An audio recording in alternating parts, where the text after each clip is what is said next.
Hello, everyone. Welcome to today's Brand Innovators Livecast series event. My name is Emily Akegate, and I'm one of the program directors here at Brand Innovators, overseeing the Midwest region. We're so excited for today's event, which will be all about marketing to Gen Z consumers. We'll be joined by marketing leaders from US Bank, Marriott, Harman, Elf Beauty, Align Technology, American Eagle, Unilever, Frito-Lay, VF Corp, Verizon, Yahoo, and many more. So we're super excited to have all of these amazing speakers joining us today to speak on a really important topic. And we're happy to have all of you tuning in at home. So make sure during these sessions you submit questions using our Q&A function.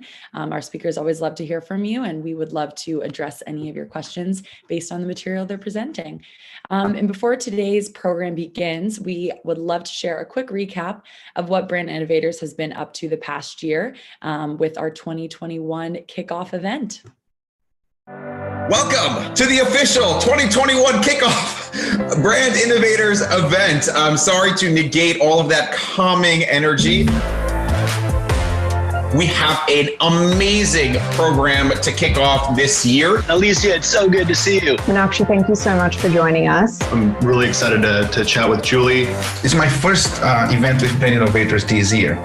We have 3 days, over 30 main stage speakers, 13 different private roundtable discussions, everything from data-driven advertising to purpose-driven marketing, future of retail, entertainment and streaming, everything that you, the marketer, needs to know to have a successful 2021. The brand purpose obviously is critical as brand stewards, as communicators, as strategic marketers. We need to understand what brand we're trying to build. As we entered COVID, we knew like this has the potential to be a catalyst and a galvanizing force for our entire operation. People's psychology about the pandemic obviously changed week by week and month by month, where we had to really focus on safety and sanitation, contactless delivery, contactless carryout early on. The entire pandemic, we've been working on just making sure that our content is speaking to the times, is sensitive to what people is going through, but is also continuing to evolve. I'm sure that everyone here has seen babies and families and partners passing behind the Zoom or the Teams calls. And I think the ability to want to keep human and to allow for the integration of personal and professional lives is something that helps a lot and put people at ease. We are shopping brands that are consistent with our values.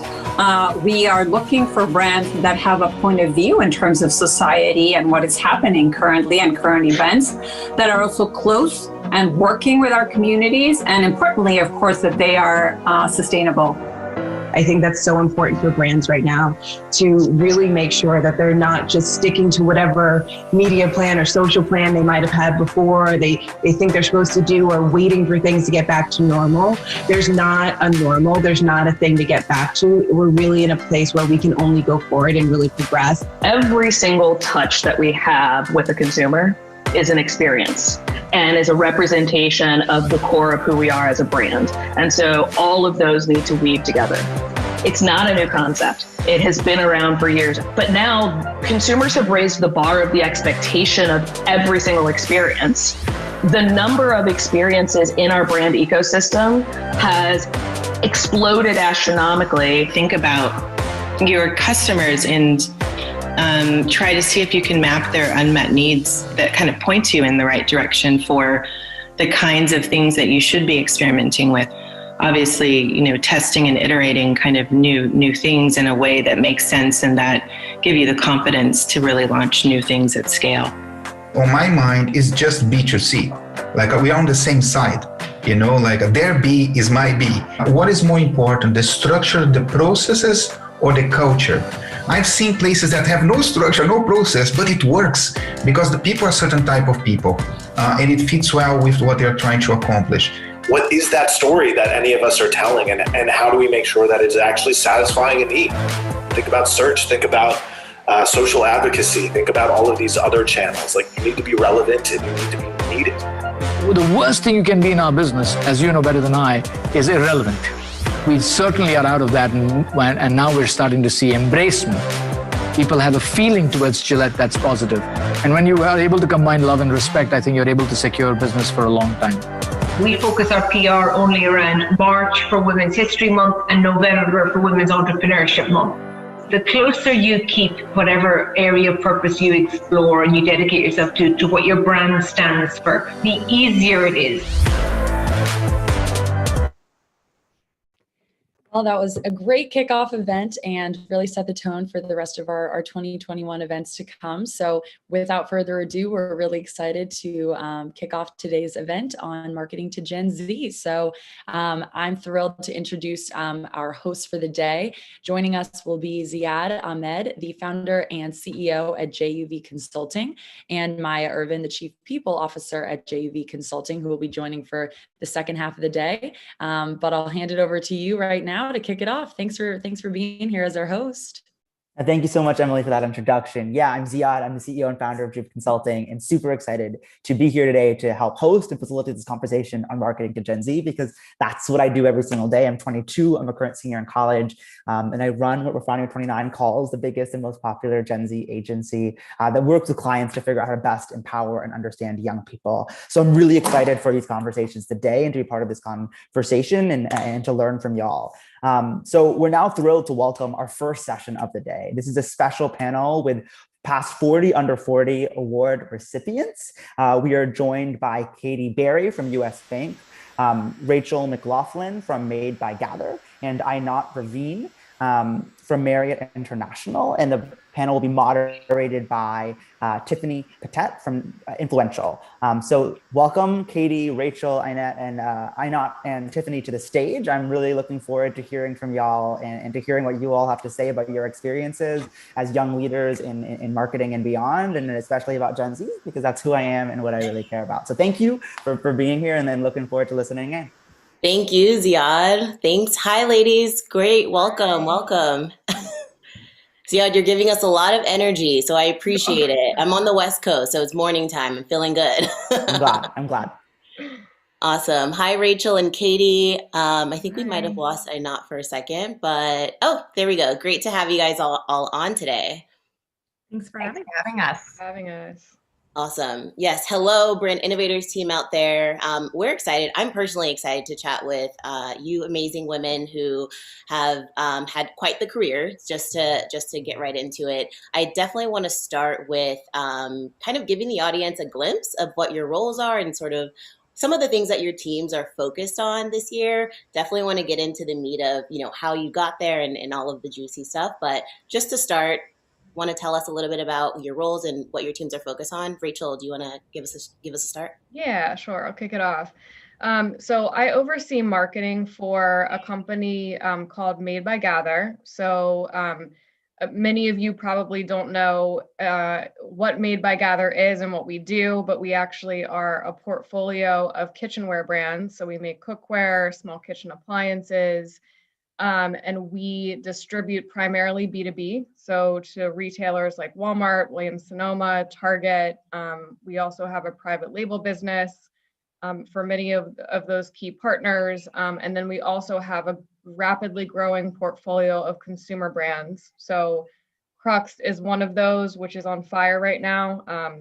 We launched a collaboration with Ghetto Gastro, a Bronx-based culinary collective, in September of this year. And yesterday we launched Beautiful Kitchenware in partnership with Drew Barrymore, who's our creative director and co-founder. So hopefully everyone has seen the press. Really, really exciting stuff that we're working on. And the way that we kind of think about marketing at our organization is what we call B to B to C. We have a somewhat complicated dynamic of thinking about our customers, the retailers, as kind of one segment of who we market to. And then there's, of course, the end consumers, which is very, very important. And I would say top of mind as it relates to Gen Z and how do we connect with them. Awesome. It's great to hear. Katie? Hi, everybody. My name is Katie Berry. I am coming to you from Minneapolis. I work for US Bank. I'm the agency relations director, so I manage all of our marketing agencies. So great to see Ziad. We're always looking for new agency partners. And I also previously managed our paid social media and our branded content partnerships. So certainly something where we found that Gen Z is more interested in hearing from brands they trust, as opposed to sort of stodgy old banks. I think that there's definitely a reputation out there for that. Really looking forward to being here and having this conversation. Awesome. Yeah. And I definitely want to dive into some more tactical things. Einat, do you want to give us an intro and what your teams are focused on? Sure. So Einat Raveen, super happy to be here. I head up MLive, which is Marriott's real-time command center. So what does that mean? Well, it means a lot of things. It's a really exciting and fun space to be in.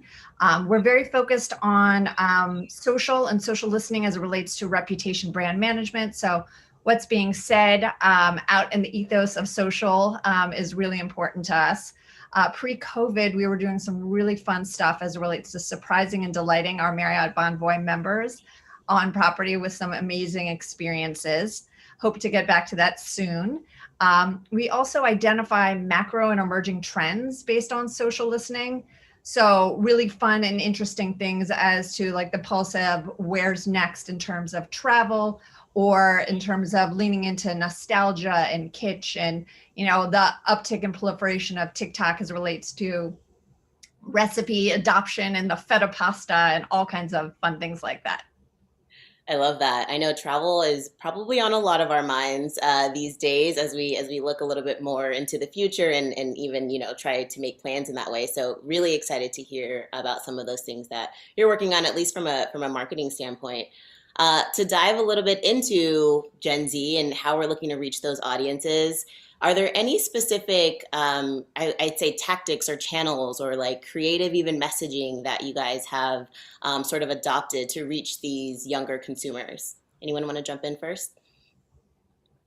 This is Katie. I can go first. So I find that with banking, it's really interesting because we really have two audiences to target Gen Z. So first off, we're competing against the apps that people use. For a lot of Gen Z, something like a Venmo is really their bank. And so I think that there's a perception of why would I have sort of a brick and mortar bank or more traditional bank. But what we find is that a lot of Gen Zs actually turn to their parents for advice. So we have messaging for parents on why US Bank is the right choice. And then we have messaging for Gen Z. But for the most part, when you open up your bank account, you typically would go into a branch still. I know that seems crazy, but a lot of people still go into their branches because you're going to bring a picture ID. You'll need to share your social security number, et cetera, just to prove that you are who you say you are, because finance is so heavily regulated and scrutinized.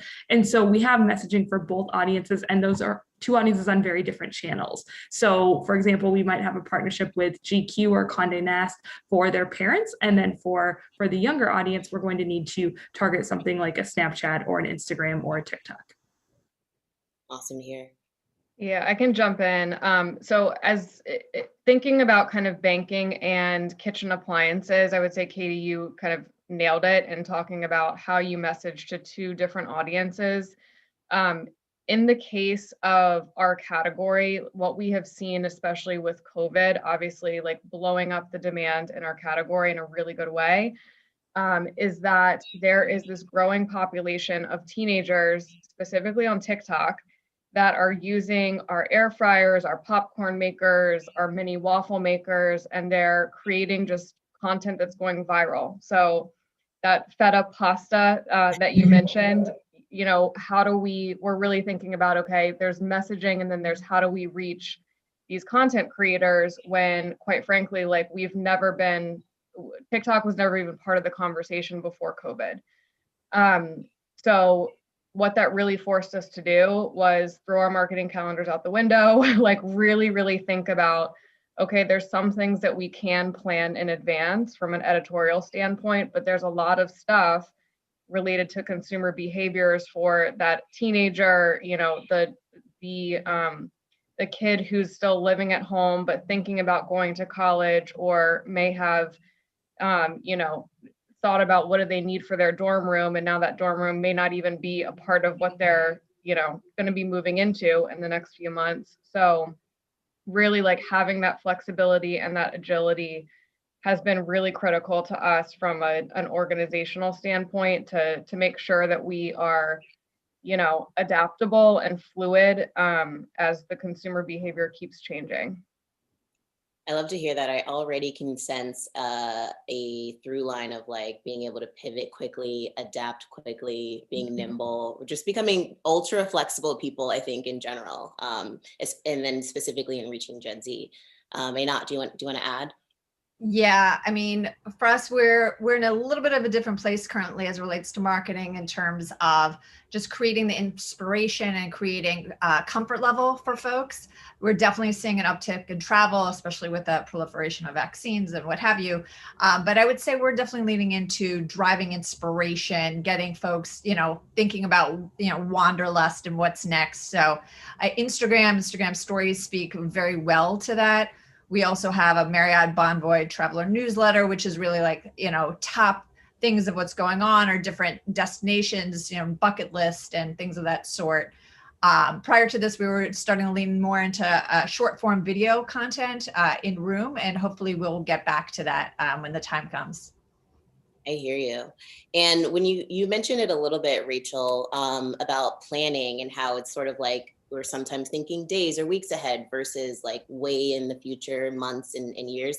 What does that process look like as you guys plan different programs, initiatives, like different activations, even if it is specific to social? How far in advance are you guys looking to formulate some of those plans? Yeah, so kind of coming back to the way that we think about marketing on the B2B2C front, the B2B component, just given that we are in Target, we're in Walmart, a lot of those channel specific tactics, which are tried and true, we plan those very far out in advance, and we're always going to have to do that.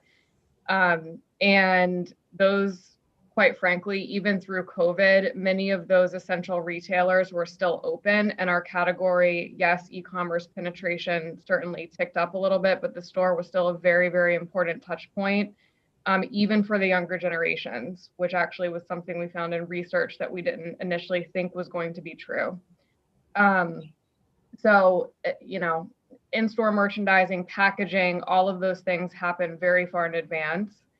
And then there is the social component and content creation that we tried to plan a quarter in advance in terms of our key moments, any new product launches for hero products, any new customers that we're bringing on board.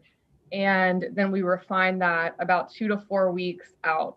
So that gives us the ability to, like for our Crux brand, for example, which I would say is the most left of center brand out of our portfolio, really gives us the ability to lean into cultural moments and, more purpose-driven types of campaigns where we do have, kind of I wouldn't say a slush fund, but we do have a budget that we can tap into to double down and support on some of those causes when there is a moment like Black Lives Matter, when there is Stop Asian Hate, and making sure that we're on top of those moments as they're starting to hit the social communities.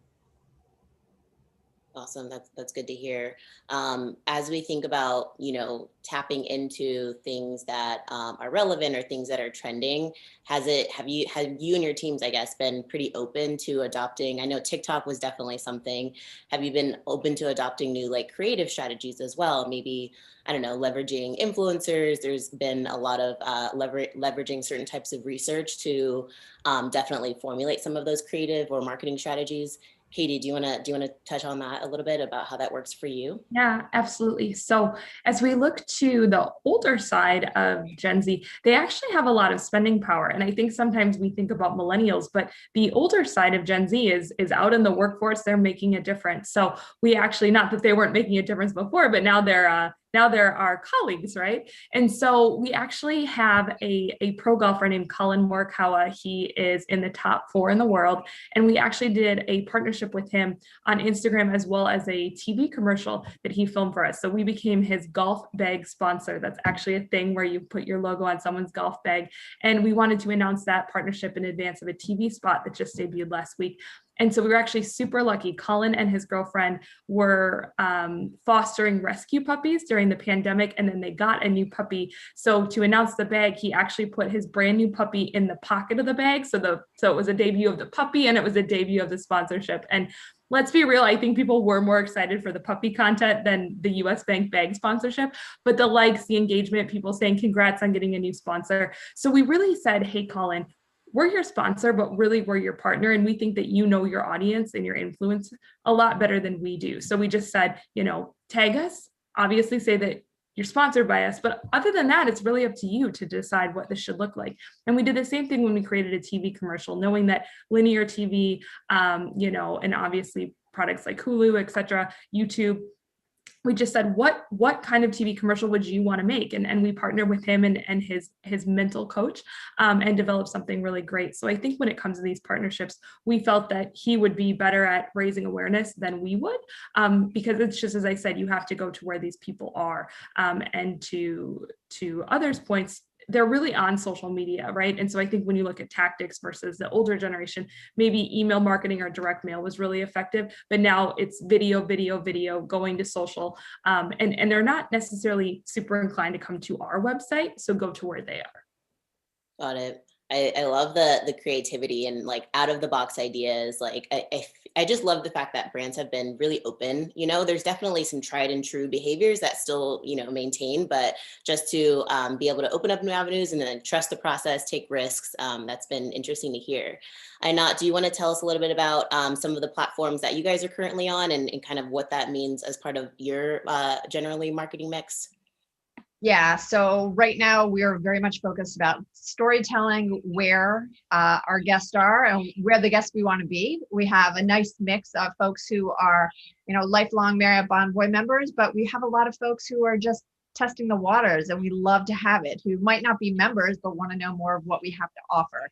So again, we've been leaning into them where they are comfortable and where they want to be. So very much on social. We've been taking the trends that we've identified for social listening. And in fact, Marriott Bonvoy this past fall, every month, every few weeks was kind of leaning into different trends, whether it was about, all about on the road, right? Which was the story of our lives. Last summer, you might not have been as comfortable getting on a plane, but you were totally fine, getting in a car and driving. So we were pulsing this content throughout in like really interesting and creative ways. Marriott Bonvoy Traveler newsletter also was putting out like our top destinations in terms of, we're seeing interesting things around the Baltic Sea and, what's happening in, the back roads of Australia, and really just different things to kind of get that, thinking cap on and get folks looking to book their next, bucket list trip, or at least consider it, because, the time is coming fast. And in fact, summer in some places is actually getting crazy domestically. So, we love to see it. So that's where we've been leaning in terms of the inspirational storytelling that we can do over social. And I just want to chime in really quickly on something that Rachel said, which is the importance of pivoting for both cultural moments, but also disruptive moments. So we were working on our Asian American Pacific Islander Heritage Month celebration and social media strategy for May. And then seeing everything that happened, now this has really become more of a Stop Asian Hate campaign. And we're not going to wait for May. Just because May is a celebration month doesn't mean that you don't respond until then, right? So I think that Rachel really hit it on the head, that there is an expectation of Gen Z that brands are taking strong positions. And I can say that for us personally here at US Bank, we're also very closely watching the trial of Derek Chauvin. So that's right actually next to the office that I worked in pre-pandemic. And so it's something where, again, we're looking at what's happening in the community and saying, well, we have this social content, we're not going to schedule it in advance, but also we need to be prepared to pivot depending on the outcome and depending on how the community is feeling. So I think that with this audience and just in general, there's really an expectation of flexibility, but also that we've just had more disruptive moments than ever before. And you can't just ignore them or sort of say business as usual, let's put out content about cookware or about financial services products when there's such challenging times happening. I love that you mentioned that, it's definitely not always about, tentpole events and things like that and just saying things for the sake of it. It's really tapping into what your consumers are, who your consumers are, and what really affects them in order to, create a brand message that is obviously true to your identity, which you guys have done really well, and, continues to permeate these audiences in a really authentic way. I'm going to shift a little bit about sort of like your roles and talk a little bit about historic, or maybe not historically, but when we were all Gen Z age, I want to say like coming maybe just 18 plus. We don't have any ages right now, but assuming we're all above the age of 18, when we were back then, did you see yourself in your roles that you are now? And was this always the trajectory that you had then? Was this always like the goal, I guess, thinking about the times that you guys are in right now? Those were the best times. Pre-kids, pre-responsibility. Yeah, I actually have a newborn and a 3-year-old toddler at home. So I often think about the Gen Z days. So I think for me, when I was 18, 20, I saw myself in a creative field. I actually thought that was going to be fashion design and ended up going into undergrad studying finance and art, which seems crazy, but wanted to get a good job and set kind of a foundation for something in business, but also still have that creative outlet. And spent 6 years in consulting and would never do that again. Just looking back, I think just leaning into, what my gut was telling me at that point in time and making a change sooner is probably something. If I could tell my, 22-year-old self to do something different, it would be that. But I think, in my current role, it is very creative, a very fluid entrepreneurial type of culture. So I feel like role is one thing, but also the place and the people you surround yourself with is another, and that can ignite creativity even if it's not within your job description. So that's where I'm at. And for me, post-college, this didn't even exist. So I didn't even the semblance of what this was or where this could go. I similarly started in consulting, and I find every job I've had, I've learned what I like and what I don't want to do anymore. And so, took all those great learnings from consulting and pivoted over to business school to reinvent myself and continue to reinvent myself. I found really attractive the opportunity in companies to actually hop around and try new things. I feel like I learn by doing.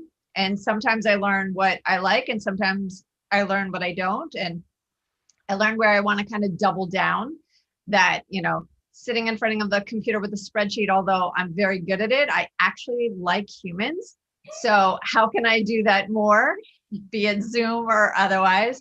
So I feel like my career has been a fluid one where I've just kind of let myself have the rein to do whatever I do it well, and then, keep trying new things.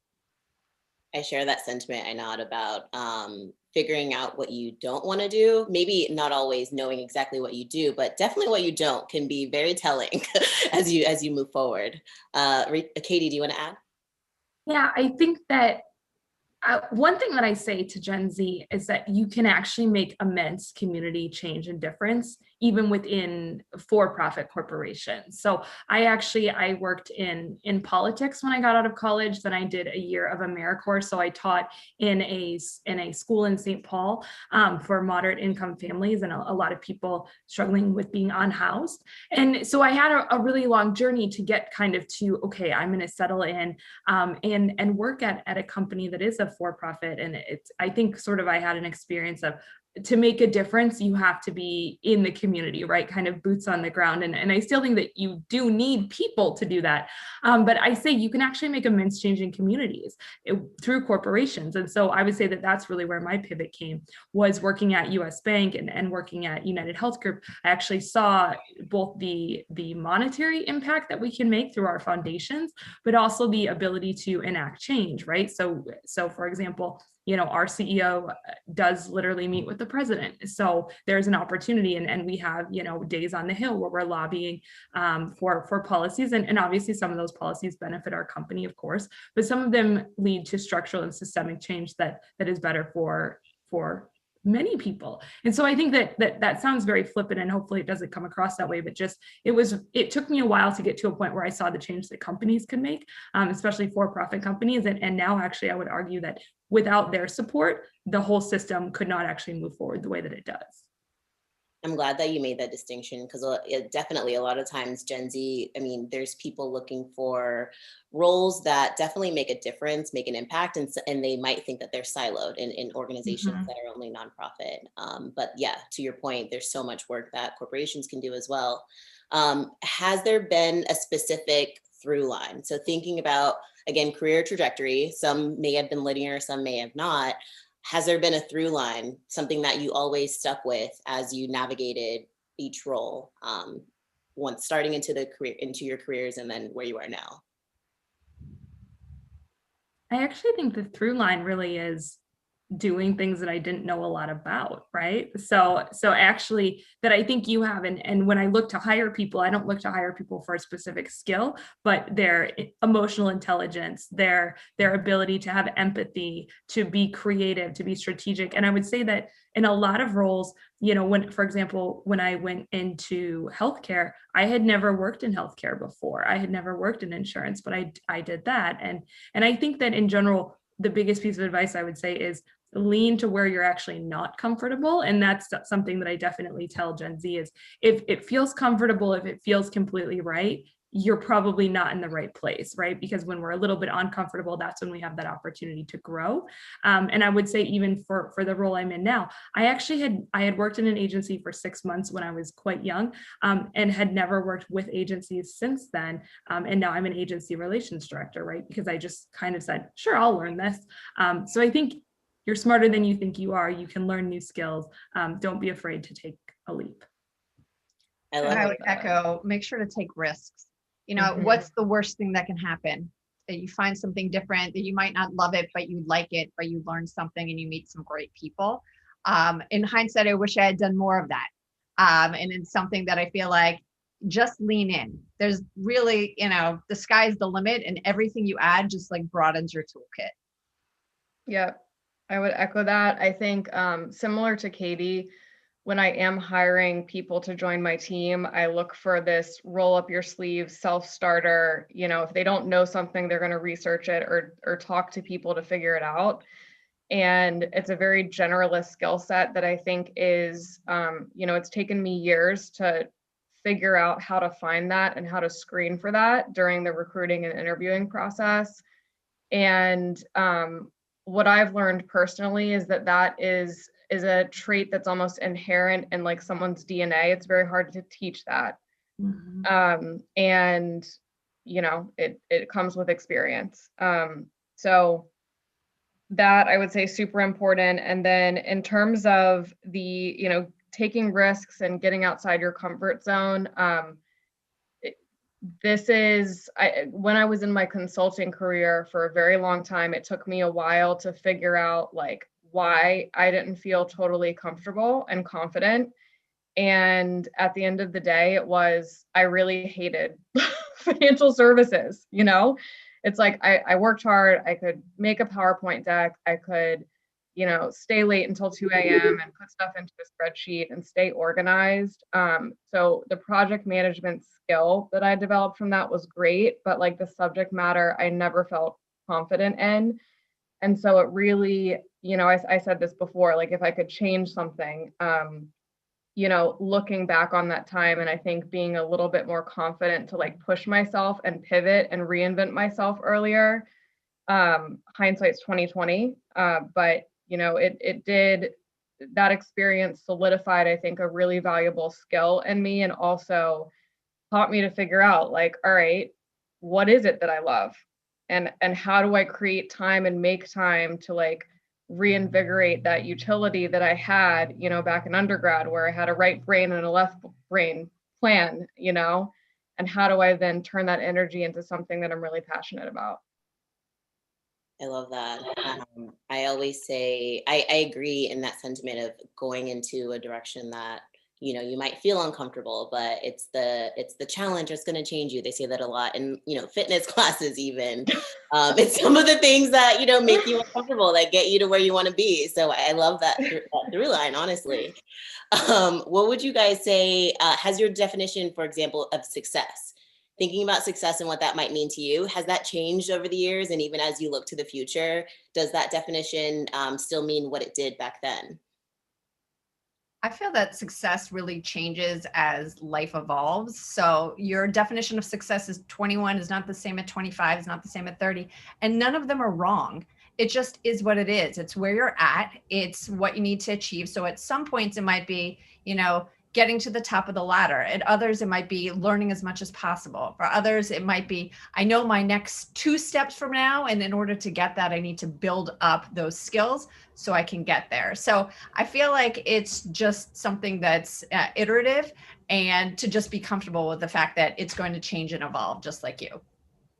And I would say that one of my biggest learnings I identify with Rachel is I did a lot of international work when I worked at United Health Group. So we had a lot of workers were in the Philippines and in India. And so their 9 o'clock in the morning was my 11 o'clock, which meant that I frequently worked between midnight and 2. And I had a boyfriend then, and he was lovely, but then he became a fiance, and then he became a husband, and then we actually formed a life together.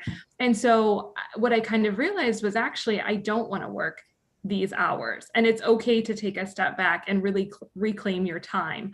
But when I was younger, I felt that wasn't okay. So I agree that your definition of success changes over time, and sometimes that becomes preserving your health and your happiness more.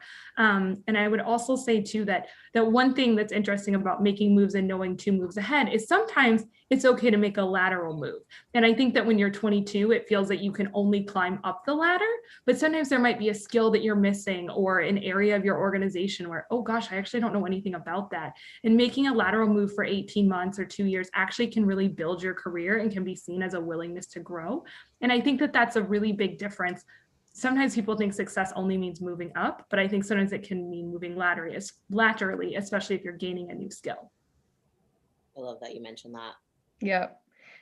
So I would say success, I'm in a very, very different stage in my life now. And I think that one of the learnings that I've had, both personally and professionally, more recently over the last 2-3 years is, how do I make time for myself when I have increasing demands at home? I am managing a team, I'm managing a toddler, sometimes managing a husband, and really making sure that I stay grounded. And this sounds really like potentially crazy, but what helped me so much is thinking about almost like my own career and how I spend my time in like a brand strategy framework. This is like super, I'm nerding out right now, but like, what are my values? What am I gonna allow to like bend outside of those, and in what context, and what am I not?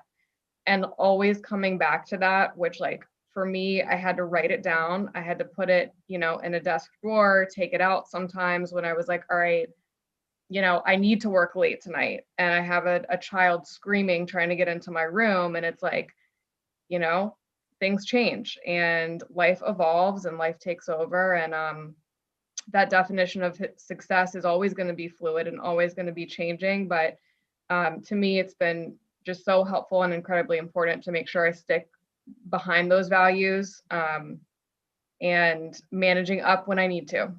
And then it's okay to say no. Yeah. No is we all hear this. We've all seen those inspirational photos, but no really is a complete sentence. And it's okay to say no, or just to be very honest and vulnerable with your team, whether that's a team that you manage or people above you, just to say, I have something going on right now, right? Whether you want to go into the details or not, say, I will be fully present tomorrow, but I just can't get this done today. And to acknowledge that at times, right? We're not all super women. We've been at this pandemic for a year, and that's okay to say no. I love that. I love to hear that in general. And I think a lot of people need to hear that, regardless if you're Gen Z, regardless if, many people who are well into their careers at this point. I think that that's just sound advice. I was just going to leave it with, I know Ziad's here. I was going to ask if you guys could share like something that audiences, young audiences, again, of all ages, could do on a regular basis. What's like a ritual that you might do, whether it's like reading new things, journaling, maybe it's talking yourself up before big meetings. Is there anything that you would offer Gen Z audiences out there to do, adopt on a daily basis in order to feel the encouragement to move forward in their careers in a positive way? Mine is take long walks outside. Get out outside, get away from screens and technology, just put the phone down, and then you're going to problem solve. So frequently I try to take a long walk every day after work. It's very privileged to be able to do that, but I find that it's a way to wrap up my day. And then I realize mistakes that I may have made throughout the day, right? I'm literally like a math error and say, oh, I need to email that person, but it helps me problem solve and figure out what do I need to do the next day. And without kind of getting fresh air. And honestly, I find that we're so into screens that stepping away from a screen is genuinely one of my keys to success. If you can't step away from a screen, your brain is rewired differently, is what I would say. I needed that. Yeah, I need to do more of that. Coming from the woman who spent 2 hours on Instagram last night until midnight. Step away from the screen. Trying to figure out what I should buy. Anyway, as soon I'll hopefully be able to travel and redirect that energy to something productive. So I would say, just to echo Katie, I think getting away from screens, I think what's also so important is like, we're all living in this like Microsoft Teams, Slack, like always on, like constantly being messaged. And we're also working from home where the boundaries are not as clear. And what I'm telling my team and also myself is like, get off Teams and get off Slack when you need to focus, because it is truly like your brain doesn't work that way, and you can't focus on a project, seeing it through to completion, if you're constantly fielding, what about this, what about that, and kind of problem solving live. It's really, really tough. So I think in addition to getting out, exercising, fresh air, like, getting out of the Slack channels. And I fully subscribe to the fresh air. I'm committed. Everyone knows you don't like after work, there is a walk to be had. It could be literally pouring and I just like bundle up, or freezing. It has to happen. I've also taken the time to listen to podcasts. So it's just a way, I don't have the time or the energy to look at another screen or consume anything else. But for some reason, listening, and it doesn't even have to be business related, but just about the world today or what's happening or keeping a pulse on things, it helps me stay grounded. And something about the fresh air, I feel like I'm actually present for that moment. Yep. Awesome. Go take a walk, everyone. I love this. Thank you, ladies. I know that was quick. What time goes by really fast, but I think you guys gave a ton of insight, and I know the audience is super appreciative. So thank you guys for being here this morning. Thanks for having us. No, guys, Great. Thank you all, Tiffany, Katie, Rachel, and Einat, for being here. I mean, I had a great time listening. And Katie, it was funny when you mentioned the older side of Gen Z, because I am the older side of Gen Z, and I feel very, very old at 22. But I love to hear how conscientiously y'all are centering Gen Z and creators and TikTok and where society is headed. And I certainly think as I age and as I go gray, my definition of success is certainly evolving and changing, right? And in the last year, it has so often, right? I was in 4 cities per week pre-pandemic, right? And in the last year, right, virtually the company has grown from 4 full-time employees to 16, and navigating that with Zoom fatigue and with everything has felt like a lot. But hearing from y'all and y'all doing it while being parents and moms is much more chaotic and much harder than anything that I am juggling. So that was wonderful to hear your all perspectives. But Rachel, you have to know that 2 hours on Instagram is nothing. We're scratching the surface of what you could be doing on Instagram and what Gen Z is doing on Instagram and TikTok and Discord and other platforms, and the magic that creates. And I don't think that's a waste of time, because you're better at your job in marketing the more literate you are in the platforms that we're using. And so that was not a waste of time. That was cultural literacy, research, consumer insights, all the important things that we need to do to be the best marketers and human beings that we can be, because social listening is everything in our jobs. So with that, I'm glad I got to socially listen to you all. And thank you all for being here. And I look forward to keeping the conversation going about Gen Z, about purpose, about TikTok and beyond, because certainly we have a lot more work to do. So thank you all for being here. I really enjoyed it. Thank you. Bye, ladies. Thanks. Bye-bye.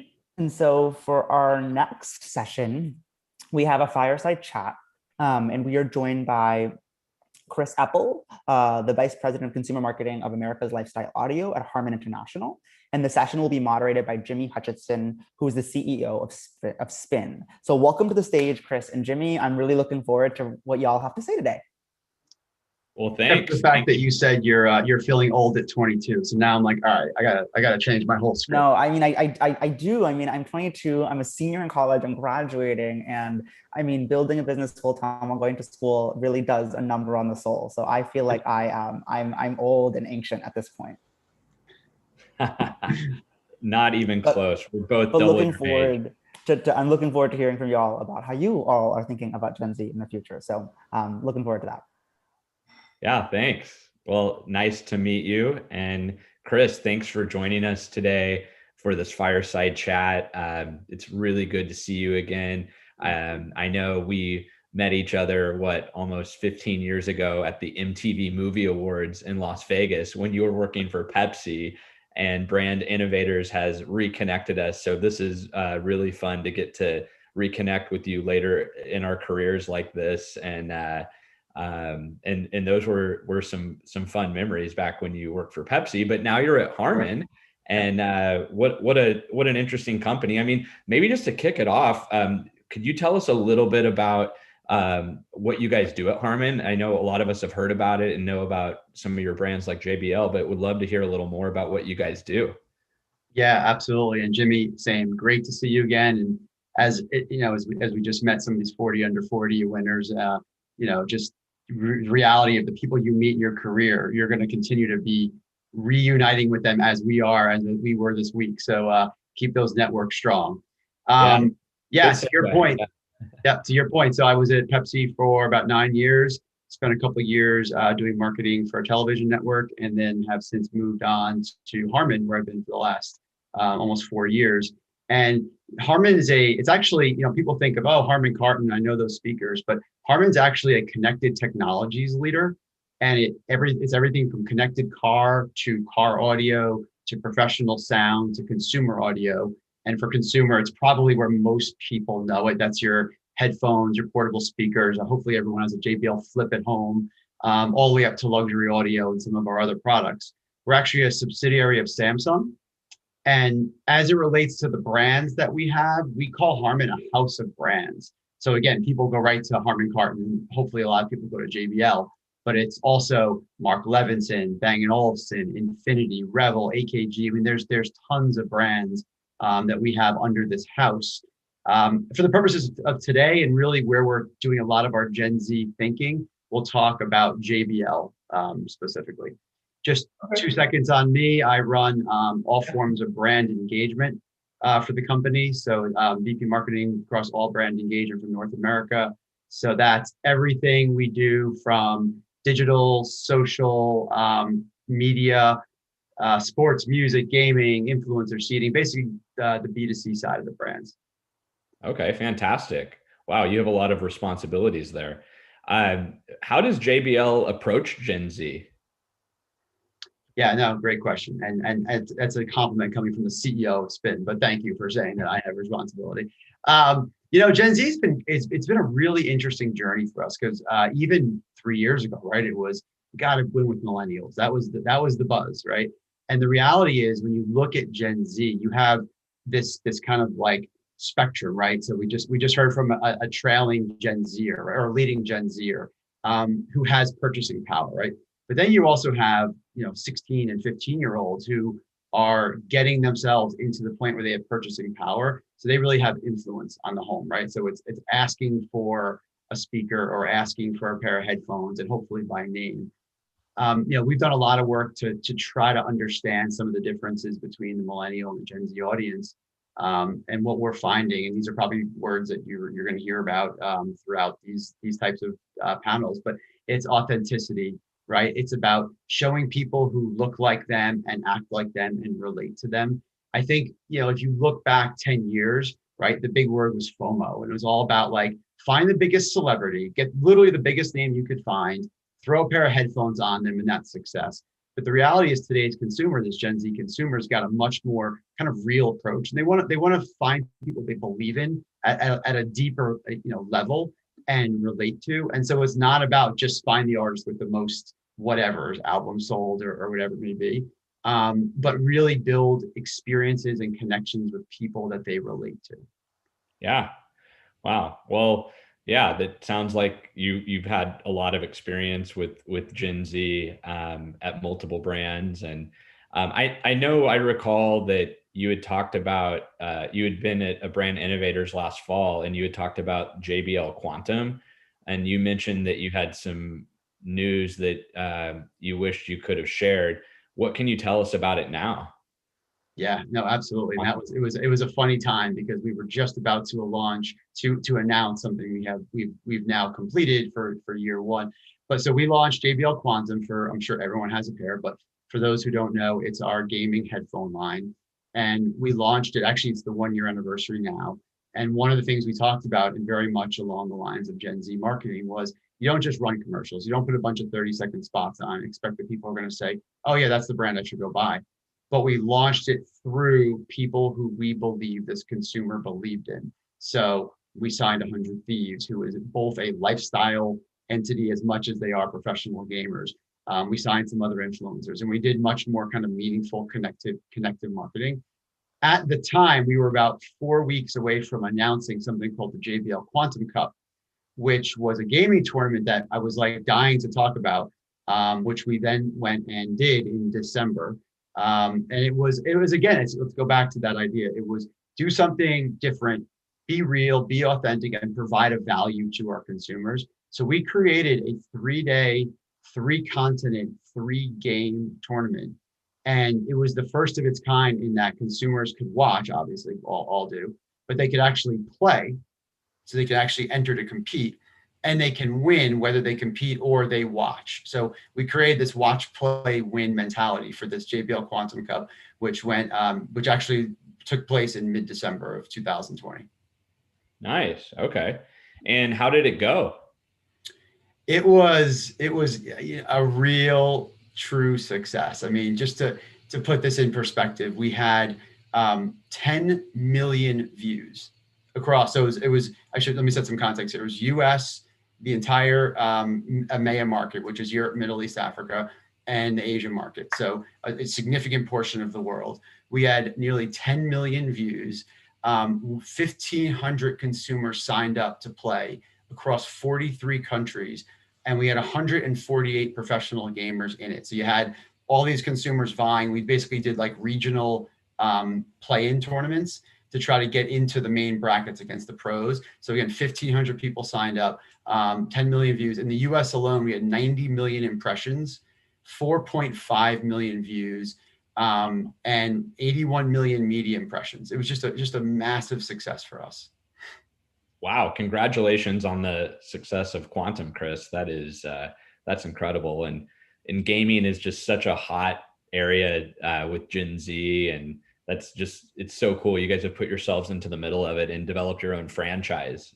That's really, really interesting. That's a great word to use. And that's actually how we view this. And we have thoughts for, we did this during a pandemic, right? We launched this knowing there was this absence of E3 and all these other big gaming moments. Yeah. So we decided, let's create something, but not just another thing to watch. Like, let's create something that this consumer could actually participate in. And we did that all on social platforms, right? So on Twitter, if you were on the Twitter streams, you could enter for a chant. There were pop-up contests that happened.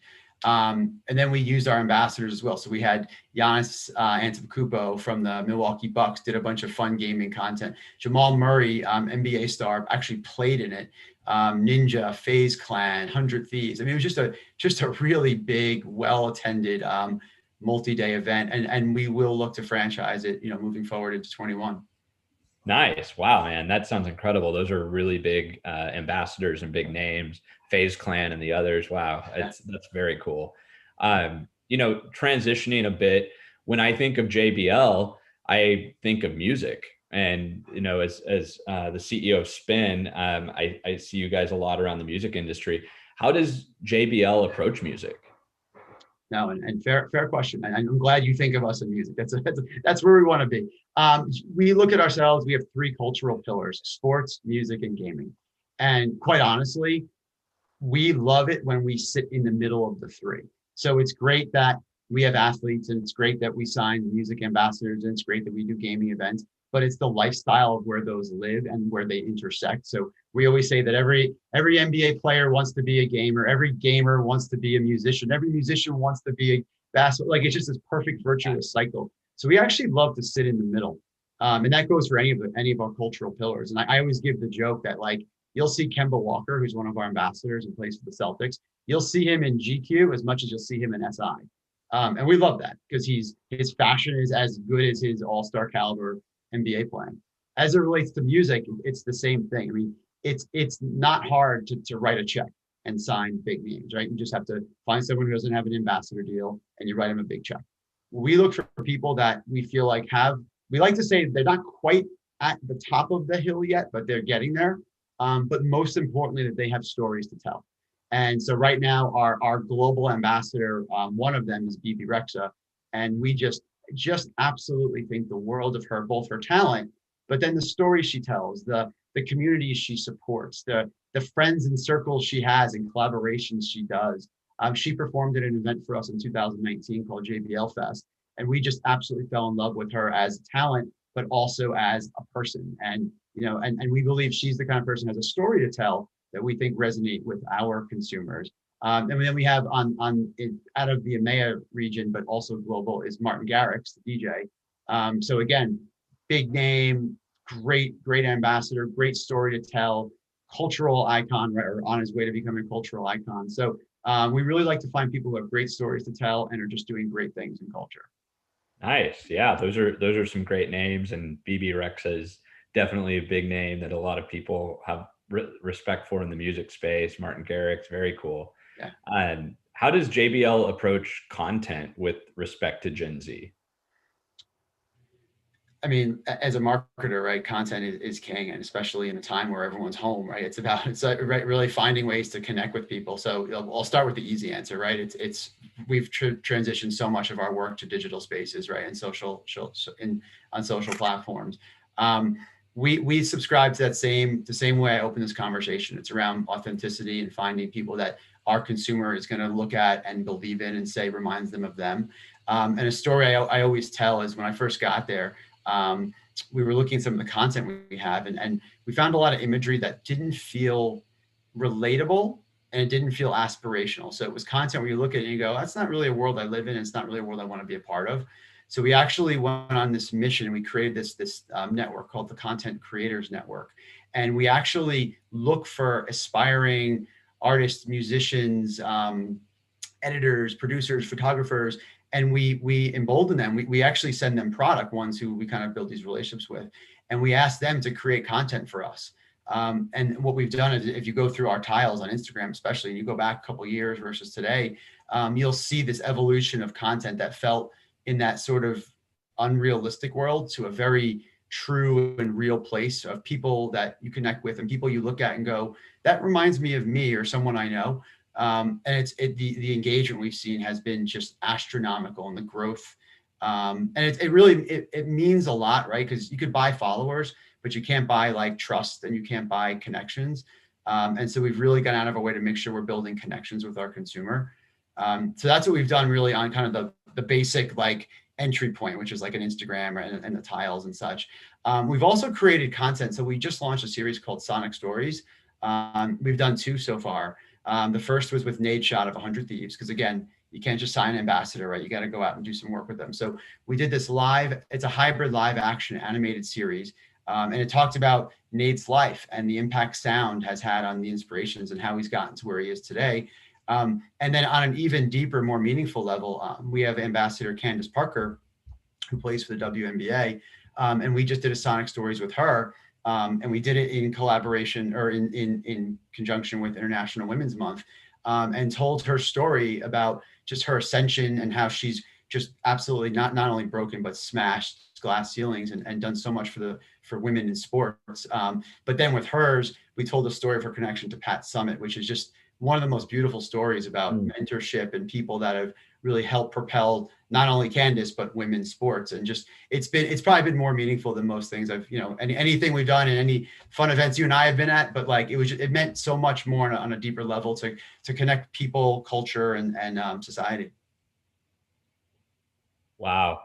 Yeah, I think it's so interesting how JBL is so authentic in all three verticals, in gaming, sports, music. Like it is all about the genuineness of your brand and finding those creators that really are authentic, as you put it. So yeah, really, really interesting, Chris. What are you guys doing in college marketing? Yeah, I mean, you can't talk Gen Z and not think college, right? I mean, yeah, you have this, and that's part of that unique moment, right, where you have this group on the early end of Gen Z who are probably in the workforce, have a credit card, and are making purchases. Then you have this entire massive group of people who are the next generation of shoppers. So we've gone deep in the college market. We launched first and currently a program called JBL Campus, which it's a program, it's a college ambassador program. And what we do is we have this whole filtering process of schools where we find, that meet qualifications that feel JBL, right? Big music programs, big sports programs, active social lives.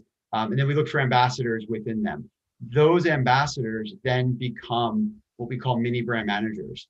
And we actually empower them to tell the story of JBL through their lens, right? So the easier, again, going back to the paycheck, right? The easy way is you write a check and you just say, hey, here's a bunch of media, we'll run it by your campus and we'll geo-target you and all that. But the reality is let Gen Z, let college ambassadors tell our story through their lens to people who have trust in them and build that trust. There's this crazy stat that only 30% of Gen Z trust ads, but 96% will buy a product if a friend tells them to. So we use that insight to launch this campus ambassador program. And then about 6 months ago or 5 months ago, we launched an HBCU version of JBL Campus. And with that, we've built this kind of a second pillar to college marketing, where we're bringing on and we're having mentor sessions and speaker sessions to anyone in any of the 100+ HBCUs who can join these sessions, learn from industry influencers. We typically look for speakers who are also from HBCUs as a level of relatability, and create something with a lot more depth and meaning behind it. So we've got a 2-pillar college programs running now for JBL. Wow, that's amazing. It sounds like you really have your hands full, and very, very interesting to hear what you're doing with Gen Z and within these colleges and within the HBCUs. Very, very interesting. I know that we've got a little bit of time. We can move to the Q&A portion. And I'm not sure if there's any questions yet. Can I ask you a question? Sure. I'll just go off the cuff here. How does Spin, obviously, major music publication, how are you guys looking at Gen Z? Well, it's been really interesting with Gen Z and how they see Spin, because Spin is celebrating its 36th year as a media publication this year. One thing we've realized is that our biggest following tends to be more like the Gen X crowd who grew up reading Spin in like the 90s and 2000s, including myself. I think you even said you grew up reading Spin. So when our media investment firm acquired Spin from Billboard about 1.5 years ago, that was the biggest challenge. Was we've got to spread the word to Gen Z about how cool Spin is. Spin was so cool to us. We've got to show these young kids how cool it is. So the first thing that we did was we went and approached Twitch, and we set up a partnership with Twitch to live stream interviews and produce content with a lot of the talent that Gen X likes. So our approach was, hey, let's do what Spin does best, which is profile emerging artists, profile artists that everyone's heard of, but let's let Gen Z sort of peek over the fence and see what we're doing and have that sort of pull. And then we've also made some strategic decisions about the talent that we work with. We had Machine Gun Kelly on a cover recently, and he's been an interesting bridge from Gen Z to millennials. Well, one, because of his age, but two, because he's dating Megan Fox, who a lot of the Gen X crowd, millennial crowd knows as an actress. And then I think the biggest thing that Spin is trying to show Gen Z is that we have authenticity, that it's real, it's deep. There's a lot of history with Spin.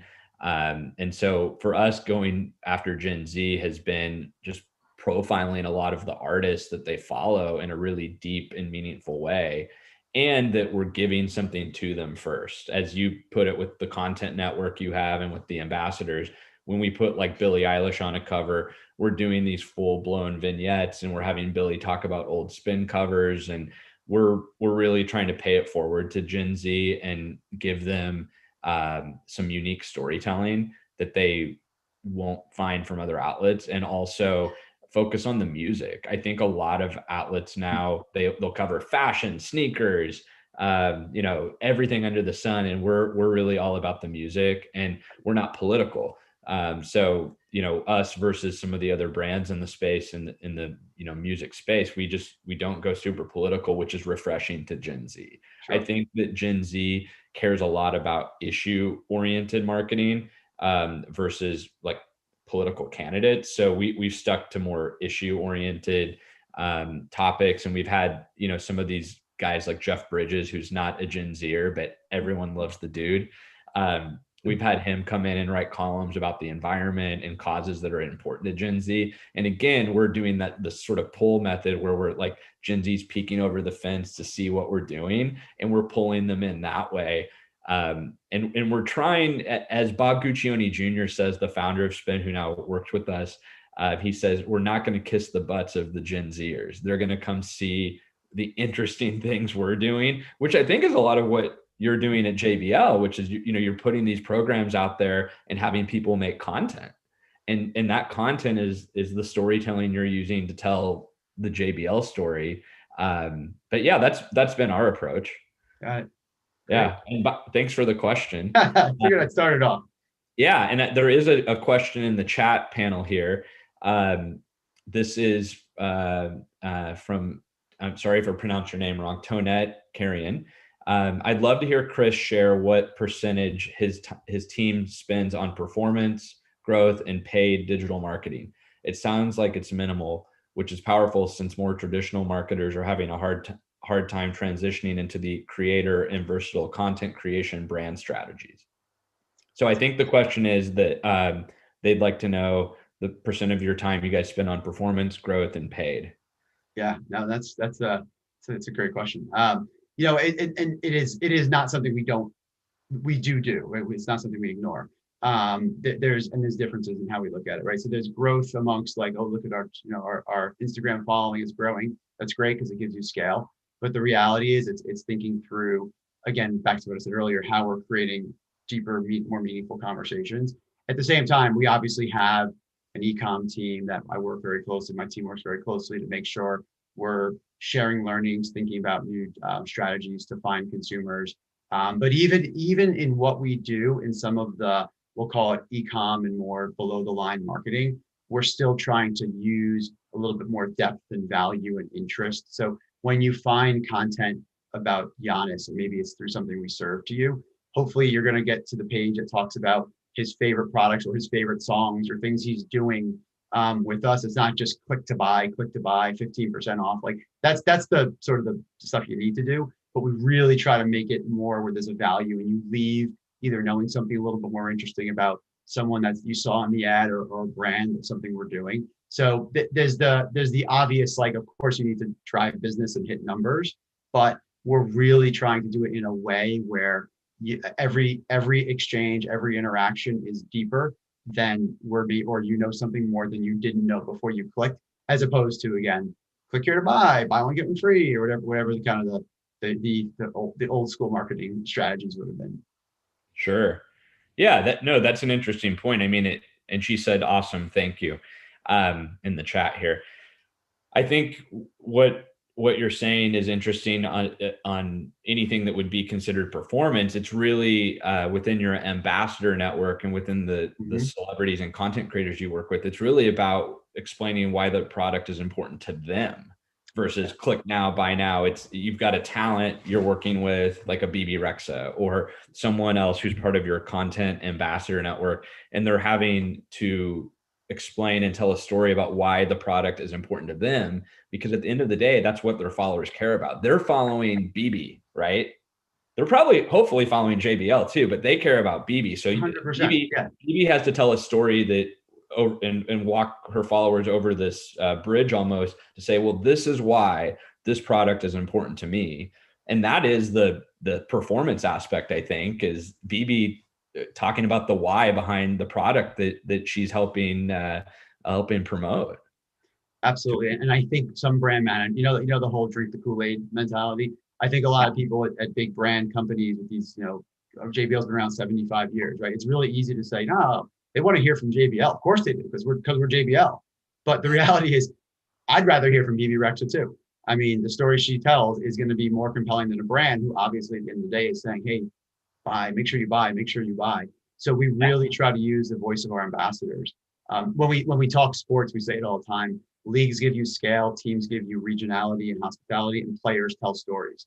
So it's the same strategy. It's like use people that are interesting, find people that are interesting, have them tell their story, and let that translate to your brand, and not the other way around. Wow, that's good. I just made a couple notes. Leagues give you scale, players tell you stories. And what did you say? Is it teams in that scale bucket as well? Is that your alarm to wake up? What is that? Exactly. Yeah, it's only 10 a.m. here on the West Coast, Chris. No, teams give you regionality, or a lot of times hospitality and more like customer base. But teams give you regionality. Nice. Right, gives you regional relevance. Yep.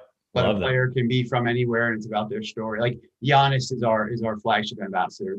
His story is I mean, he was as known as being an MVP as he was for being on 60 Minutes, and the story and the perseverance he and his brothers had coming from Greece and of very limited means to where they are today. I mean, it's the story is better than anyone and any dunk or any buzzer beater shot that he's going to make in his career. Yeah, no, definitely interesting. Well, any other questions from the community here? Any other Q&A? I'll give people a minute or two. And while we're waiting on some more questions to come in, I know when we had spoken before, you said you guys work a little bit with the Grammys. The Grammys is maybe not a Gen Z platform. I know our topic is Gen Z, but what are you guys doing with the Grammys? That was a pretty recent event, and figured I'd ask. Yeah, you know what? And actually, it's funny because we didn't even talk about that. But it's the Grammys again. It's easy to write a check and have marks to something. But one of the ways we're working with the Grammys right now, and it's still really in its infancy stages, is working through helping cultivate the next crop of artists, right? So the Grammys, when you think of the Grammys, you think of the ones who have made it, right? And they either are nominated for getting, or they're not happy because they didn't get nominated for a Grammy. But what about the millions and multi-millions of artists who are either singing at a local bar or on a small stage, or opening for the act that's already a small act? So we're working with them now on building out. Actually, that would be my next. We can make that our next talk, and I'd want you on that with me. We're working with them now on how to help the next kind of crop of artists in their careers. And then in addition, I don't want to discount that we are, as an official Grammy sponsor, we do a lot of activation around the actual event, both when it's live and or digitally, and some other activations we do. Nice. Yeah, so kind of emerging artists in that world is one of the. Yeah, and what's great is they're figuring that out too. They also have a college marketing program, so we're there's a lot of concentric circles and ways in which we're partnering with them.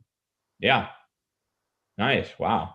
Well, if there's no other questions, I think we'll probably wrap up. And unless there's anything else you wanted to share, Chris. I will say I did go out to the JBL headquarters out near Northridge. Yep. And got to see a bunch of the new products and everything on display, and including some of the other Harman brands. And it's really impressive. If anyone's out in the LA area and gets a chance to tour the facility, it's a pretty incredible showroom and interactive. And yeah, I'm impressed with what is going on at JBL, and And where you went is it's actually it's a great business challenge, because you have this pro division, right, which is from everything from speaker upgrades and movie theaters and bars to like full scale stadiums like MSG and Disney World and massive venues. So how do you use these brands, which have a very professional and specific use case for this consumer who you also want to buy headphones and portables, to a whole new demographic of Gen Z? So it's been like the best B school case business question that we're trying to crack now. Whereas on the college side, and just one last thing I'll leave with when you were asking that before, we had this college program. I mentioned JBL Campus, and the easy way to do college marketing is you go on campus. That's what you do, right? Yeah. You table and you do experiences. Well, college right now as a whole is the definition of college: half are home, half are in school, half are at campus but not on campus, and they're in their apartments. So we've actually pivoted that entire program to be our launch platform for TikTok. And so the entire JBL campus for this semester, while we look at what's going on with COVID and what campuses do for these couple of months, has moved to an entire TikTok platform based program. And that's just, listen, for any of these, kind of newer, younger marketers are just sitting there thinking for your business. Like, if you don't say pivot right now, 17 times a day, figuring out how to navigate this crazy world we're living, it's just like, nothing that you think is working is going to be the way to kind of get through COVID. So it was I credit the team for thinking through, like, how do we think through a program that's meant to be physical? It's the whole point of it. You go and you talk to people and you demo products and you put headphones on your ears and you do things. So it's been a really great business challenge to figure that out now. And so we're in this infancy stage of a TikTok college program. Nice. Yeah. Wow. That's great. It's we did get we got 2 questions. All right. This is for you, Chris. How are you measuring the impact that a player, team, or league is bringing value to the brand? Very fair question. So we have some of the baseline metrics, right? Like impressions and engagements and things like that. But we're looking at them also on newer fronts that we hadn't before. So quality conversations that they're generating through the content we post, right? Like 10 years ago, you just literally figured out how many commas you had in your impressions number, and that was success. But suddenly now we're much more focused on quality conversations. And then kind of to the original question that we were talking about before is even how they drive click to buy. So we know that when we put Giannis content on Amazon, it does better than other types of content we put. So we're trying to apply kind of where art meets science in that whole piece. On the team side, it's very much customer focused and how we're building relationships with retailers in the regions in which these teams that we have deals with go. And then the league, it's a number of things. It's both engagement and impressions. I mean, it's a much wider space. The league also gives us a lot of access to things like activating at All-Star Game, draft events, and things like that, which in a COVID world, pivot, we've been trying to think through new solutions for. So it's a little bit of, it's kind of art science, but pushing much more towards the engagement side than we'd ever been before.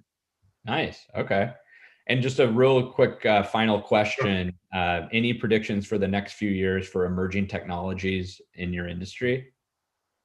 Wow, that's a heavy one. I'll start with probably what it's going to feel like an easy answer, but it's got a lot of kind of depth behind it, which is the impact of voice. So and smart home, smart everything, and not just the individual things like light bulbs and stoves, but how the ecosystem of your home will become one. How what you search for might then translate to something in your house, or something you say might, all the way that smart works, smart technology, that will hit an inflection point though with all the data privacy and how that will all coexist. So there's like kind of this highway called voice activated and smart technology, and there's this highway called like data privacy and protection, and they're going to start to go like this, and figuring out how that turns into value that products can provide is going to be a wild ride over the next couple of years. Yeah, nice. Wow. It's Really interesting. And great to hear your perspectives on these emerging technologies, Chris. Yeah. And thanks for all the insights on Gen Z. This has been an exciting fireside chat. We didn't have a fire to chat next to, but but our background's like fiery, right? Yeah. Our background. I'll tell you this, and I'll thank the brand innovators because they reconnected you and I after about 15 years. So it's the whole spirit of networking, and make sure you everyone on this call hopefully is connecting with each other and building their networks. I agree. Yeah, it is important to keep up with your network, and yeah, super glad we reconnected, Chris. It's fun to chat with you today. Yeah. So I was 7 when we met, by the way, so that's good.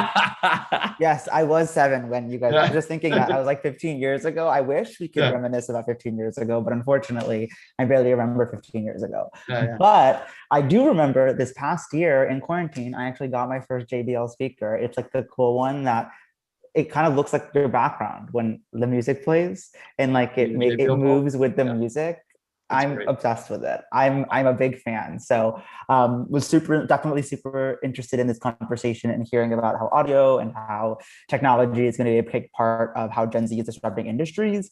And I loved what y'all had to say around, really not just thinking about like who has the most number of followers, but who has a story to tell, right? And who's really engaging with culture and creating culture in an interesting and creative way. And like, that's how we think about influencer marketing at Juve, right? In terms of like the influencers that we work with, I think there's a lot of agencies out there just like focused on how many followers they have or their aesthetic, but it's more about like, is this story true for them to be saying, right? Yeah. And is it a meaningful partnership that makes sense, right? That people will buy into, because it's not just a transaction, but it's a relationship. And so I think the way that you talked about BB and the way that you talked about like how you're thinking about partnerships and influencer marketing, I think is exactly on point and like what we try to tell our brands to do and how I think of things. And I also love that you said you can't think about Gen Z without thinking of college, because I am at college right now in New Haven, Connecticut.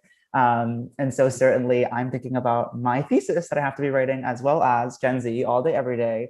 And so the two are very much the one and the same to me, but certainly a lot to think about as I, graduate and even already in the workforce, like fully integrate into the workforce and thinking about where we all go from here. So this was an awesome conversation, and thank you. Maybe Chris will send you some headphones for a graduation present. That would be, I would be the happiest boy in the world. I literally messaged my team today and was like, I'm CEO of this company for one reason and one reason only, and it's free product. Like nothing else. There's nothing else. There's no other reason why I do what I do. But thank you both, Chris and Jimmy, so much for helping to kick today's summit off. I learned a lot. It was such a joy to listen to y'all, and I'm excited to definitely keep the conversation going. As you guys said, I certainly hope that 15 years down the line, we'll be at a Brand Innovators Summit and be able to reminisce about how 15 years earlier we met on this very Zoom call. And hopefully next time we'll have a real fire by our side. So thank you all so much for being here, and until then. Yeah, thanks for having me. Bye, thanks, Chris. Good to see you, man. Yeah, you too, Jimmy. Take care. Yeah, take care. See you guys. So we have a great program ahead of us today. Coming up, we will be hearing from brands such as Elf Beauty, who's been absolutely killing it with their recent collaboration with Chipotle and on TikTok and beyond, and Align Technology, American Eagle, and Dove, all of whom are such exciting brands. And I'm thrilled to welcome Gayatri Budra to the stage, who's the Vice President of Brand for Elf Beauty. And the session will be moderated by Rachel Bennington, VP of CPG at Ground Truth, for this next panel that we have right here between the two of them. So I'm so excited to learn from you two specifically right now. And I love the background. Gayatri, I think that Elf is absolutely on fire right now. And so and the model of what I think a lot of brands are looking to do insofar as engaging with Gen Z. So I'm looking really forward to hearing from you as somebody who's always talking about you guys and my clients about why they need to be more like Elf.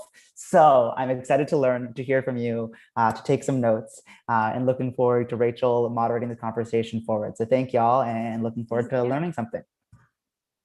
Fantastic. Thank you so much. I had the pleasure of visiting with Gayatri yesterday, and we caught up and got to know each other a little bit more. So I'm excited about everything that you have to share today. And so with that in mind, we'll go ahead and jump right in. Does that sound good to you, Gayatri? That sounds great. And Rachel, it's good to see you again. Yes, you as well. So yesterday I just got to express how big of a fan I am of e.l.f. Beauty and all of your accomplishments over the years. I cannot believe that you're a 16-year-old brand when you feel so new and fresh. I know words that we talked about yesterday was being a renegade brand, and you had some really incredible stories about how you've evolved with the 6 years that you've been with the company. So impressive. So I would love for you just to share a little bit about that, about how the brand has evolved and continued to be that disruptor, but also in connecting with Gen Z and staying relevant. Yeah, absolutely. So what I'll just start by sharing is, e.l.f., we were founded in 2004. So to your point, we are a 16-year-old brand, but in many ways it feels like we have just bursted onto the scene. e.l.f. started as that OG digital disruptor. So our founders had this crazy idea of selling $1 premium cosmetics at, over the internet. And when I think about, if I fast forward to where e.l.f. is today, we are in over 25,000 points of distribution. We are the #5 mass brand within the category. We are a Gen Z favorite. We're crushing the competition. So I think what is interesting to your point is just thinking through what have been the points of evolution for the brand. And for me, I think the biggest inflection point for the brand for us really happened in 2019.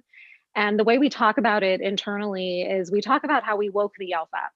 There were just so many things that we were doing as a brand up until that point that were working very hard for us. But I think what we realized in 2019 is those were no longer enough. That wasn't sufficient. So we had to figure out what more we could do and how could we actually evolve.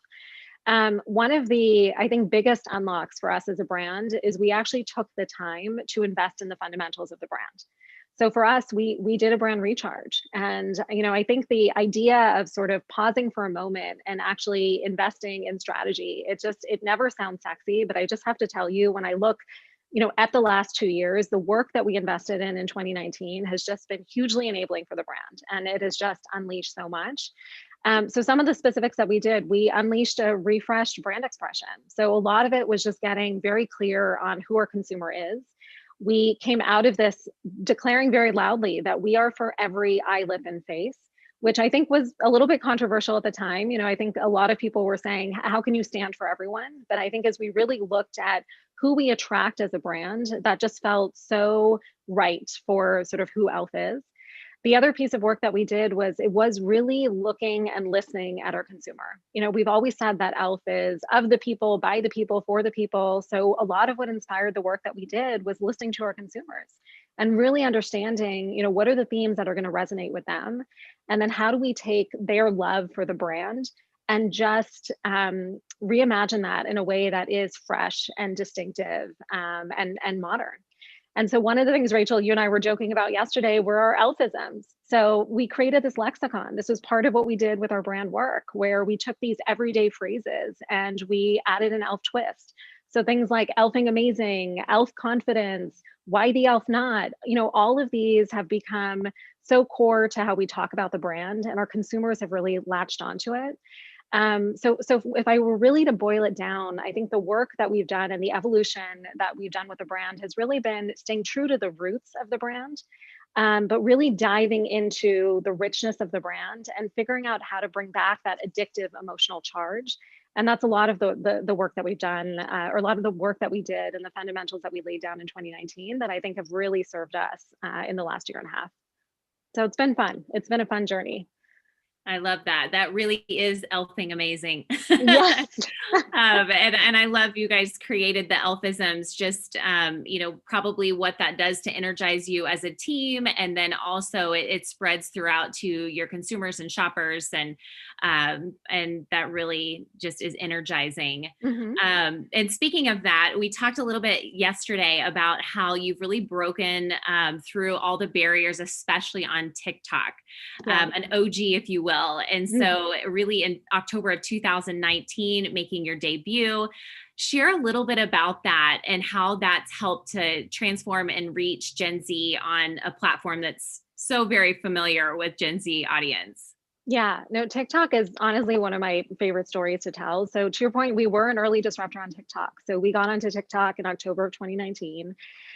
Getting on TikTok really was not by accident. So for us, it was about following the data.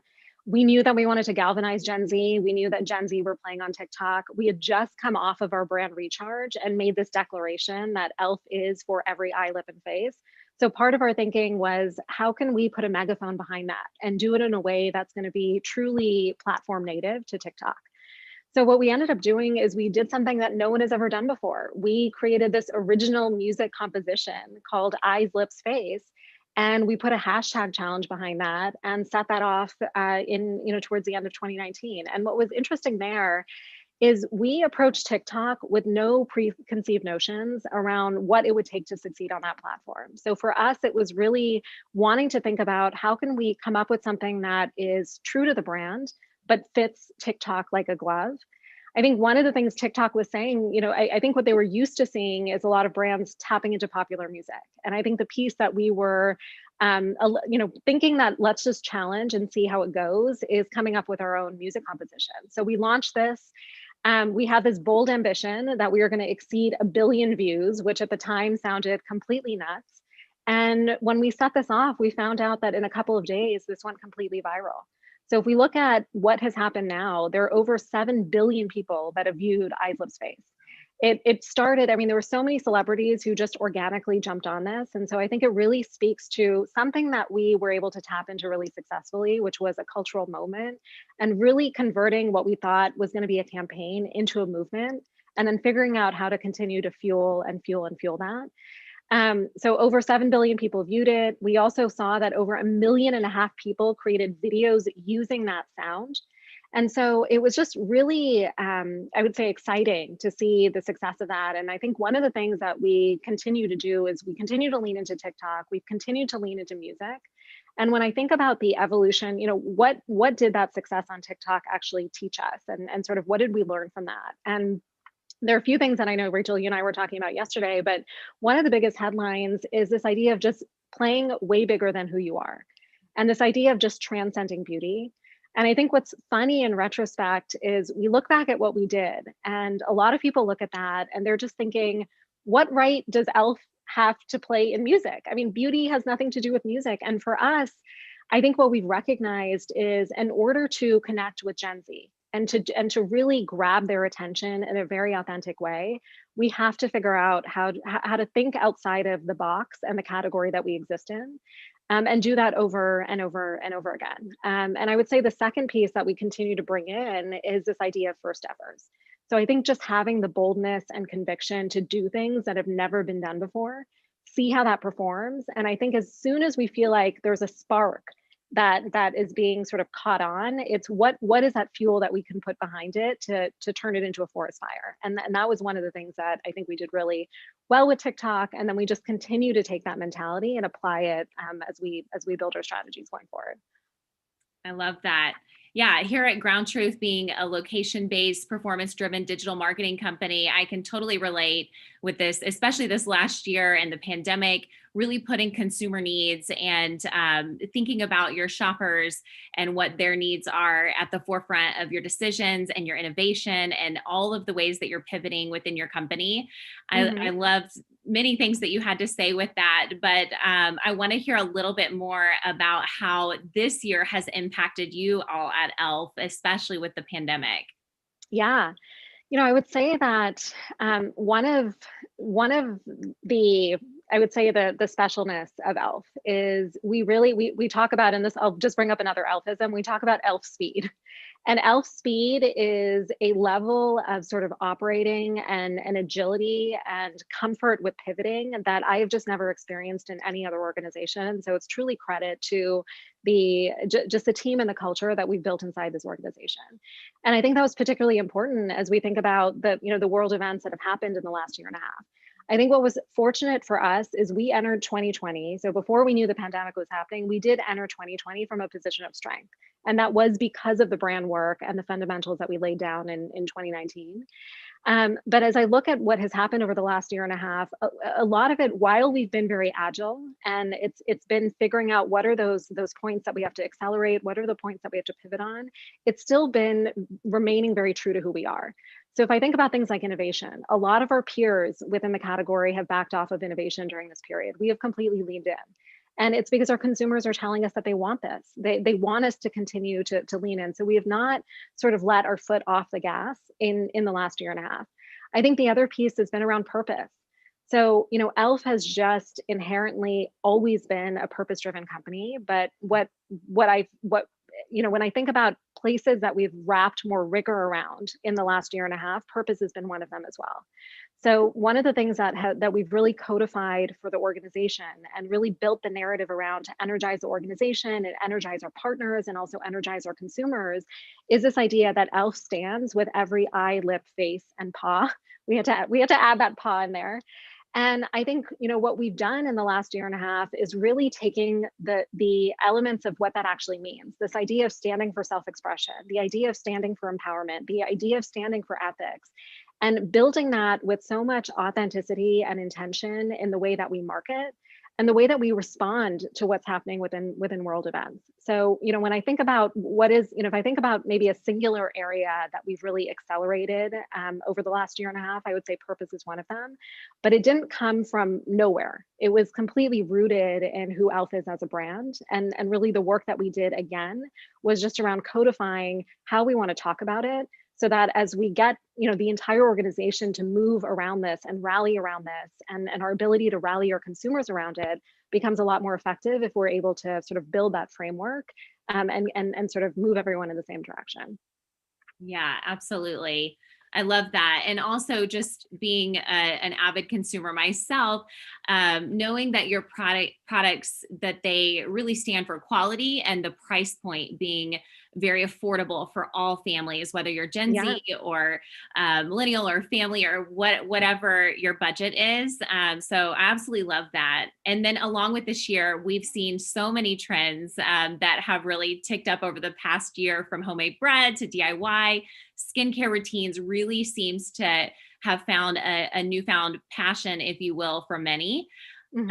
How has e.l.f. Beauty sales reflected that? And then also, how is that shaping future products? Yeah, no, for sure. So I have to reactivate the lights. Okay, there we go. So, you know, what I will say is when we look at what consumers are focused on and where we've seen the acceleration within beauty, skincare is definitely an area there. The context for e.l.f. is, you know, we launched into skincare 6 years ago. So in 2015, we launched into this adjacency. So skincare is we're not as developed in skincare as we are with the rest of color, but we're also not new to skincare. And the other piece with skincare is the same fundamentals of delivering prestige quality at this mic drop price is what we're doing with skincare. And to what you were just saying, Rachel, that is exactly this idea of e.l.f.ing amazing. Like, that is the emotion that we're trying to harness with every single product that we drop, which is you cannot believe the quality that you're experiencing for the price that we're delivering it at. When I think about sort of how what we're seeing from a consumer angle, so a lot of the trends that we're seeing that we think are going to stick post the pandemic would be things like skinimalism, this idea of streamlining regimens, the idea of keeping things simple. And so as we're looking at all of that, all of those pieces are absolutely being baked in as we continue to innovate and really respond to what we know that our consumers are asking for. Yes. Oh, I can definitely relate too, with wanting to simplify your routine and being able to get the greatest benefit for your time. So absolutely. So considering our audience for a minute, most brands today are facing many more challenges than opportunities due to the impact of COVID-19 on the economy. And we spoke a little bit about price point, and I know that you hinted to that as well. What advice do you have for brands and marketers that aren't as well positioned to succeed in today's economy? Yeah. For sure. You know, I think when I reflect on just even our journey, and I think the moment of reset for us was in 2018, 2019. And it wasn't exactly what we're experiencing in the world right now, but, you know, there was the other effect of beauty was becoming oversaturated, and that was impacting what our overall trends look like. And so when I think about how we came out of that and what that, you know, what I can share with other brands and some of the fundamentals that we learned, you know, the first thing is you absolutely have to be clear on who your consumer is and what you stand for as a brand. And if that clarity does not exist within the organization, you have to put the rigor around articulating that. And, you know, because when I think about, you know, I go back to the word inflection point. When I think about the inflection point for e.l.f., really being clear on those fundamentals, it completely re-energized the organization, our consumer base, and our partners. So that would be the first piece of advice. If you don't feel like that is absolutely clear within the organization, you have to invest in getting that to a point of clarity. The second thing I would say is just this idea that, have the courage to evolve. e.l.f. has had these points of evolution. We have never overhauled the brand. So we've always remained absolutely true to our roots. But I think one of the things that we recognized back in 2018, 2019 is we had so many superpowers as a brand, but those weren't all sufficient. So we had to figure out how to go out and add more. So I would just encourage everyone to do that reflection and really just be honest around where do the gaps exist.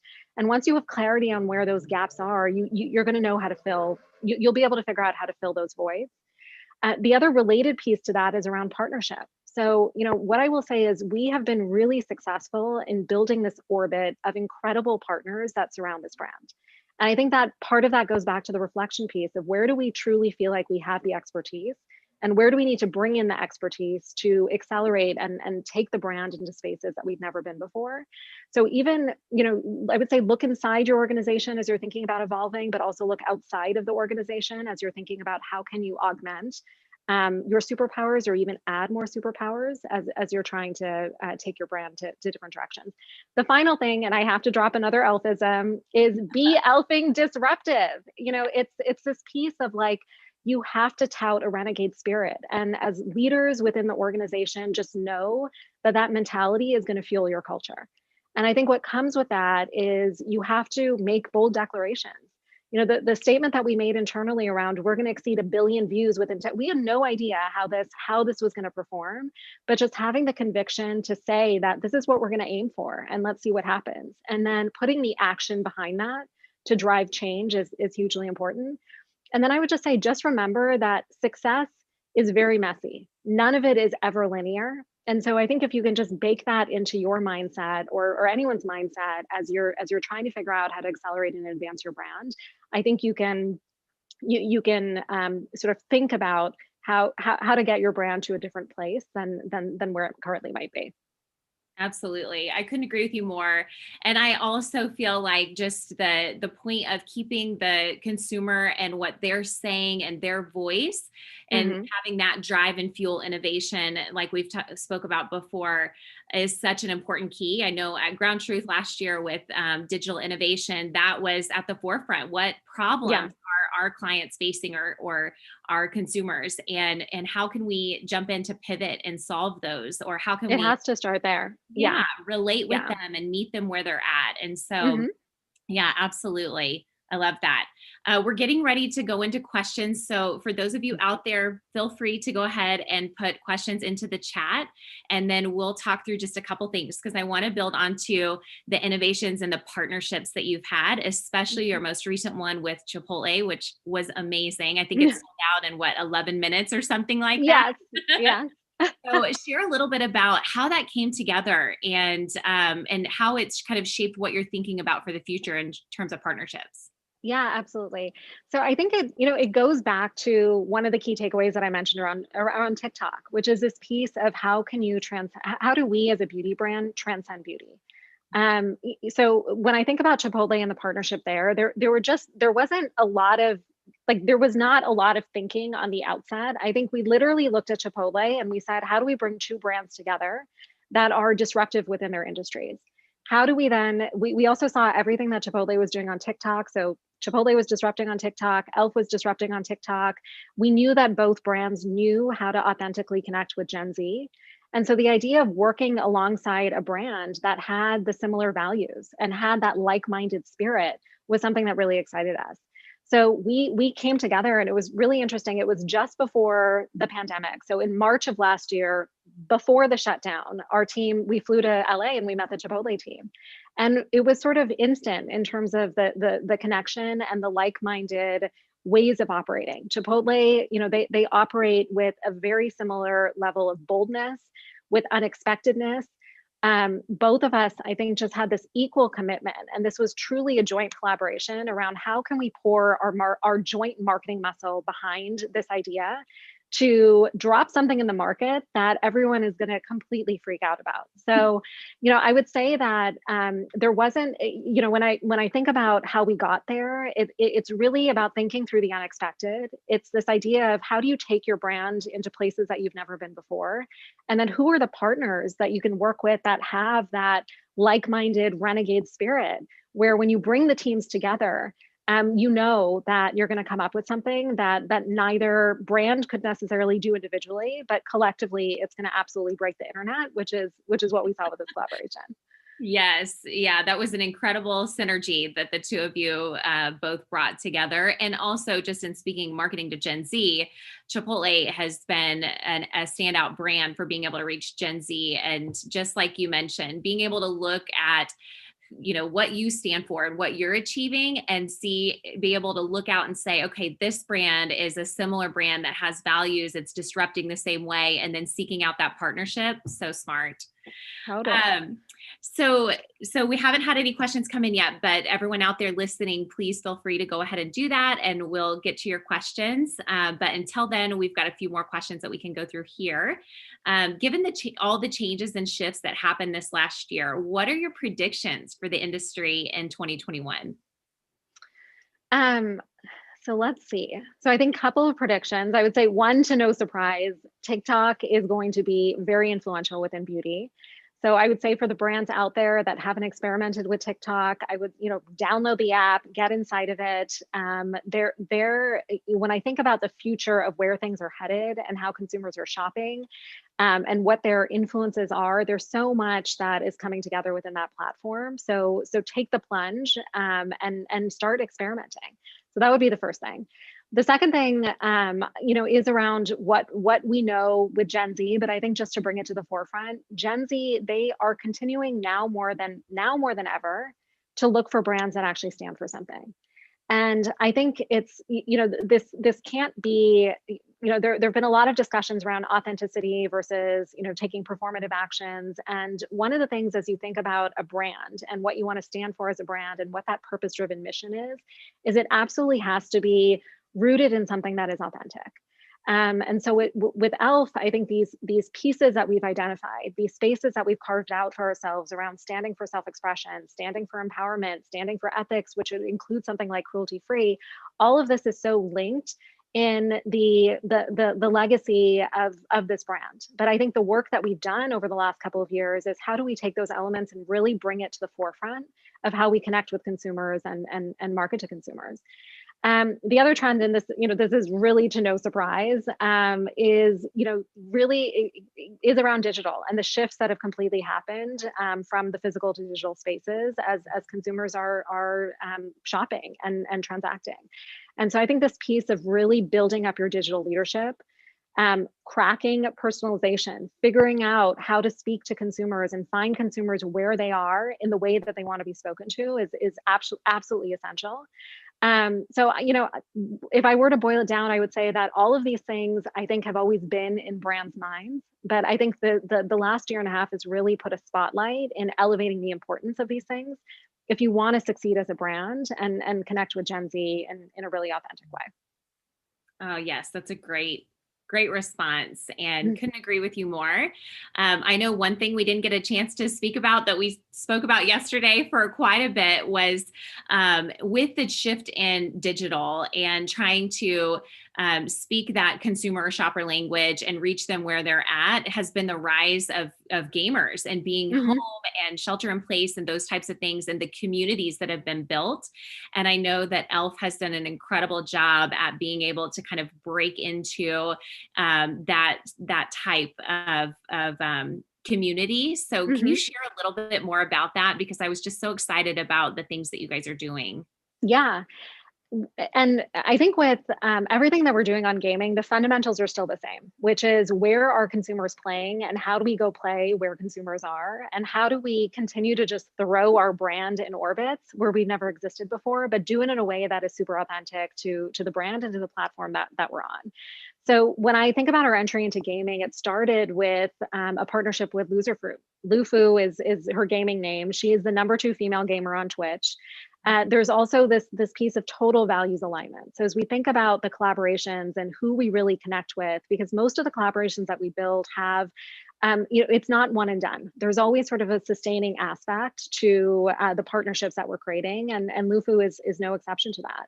I think what we love about her is what she stands for. So she is like this badass female gamer in a space that is pretty male dominated. Yes. And she's unapologetic about that. And so, beyond, there are a couple of areas that we're partnering with her on. One is she's creating, for both males and females, engaging platform native content that encourages self-expression and that talks about the e.l.f. products that she loves using. So that's one angle that we're taking with her. The other angle is going to be more purpose-driven, and it's back to bringing together the joint value that we have around empowerment and using our collective platforms to really lift up female gamers in a space that I would say they're having a huge impact in, but historically have not dominated.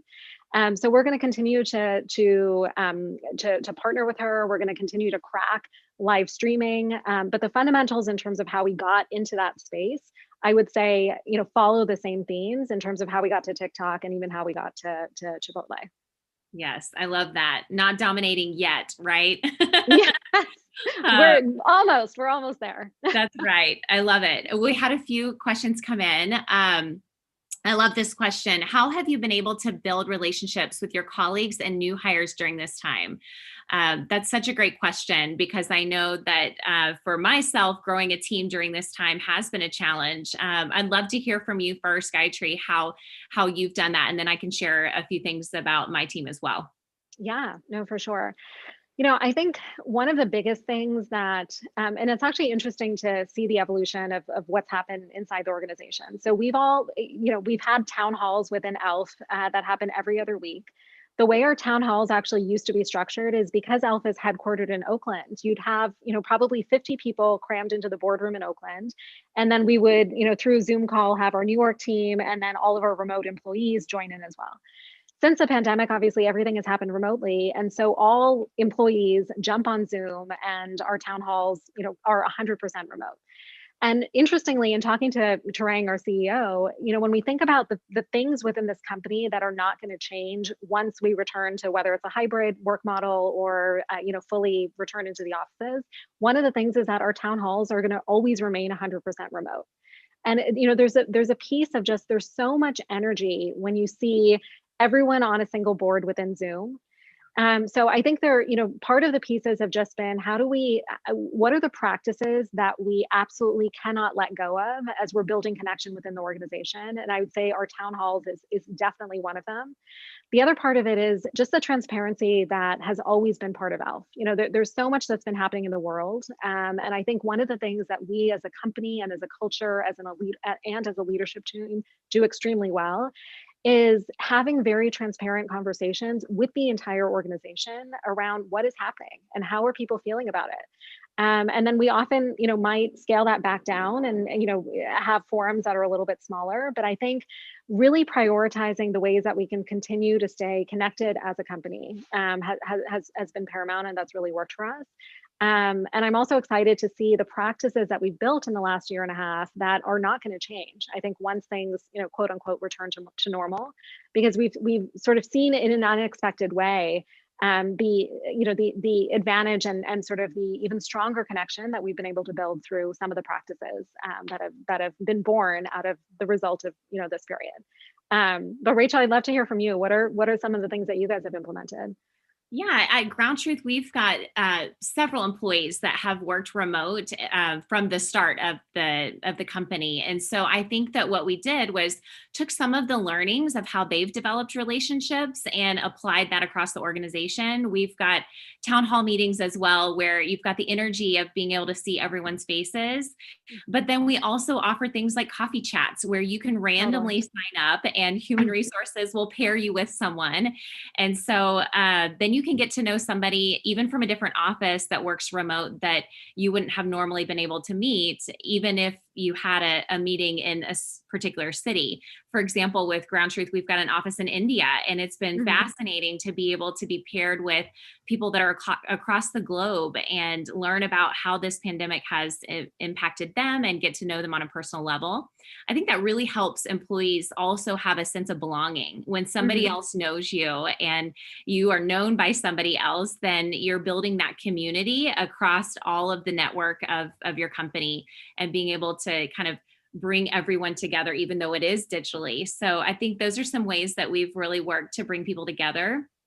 One particular way I'd say with our new hires is that we have developed a buddy system where they're being mentored and paired with several different people across the company, which then also helps them understand the organization, but then feel like they have someone else they can go to besides just their direct manager. So those are a few creative ways that have really helped us come together as a team.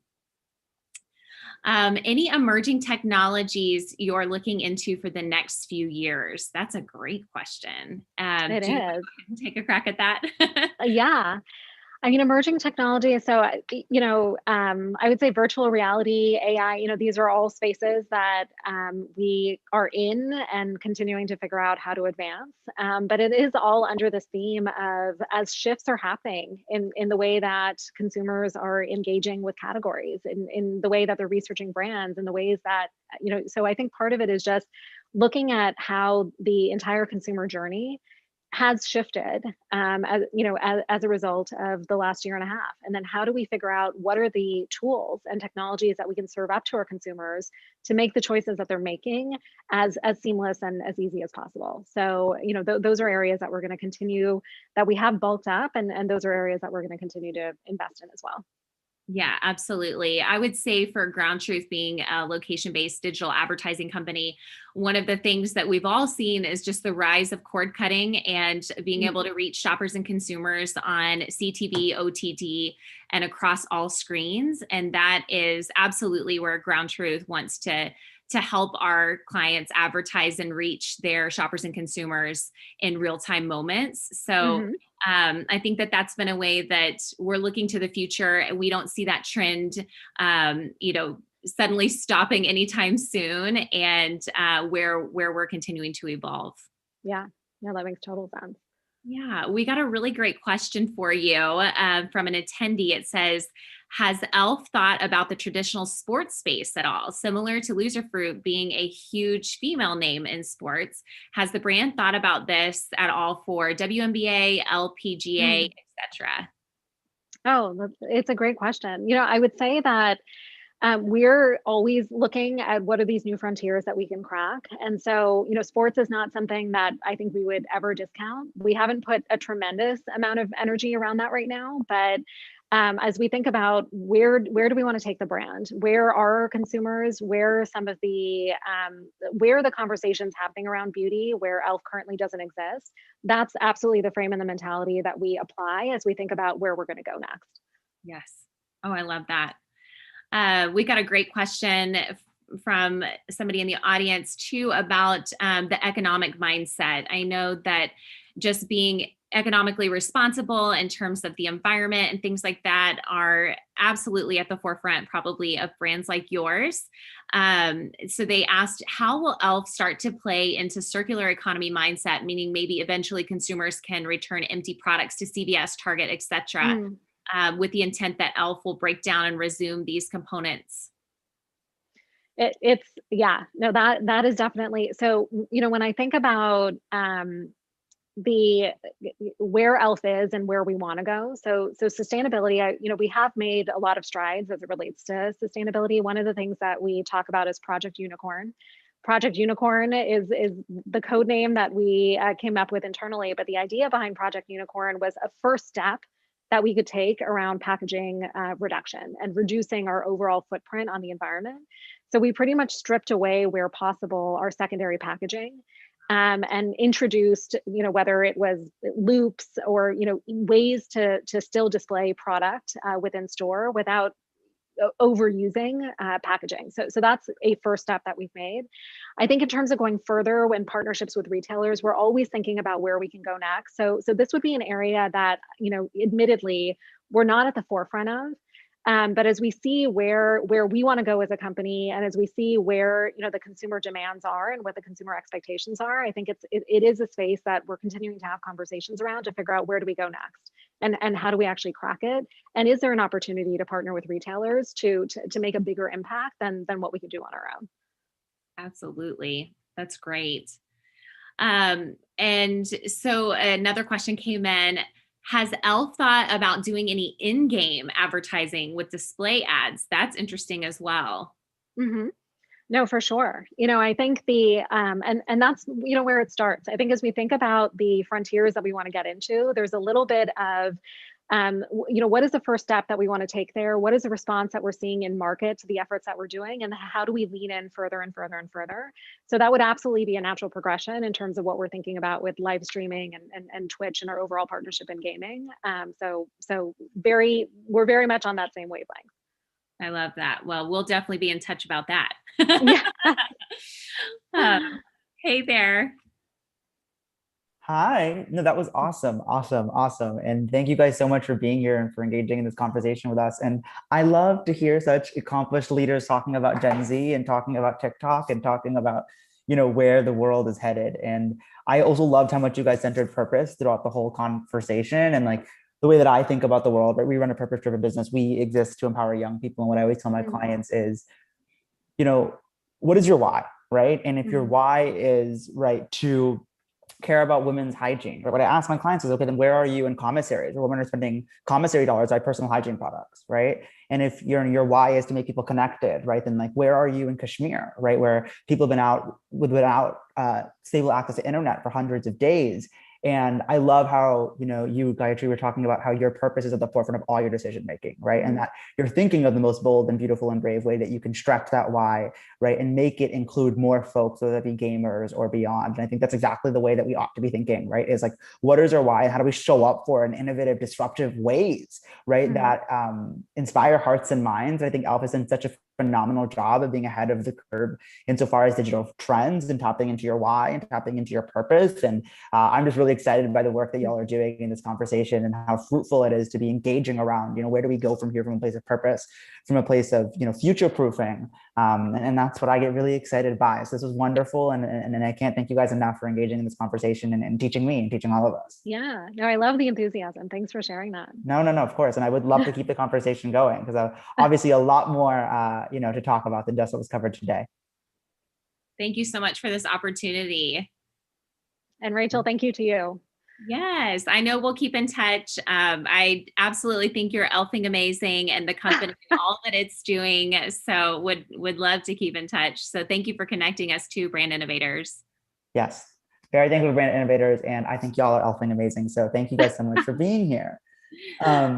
So I'm going to introduce now, I think, our next fireside chat of the day. So thank you guys again. And I'm also going to introduce Maya, who is one of my best friends and my chief people officer at Juve Consulting, and someone who is far cooler and smarter and funnier than I am. And she will be taking over for the day as I head out. So Maya, do you actually want to go ahead and introduce yourself in the next panel?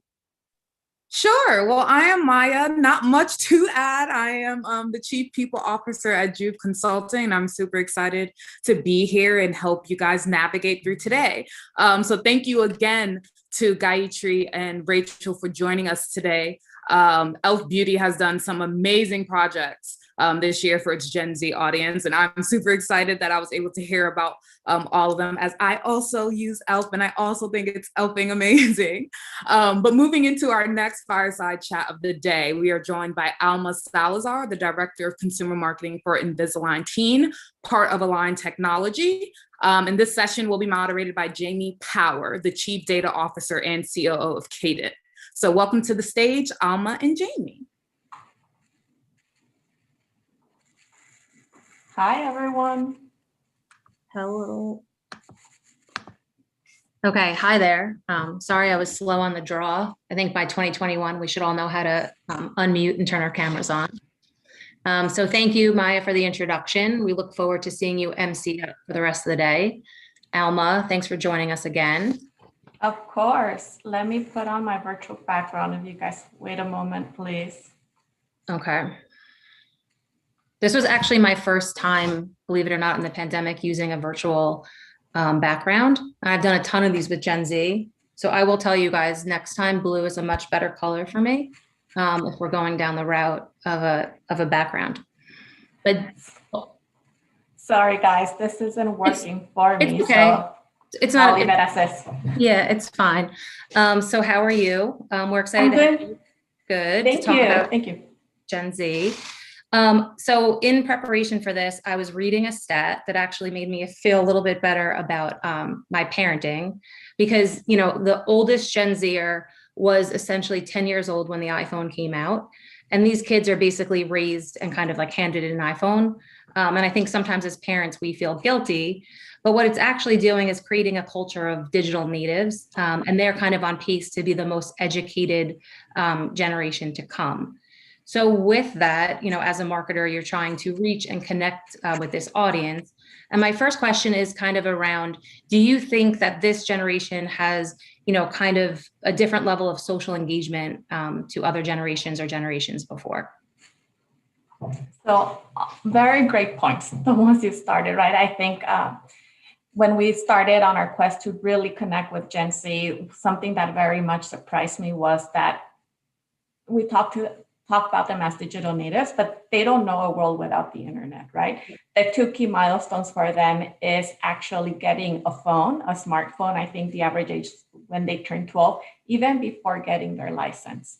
So I think something that's similar across the generations is that the young generation tends to set the trends.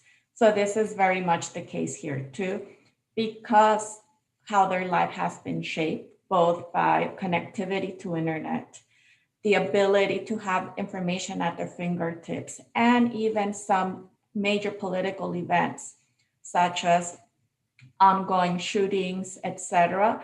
Those two things have really shaped and emboldened Gen Z, where they do believe that they can change the world, that they don't have to wait to get to college to start being successful and start making a print in their local communities or their local world. So from that end, I do believe that they're significantly more engaged than maybe earlier generations.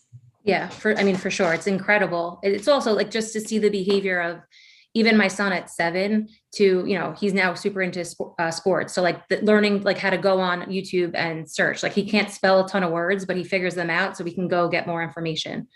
So it's definitely a flip versus like us flipping through the card catalog in the library at school. Yeah. I also was reading about the work that you guys do with National 4-H, kind of around celebrating teens. So can you kind of talk about that program? Absolutely. So for a while, so the company has been around for about 20 plus years. And we've always had a big not-for-profit component, something that we don't necessarily talk about very widely, because it's something that we say like we're doing because we think it's the right thing to do, not necessarily to get publicity out of it. However, since we really want to connect with Gen Z, we know that they really care about socially driven brand purpose brands. We thought it was really important for us to take a stance for something.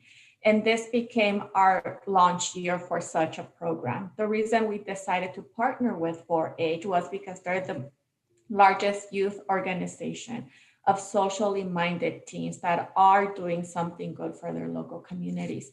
And we took the same approach and similar strategy to what we have done with the rest of our Gen Z effort, which is to partner with other brands or influencers that have credibility in the space that you're trying to, you know, go into, because you end up borrowing brand from them. You are able to come in with a stance that they will likely connect with you on a much faster way. So our goal this year is to award 100 teenagers that have been doing a positive change in their local communities. Actually, the application period closes tomorrow, and I'm looking forward to start reviewing the hundreds of applications we've received to date. And then our goal is to have this be a year 2, year 3, year 4 program that expands beyond the US, and we'll then continue to partner with the right local organization that allows us to do that in each of the different regions we decide to expand into. Yeah, so it's like something for them to get behind and feel good about. And then you guys are helping kind of improve their smile. Absolutely. And I think that's the best way for us to live into our brand purpose, right? Like changing lives, changing smiles, transforming lives. And that's really what we are here to do. And we think this is one way for us to live into that, do good, and still connect and help drive the business. Are there, so that's the brand's purpose, right? So are there other ways that you guys are trying to instill that through your media relationships? Yeah, I think everything we do, we definitely live into transforming smiles, changing lives. We really think about anytime somebody, whether that's a Gen Z member, a parent, even our doctor, keep in mind we're a medical device firm, so we need to have a prescription, interacts with us, the company, or us as the brand. We want to make sure that they walk away feeling good and feeling like they are empowered to, in fact, create a smile, and that a smile has been created.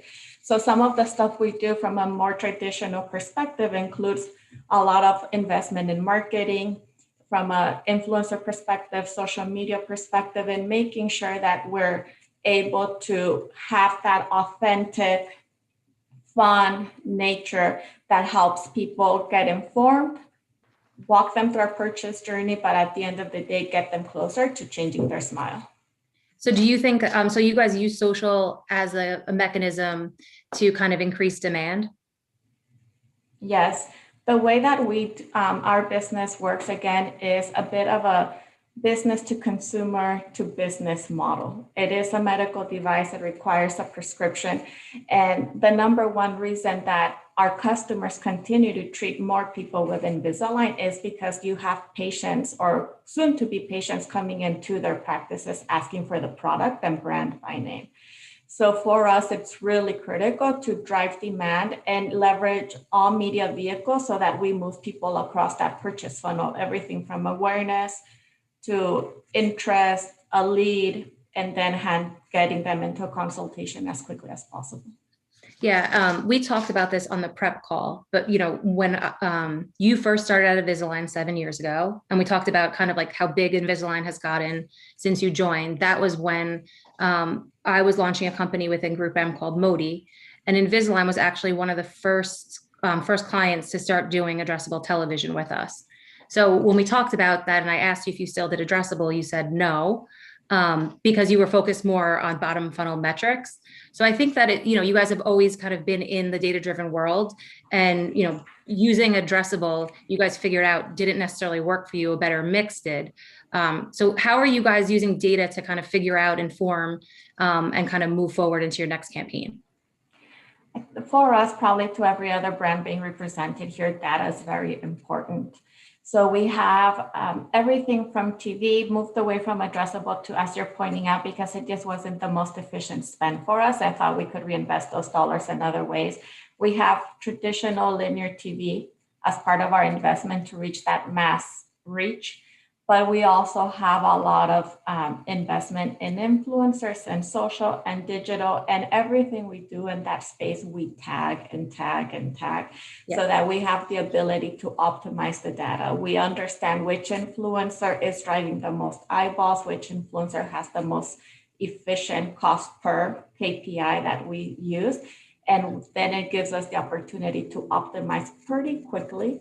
We, in the past 2 years, we've transitioned our in-house and set up our own internal in-house social media buying team so that we, again, have that real proximity to the data in as real time as possible so that we continue to invest and make those optimizations to continue to drive the business. Yeah, I mean, I think the data piece is the most important. The fact that you used like addressable or and television that way and figured out that national television worked harder because you were trying to create brand stature and affinity and move consumers down the funnel. I think it's surfacing that data and figuring out how to get data across all different channels to figure out how to use it. But you know, even when you're doing things around addressable TV, like it's not always going to work, but at least it's powerful just to have the data to know instead of it just being a black hole. Absolutely. So that's something that I am very proud of our entire team. We're not afraid to try things, and we'll try in what we consider to be the right way for us, which is we might set up a pilot. And then we'll figure out, well, what would success look like for us? Can we prove that or disprove it, and then take the dollars and optimize and do it again, right? So we do that often. We actually started investing in Snapchat ahead of many of our competitors. And it was one of the fastest and most efficient platforms for us. And as a result, we've continued to increase our investment there. We're investing in TikTok, but being careful around how we do it to make sure that we stay compliant, because again, we are a medical device product, right? Yeah. So we start and measure so that we continue to invest and make the right investments where necessary based on what the data is telling us. And to your point, drawing out those insights from the data. So, I mean, I think that's really powerful. How do you guys think that you've been, because essentially it sounds like you guys have created a center of excellence that's not afraid to take chances. You guys are work together. You're clear before when you're doing something of what you want to learn to make sure that it's just not like a check the box. Yeah, we did this, move on. It's, you definitively figure out if it worked and then how to build on it. But how do you kind of empower your teams, or how are you guys set up to be able to get stuff done? Because sometimes it's hard to get the newer stuff, the stuff, you know, that doesn't have standards kind of approved, because there's a hesitancy internally, you know, where you're scared that it's not the tried and true. So how do you guys get it done? That's a great question. It's not necessarily easy. Right? I'll start with that. What we want to make sure, so what we do know is we have an MMM model that we follow. So we understand what our highest ROI yielding channels, and we make sure that we are investing there, and that every extra dollar, before we invest dollars somewhere else, that we have essentially maxed out those areas to the best degree possible. We also have a bit of a testing budget, because we say, okay, at the end of 2019, TikTok continues to grow, has surpassed some of the other platforms. We can't ignore that platform. So how are we going to do it in a way that allows us to test our way there and also make sure that we're compliant? So that's probably the simplest way for me to answer, right? We follow our metrics, our data, our MMM, but at the same time carve out dollars, allowing us to then prove the concept that investing here will make sense. And either because we've had great growth, we have had the luxury of continuing to get incremental dollars versus having to self-fund a lot of initiatives, which sometimes certainly helps and makes that conversation easy. Yeah, I mean, it sounds like you guys have alignment before of like what success looks like, that we were able to kind of quickly evaluate and like run it up the change that this was a success or this didn't work because of X, Y, and Z, and we're going to move on to the next. Yeah, that certainly helps. Yeah, I mean, it's pretty amazing of an organization. Because what's the growth you gave me from 2017 or 2013 to now? So when I joined in 2013, we had about 5,000 employees, and I just saw the last numbers were now closer to about 20,000.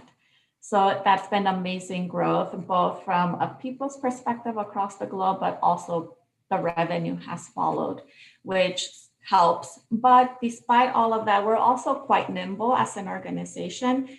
With our consumer team continues to have one key lead, allowing us to make those decisions on a much faster basis.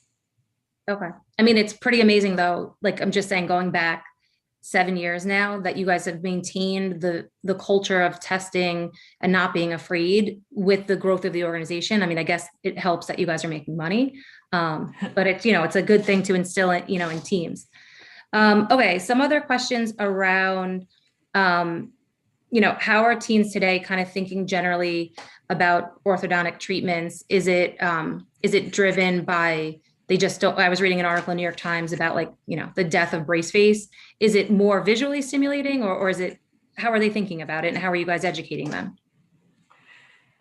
So for teenagers, braces or orthodontic is considered almost a must-have, right? Unlike for some adults, it's considered more of a cosmetic fix. For teens, it's considered a must-have, so that's helpful. One of our challenges, though, is that parents, likely mom, is the decision maker, and their frame of reference is only braces. So while mom has adopted technology all around them, when it comes to orthodontics, they're thinking braces. They're painful. Yes, I hated having to go to the ortho for every time my bracket fell off or a wire poked me, but we know it works. So then what we have to do is leverage teens' pestering power to introduce Invisalign as a possible solution to mom. And while we talk about teen and Gen Z as one group of people, talking to a 13 and 14-year-old is very different than talking to maybe a 16, 17, 18-year-old, right? So that older teenager for us really values the aesthetics of it, the fact that it's non-intrusive, that it's hardly visible, that they could eat what they want, that they could maybe think of going to prom pre-COVID and not have to worry about having prom pictures with braces, right? For the younger teens, the approach is a little bit different, mostly around less pain. And again, snacking, being able to remove what you want, the popcorn and so on, without having to worry about all those restrictions that come with braces. So then the communication when you're doing it in television is more geared towards mom and educating her on the technology, and it's not just braces, but the rubber bands and the tightening. And then to the kids, it's different benefits that you guys are communicating via influencers and channels like social. Yes. So for mom, we leveraged TV along with the rest of our adult audience. And it's a way for us to introduce the brand and talk about some of our key benefits, most importantly, that it works, right? And it'll work and it'll give you the results you want. And for teens, we use digital and social to communicate with them primarily. And last year, we launched a new campaign around the language of the internet. You cannot talk about the language of the internet and ignore TikTok. So we found TikTok audios that had gone viral, added an Invisalign spin and message to them. And that was our primary communication to teens from a video perspective, and then adapted to social and so on. And within the first quarter of launching our new campaign, we saw 1,200% search lift on Google and YouTube. So again, bringing their trends with how they're communicating, where they are, and adapting a message that'll break through with them has helped us really continue to drive the business. Do you guys see a difference with how you communicate or break through with male or female Gen Z audiences? Or is it more just cultural relevancy against the audience as a whole?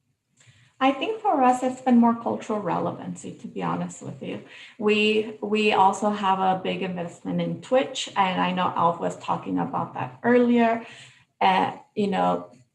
I think what we have found out is that what matters to them goes beyond some of those surface differences. Is, will it work for me? How will it make my life easier? And do I resonate with this brand? Do I like this product? And so far, I think that applies to both girls and boys. Okay. And then there's some questions about, how did you guys work with, or how do you work with influencers? So our influencer approach has been really evolving. So when I first started at Align, we already had an influencer program before it was called influencer marketing. I was, to get ready for our conversation, we have about 35 mega influencers already signed this year, and that's people over maybe 1 million followers plus. And the way we do it is the program is called the Smile Squad for us. There's influencers that are meant to be that awareness-driven influencers, the equivalent to TV for a parent or an adult that's going to drive eyeballs. And we also have influencers that are really meant to drive lower funnel metrics for us across the board. Everything we do, we tag. We put the influencer into treatment. Then they authentically speak about their journey and their treatment experience. And we ask them to drive to one of our lead forms across all pieces of content. And then we also work with them to allow us to whitelist the content so that when somebody is on Instagram, they might be seeing an ad from one of their favorite influencers versus one from Invisalign, but it's still delivering on an Invisalign message and trying to get them to our website as quickly as possible. Okay. When you guys, like, do you guys have a secondary messaging that's going towards adults that are getting Invisalign, or is it all focused towards Gen Z? No, so our business is, we have two books of business: the adult business, which is meant to be an adult who's looking to get treatment for themselves. We have messaging for them because they care about slightly different things than maybe a mom or a child or teenager care about. And then our second book of business is the teen side of the business. On the teen side of the business, again, because it is a medical device, it's really important that we bring mom along on the journey, because it's oftentimes the parent who's selecting the orthodontist and the parent who's dealing with the insurance benefits, etc. So speaking to both parents and teenagers become very critical. Okay. The question just came in. It said, kind of what roles do focus groups play? Do you guys have teens involved with the focus groups? Are they focused around moms? Like, how does that work? Yeah, great question. So staying connected with our audiences is very important to us, right? And sometimes hearing from them firsthand is the best way. So usually before launching any major initiative, we definitely talk to teens and moms also, or if we're doing adult work or with adults. From a mom and teen perspective, we want to make sure that what we're saying is resonating with them for us to understand what are the barriers to adoption or moving forward. And we also work very closely with our media partners to continue to help us make sure that we stay in the know with all the latest trends across our key audiences. Are there any kind of interesting trends that you've seen over the pandemic that's, different behavior? I did a session a couple of weeks ago with Sanofi, and they were, we were talking about how, there's like a huge uptick in allergy medicine because people don't want to confuse allergies with COVID. So is there any kind of shift or anything interesting that you guys have seen over the last year? I think something that surprised us all was that all of our metrics went through the roof. Our UV visitor sites, our doctor locator searches, and some of our other lead forms, even when the pandemic started and a lot of practices started to shut down. So that really surprised us because 100% of our volume comes through the dentist or orthodontist. And when they were closed, it became quite alarming, right? But what we started to see was that our metrics continued to go through the roof, which gave us the certainty that we should continue investing in marketing, because it almost even maybe forced more people to think of the benefits of our product versus maybe braces, especially this opportunity to reduce the number of emergency visits, right? Because you didn't have to go into a doctor's office as often. So for us, that was surprising. Yeah, and I guess people don't want to like show up on a Zoom call with braces, right? You could just wear your Invisalign and you can't see it. Yeah, that was certainly something that I think was really relevant for the adult audience. I know our CEO called it the Zoom effect, because they were constantly now doing what you and I are and the rest of the group here is, right? So closely seeing each other most of the day. Yeah, or you're like staring at yourself and you're like, oh, I got to get that fixed. I always wanted braces. To your point, I nagged my mom for years and I was never able to convince her for braces. I actually like the rubber bands, so that's one of the things that young kids really appreciate, the color of the rubber bands. So when I was saying talking to a younger kid versus a 17-year-old is different, those are some of those nuances. Okay. And then during the pandemic, I think we all had, free time on our hands and we're trying to stay engaged, with our team members. So I learned, I started doing TikTok dances that are horrible because I have no rhythm and sending them out to my team, but being you're a marketer and use it so heavily, do you personally use those channels, or do you use those channels just so to kind of stay in the know? Yes, I kind of have to, right? So true story is when I joined Align, I had sort of said, I'm not going to be on social media. It was just causing too much anxiety, following the likes. So I turned off all of my accounts. And then I was told, hey, we want you to help us bring to life what this teen strategy should be. And I was like, I cannot talk teen and then not know how to use Snapchat, right? Instagram, and then certainly now TikTok, which I find to be you have to be careful with it, because oftentimes I find myself getting ready to go to bed and then 3 hours later, I'm still scrolling through videos and videos and videos, So are you using it more just to, search, play around, see what's up, or do you have any, viral videos that you could share with us? Are you a TikTok sensation? Not yet.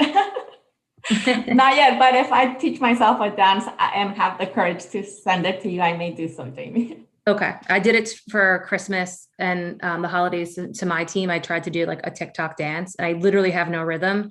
And the responses were hilarious, but you have to be a good sport and keep it. A question came in about the cost comparison between Align and Braces. And do you kind of tell the difference in your, how do you communicate that through your stories to consumers? So great question. Cost, how much does it cost? And anything related to cost tends to be one of our most frequently asked questions across all audiences. We do not set the price. Keep in mind, it's the orthodontist, the dentist that will set the price depending on how severe your malocclusion may be. What we typically say is that the cost of Invisalign is comparable to that of braces, depending on doctors. Some doctors will cost them the same. So a consumer isn't making a decision only based on price. Some doctors will price it a little bit less expensive, and some doctors will price it, give or take, $200 to $500 more expensive, depending on where they are treating in the country, the geographies, etc., and of course the person's case. Yeah. So across maybe some older demographics, other age groups, we saw massive fragmentation, and it was really hard for brands that used to just run, on cable and get 80% reach. That's no longer a possibility because of the fragmentation we've seen that was kind of accelerated during COVID. The fact that you guys were already, targeting, speaking, connecting with, a younger audience, do you think it made it easier for you guys, not to kind of panic during are there things that you guys rethought, or is it been pretty much what you guys have been executing pre and post pandemic? We continue to learn. We continue to learn and apply those learnings. I think one of the changes, I think this happened pre-pandemic though, was that a lot of the content we were developing for Gen Z, our teen audience on the business is 19 and under. That's how we define a teen for the business. Was actually resonating with what we call a cusper audience, that young adult, that 22, 23, 24, 26-year-old, which isn't surprising to me, right? So what we then started to do one of the learnings was, as we were negotiating with influencers, or as we were getting custom content from some of our partners, we were looking to design for both, that could speak to both that older teenager and that cusper audience, because we saw that it was quite working for us. We are able to do that and target that a 26-year-old very different on social, right, than we would be somebody who's older in their 40s and so on. So from that end, I think we just continue to see the trends and see the data and then react to it in a much more faster way than we had maybe in the past. Okay. So a question just came in, I think it's interesting. I don't want to put you on the spot, but it's around Gen Z being the most ethnically, racially diverse generation that we've seen. So, how do you guys plan on messaging and continuing to message and stay relevant to this diverse audience from a marketing perspective? And then also like during the pandemic and during this year, like a lot of heavy stuff has happened. So like, how do you guys stay relevant, but not to say so much, but knowing that they're kind of so social charged by these issues and want to make a difference? How do you guys navigate through that? Because it can't be easy. It isn't easy. And if somebody has an answer, please, would love to have a discussion about that. So again, what we do know is that Gen Z the fun and trends and social, there are also things that really speak to them and that are quite heavy in nature, right? Body positivity, anxiety and mental health, and so on. So we chose topics in a previous execution about, maybe this is now 2 years old, that position somebody, an influencer who maybe dealt with a mental health issue or have become an expert in that space, and talk and created a video series around these issues, right? So we still try to find a way to reflect what Gen Z is doing in a way that doesn't necessarily take a political stance one way or the other, right? This year, Change Makers is an initiative for us, again, to try to recognize all the good that these kids continue to do despite a lot of some of these heavier, more negative things that are happening in the world around us. And from a diversity perspective, we try to reflect our consumers, the world around us, and the talent we cast and the influencers we work with across the board. Sometimes we do a better job than others. Okay, I'm going to move to an easier question from the audience now. But I think your approach is like, you can't ignore it. And then you don't know the right answer, but you're trying to figure it out and just be thoughtful. This question is around, what's your thought? How do you guys select influencers? What data are you using to determine who to partner with? And then are you micro influencer targeting part of your strategy? Yeah, great question. Let me start with the last one. So I mentioned earlier that we have our influencer programs titled or named Smile Squad. That's an umbrella program, but then we have our mega and mid-tier influencers, and we also have a micro program, where the way the micro program works is we have an application window, encourage influencers to apply. We usually look at anyone that has maybe 5,000 plus followers. That's what we're considering a micro. And I think this year we're looking to sign on close to about 20 to 30 people within the micro nano influencer space.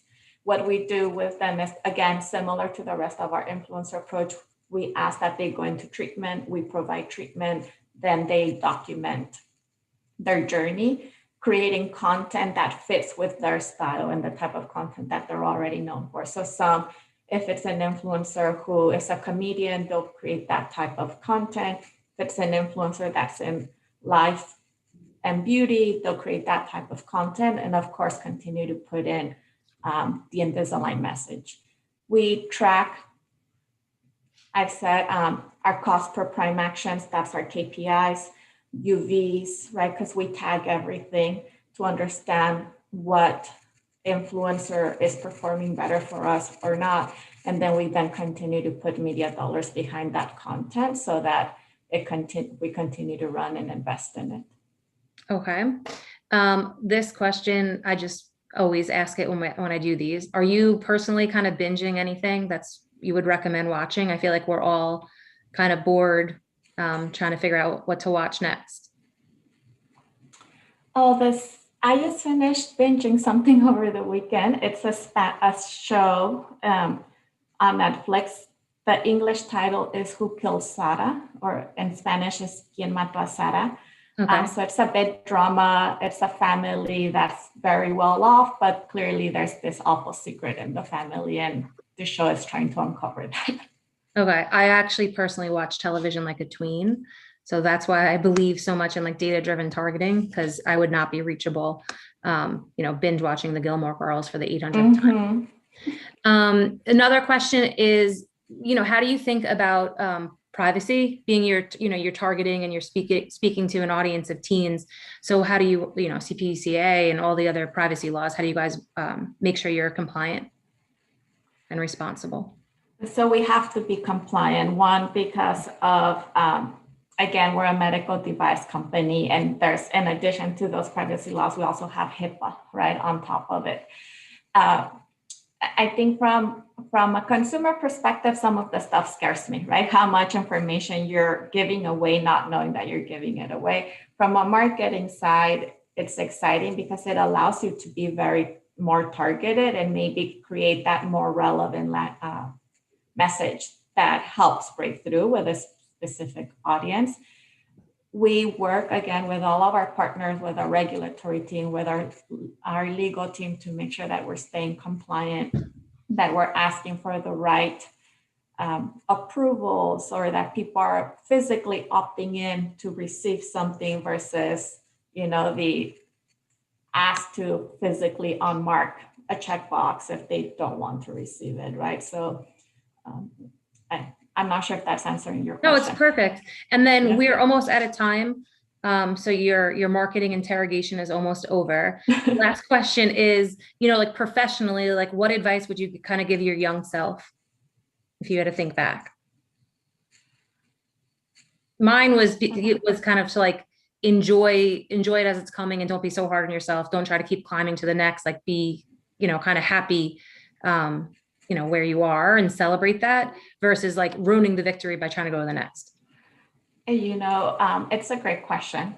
And I think your advice to yourself is probably one that I could still learn today for me, enjoying and celebrating the small wins also, right? Because oftentimes we're so fixated on a certain accomplishment that you ignore all the minor accomplishments required to get to that big one.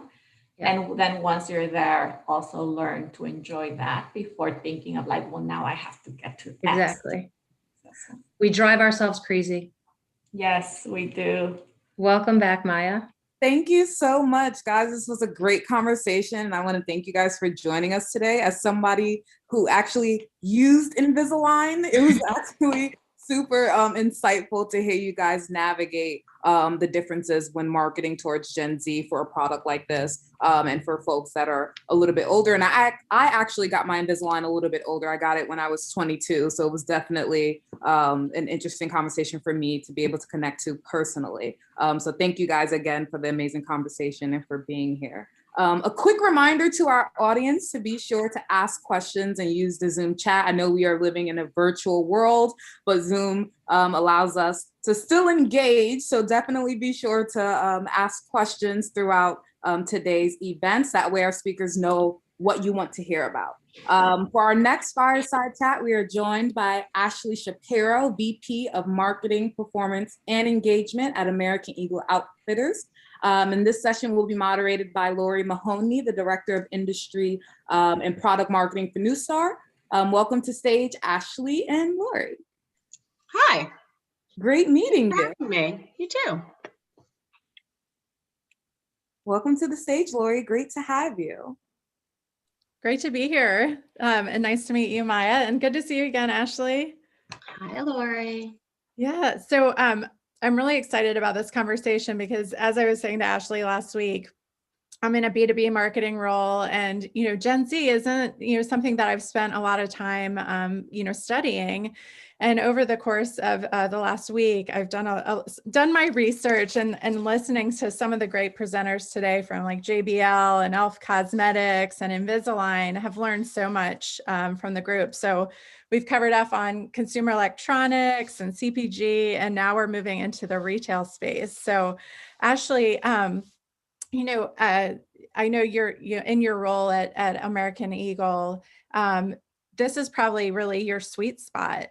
So tell us, what stands out as a marketer for the Gen Z audience? Yeah, it's definitely our sweet spot. A is synonymous with youth culture, which today is Gen Z. So a few things about Gen Z that I find most interesting. It is the largest generation, which as a retailer, as the #1 jeans retailer in the US, a large generation that is in my target, obviously very tempting. They're the most diverse generation. Diversity is their normal. They grew up with diversity being the norm. They're digitally native. They grew up with this in their hands and their entire life revolves around it. Whereas all of us, and I would imagine most of the people on this call, can imagine many things they did without this. They actually wrote directions on paper and all sorts of crazy things like that. They are tough customers. They believe in brands who have values, not just products. That's a much tougher job for brands, or a more important one rather. And they have a bullshit meter. So there's a rawness to them because of how they consume content, because of how they interact with brands, because it's a two-way conversation. They can kind of feel out the realness of the brands that they are interacting with. I mean, you could talk about Gen Z all day, but those are some of the things that I feel beyond the things that are obvious about how they interact with brands versus we do, that I think that really shape how we market to them. Yeah. So you talked a little bit about, social consciousness and like being socially aware. And I know, up until recently, the number one cause was climate change or climate crisis. And, it's slowly evolving to be more around social justice. How at American Eagle do you make decisions about what causes you get behind or which ones you actually talk about in your marketing? Yeah. So you're absolutely right in terms of what are the causes that rise to the top for them.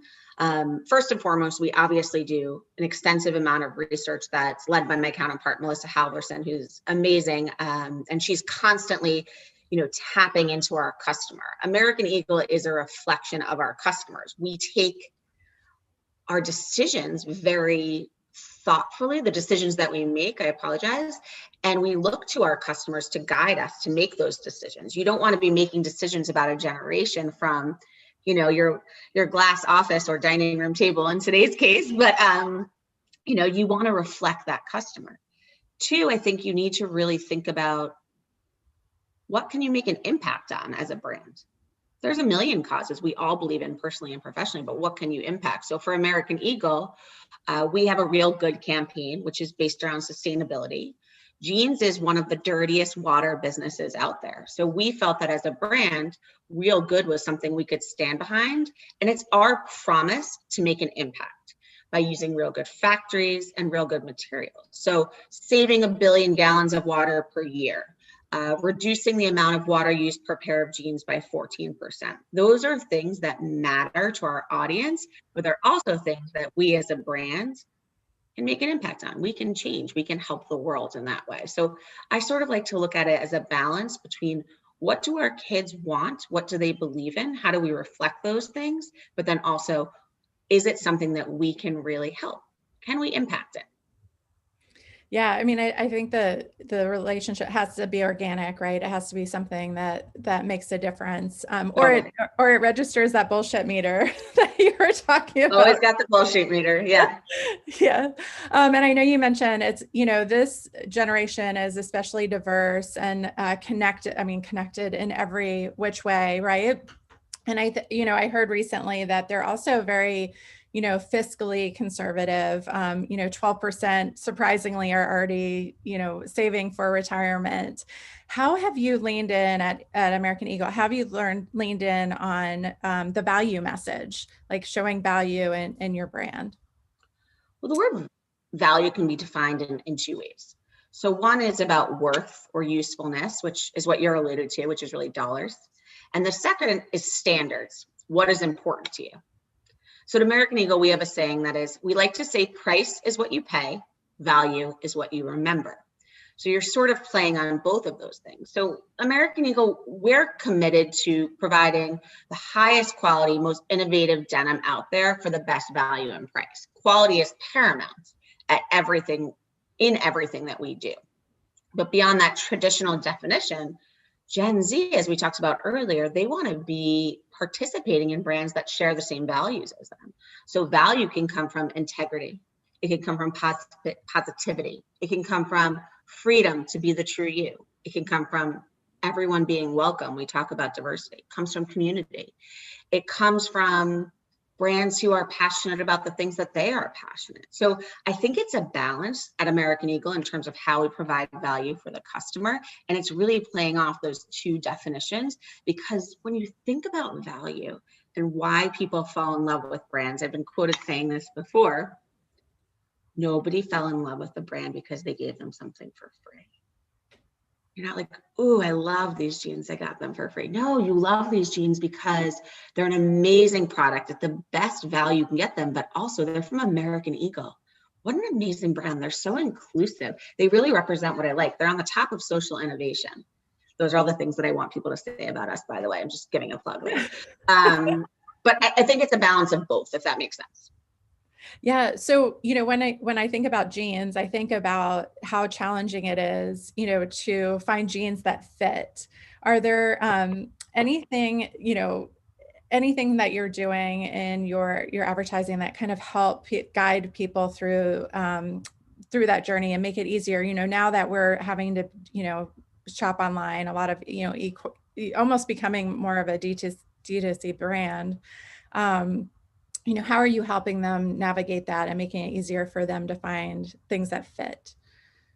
I think it's twofold. So one, it's about meeting your customer where they're spending their time. So traditional roles of channels don't exist anymore. That idea of, oh, here's the store and here's the e-commerce experience, and then maybe let's go back in time, scroll through Facebook. That doesn't exist. All of those worlds, it's like Omni on fire, right? Like they've all become one, and you could really do everything on social commerce. So I think one, it's about meeting your customer, how they want to engage with your brand, how they want to explore your products, and ultimately how they want to shop it.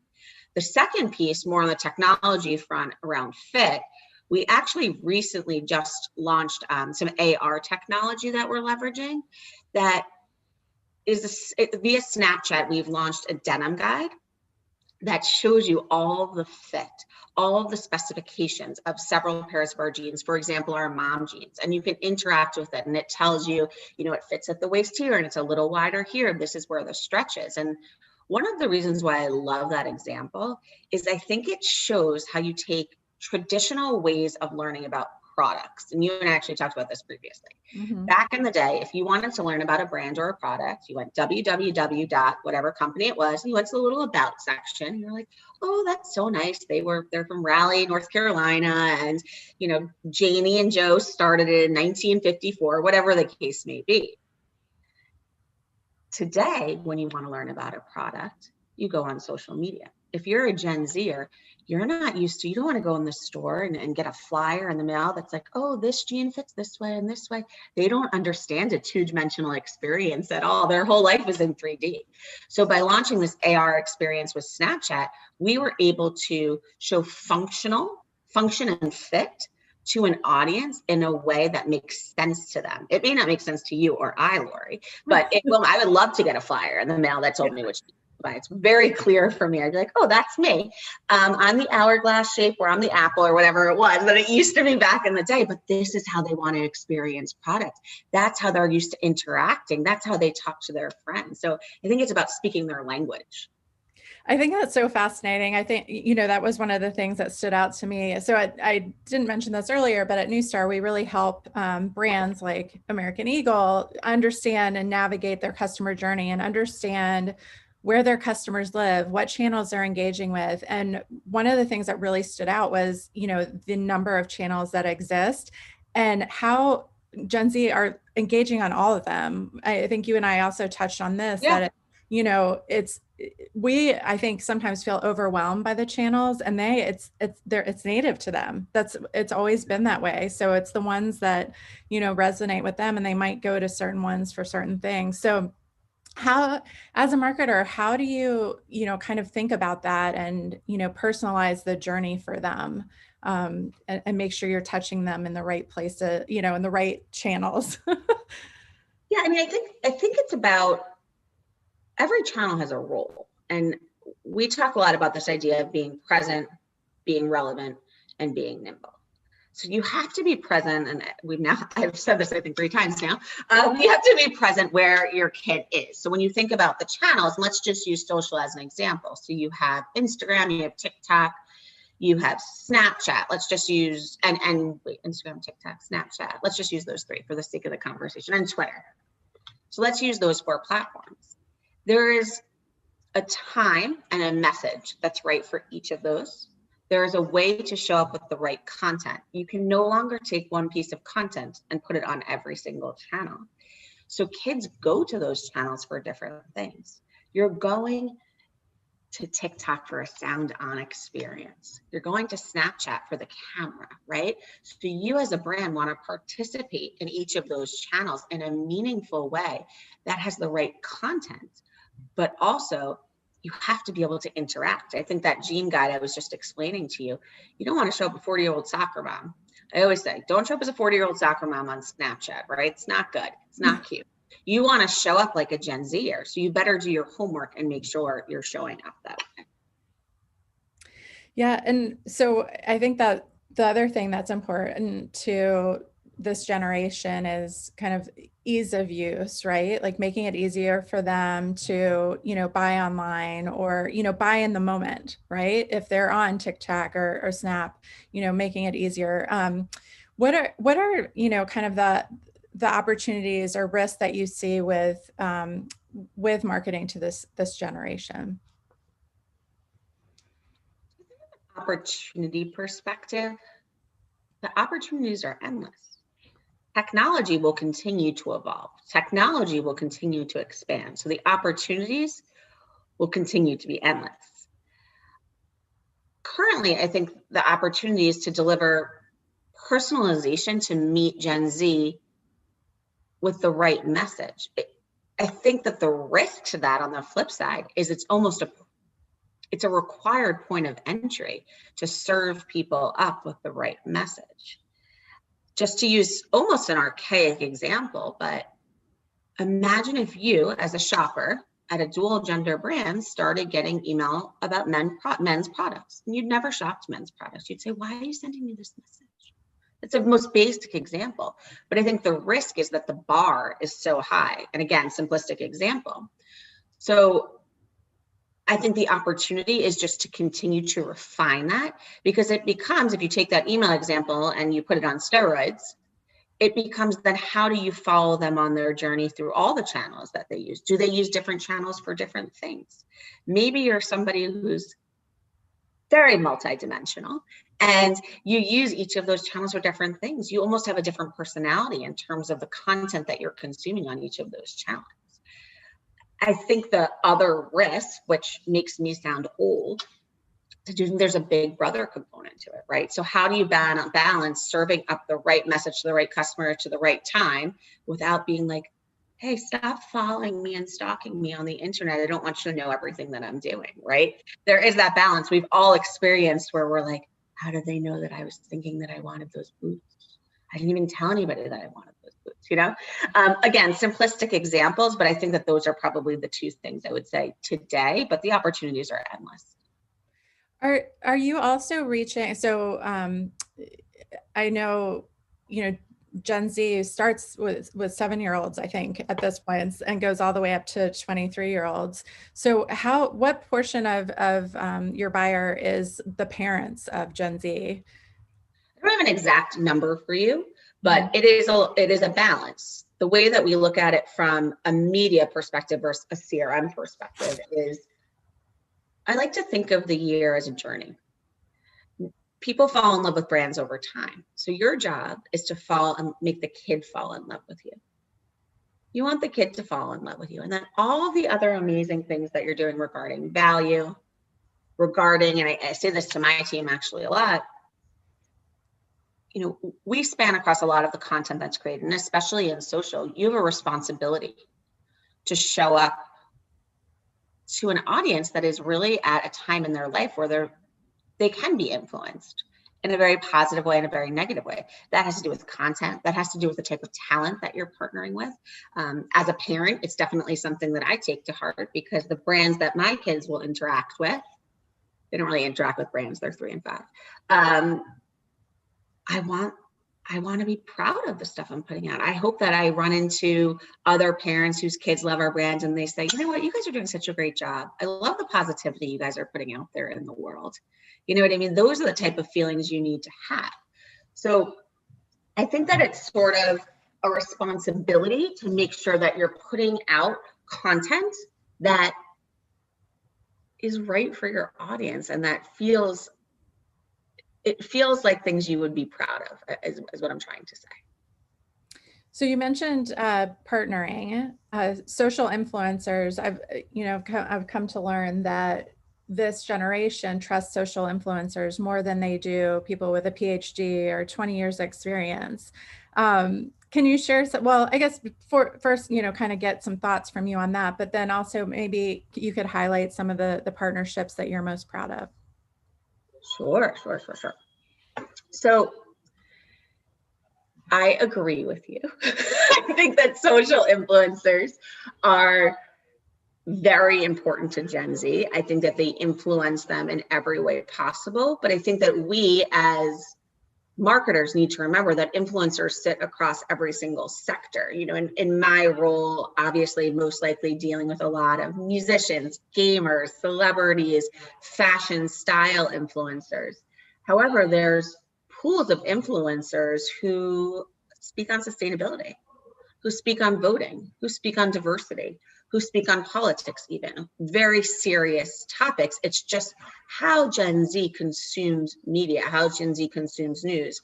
They do not turn on the traditional TV and say what's happening like we did when we were growing up, or even potentially today, right? That's where they get their news from, their feed.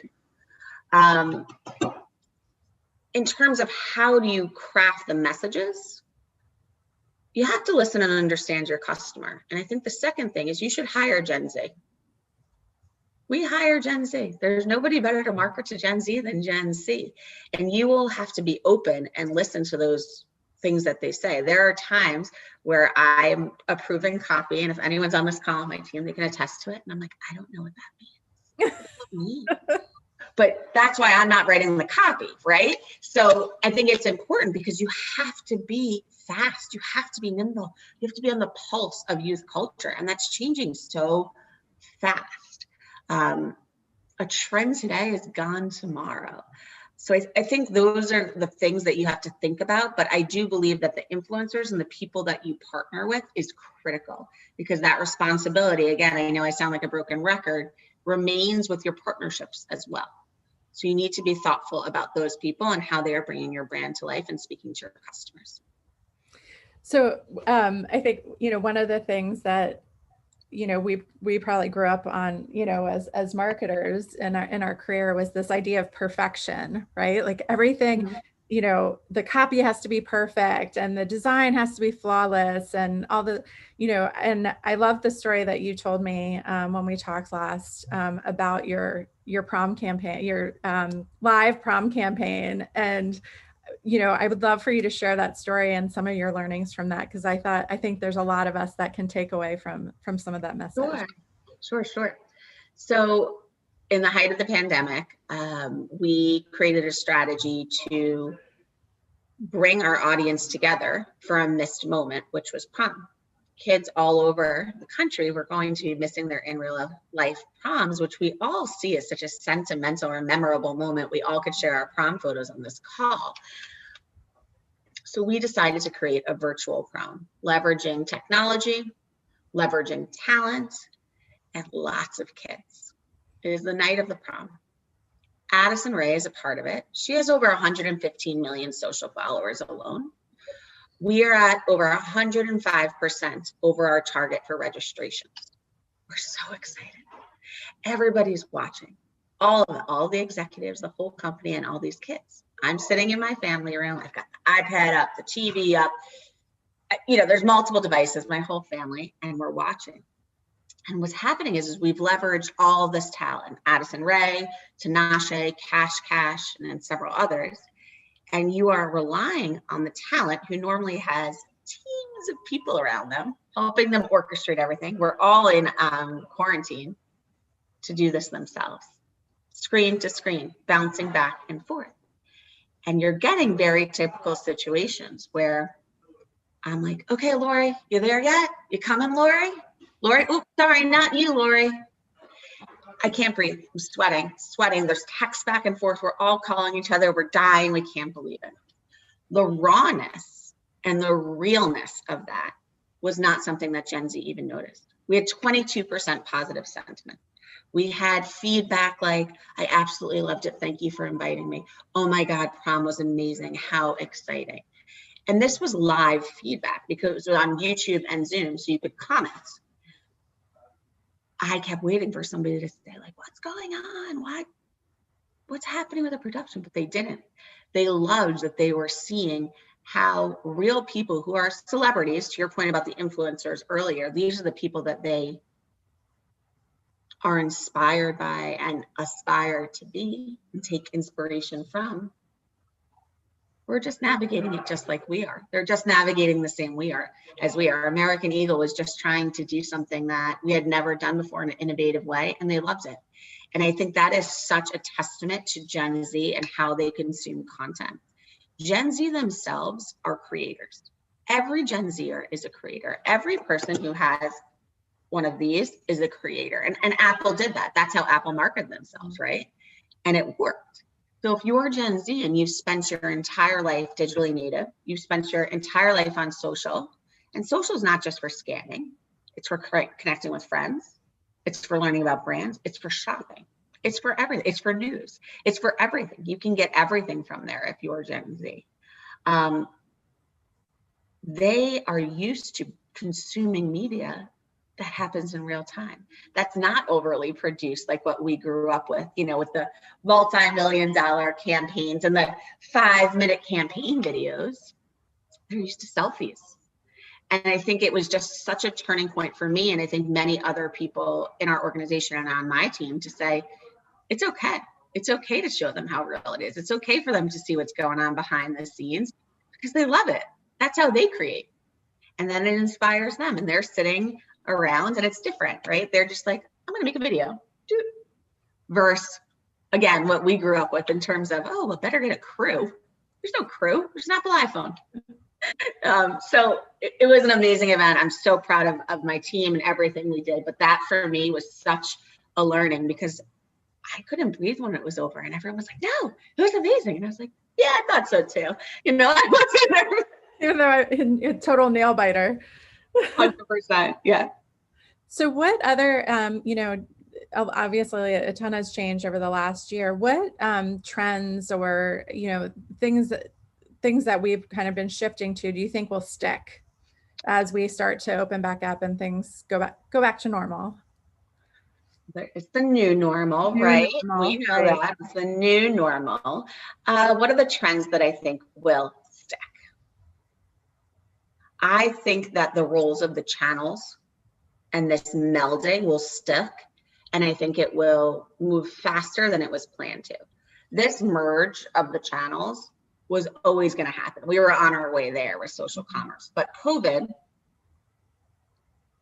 expedited it. I think that will stick. I think that the role of store versus e-commerce versus social will evolve. I think stores will become about experience. You can shop online.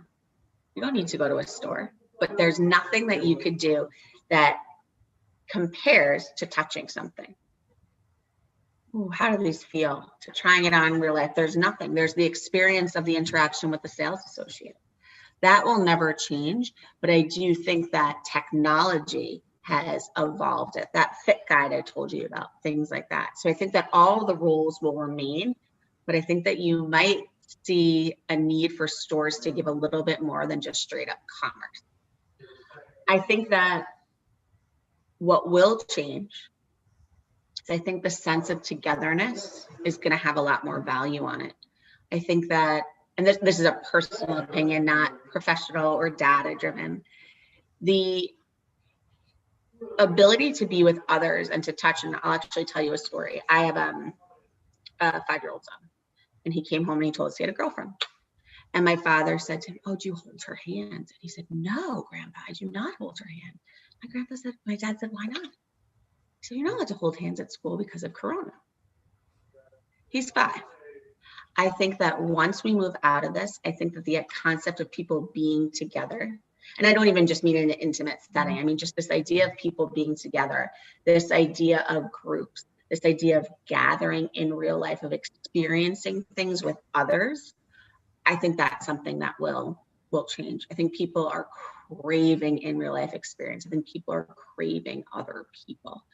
Technology will still continue to help us along the way and will always be amazing. But that's one thing that I also kind of secretly hope evolves a little bit.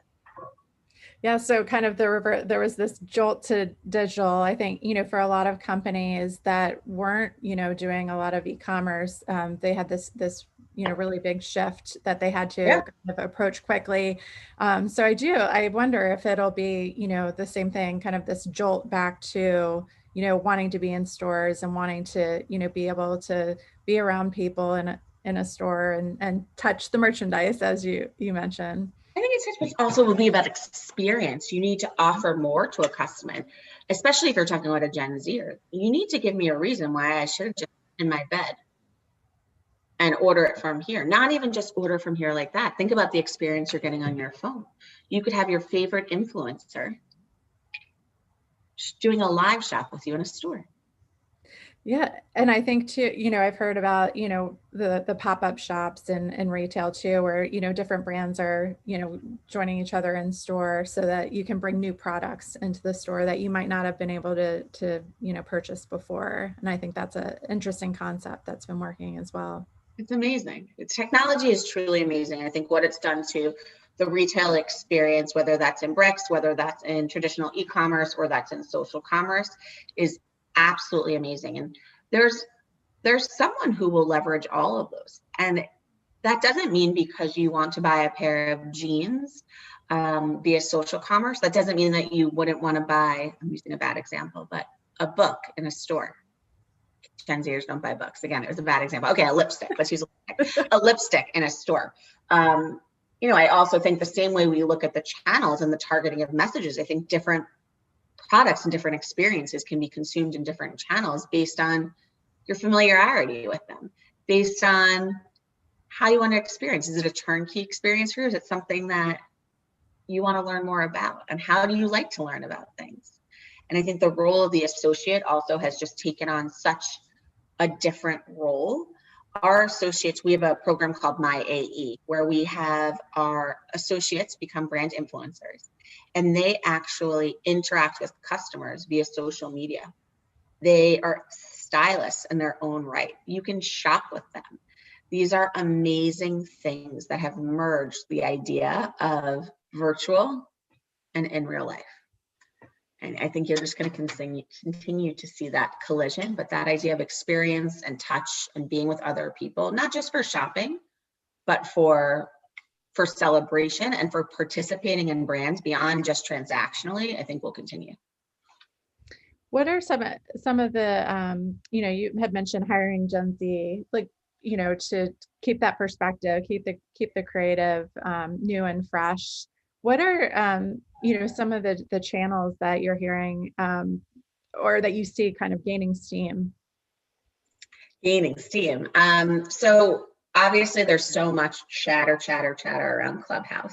Yeah. I think Clubhouse is probably the one that everyone has been watching and has been most relevant today.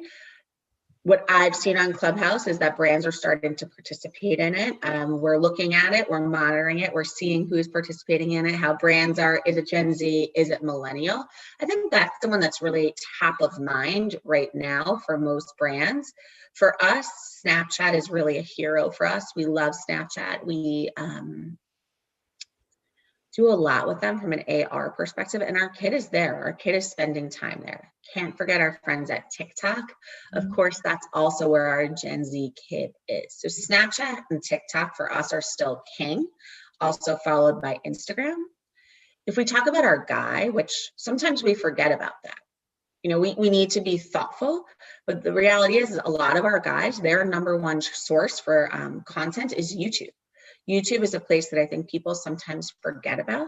It's a little bit longer form content, also known as over 5 seconds.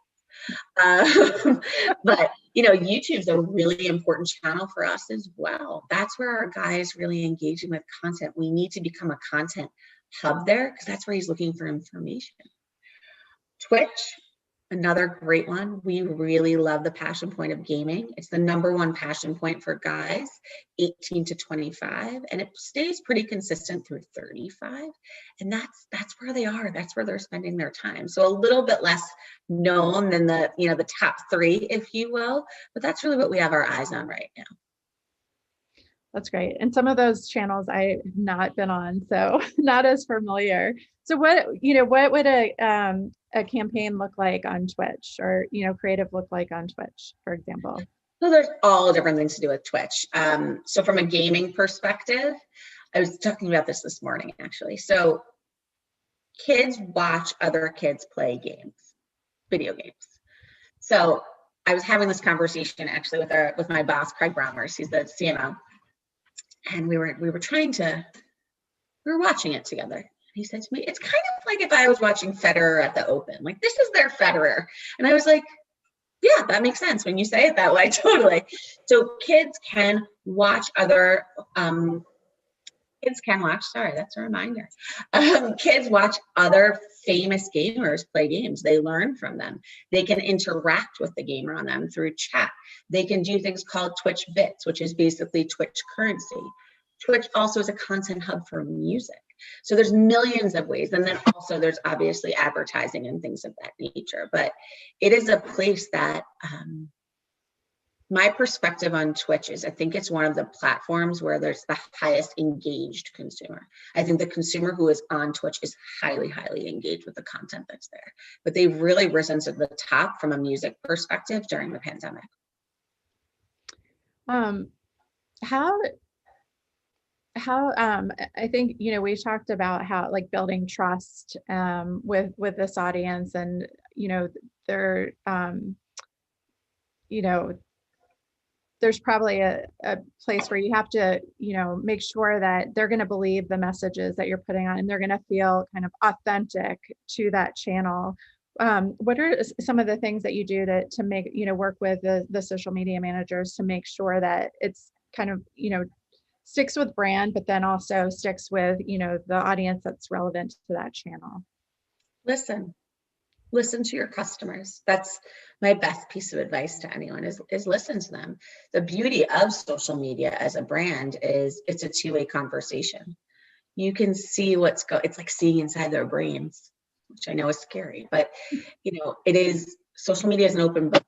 You can learn what's happening in social media. You can see what the kids are thinking. You can see what they're engaged with. You could hear what they want. You also have a very engaged audience. They're going to tell you what they want. So listen to them. Make sure it makes sense for your brand, but listen. And when I said before, hire Gen Z, do it. They know what they want. In terms of being authentic, the second layer to that is know what your brand is. Know what your brand stands for. Make sure that the content you're putting up, the places you're showing up, and the people that you're partnering with are authentic to who you are. I think lastly, from an authentic perspective, I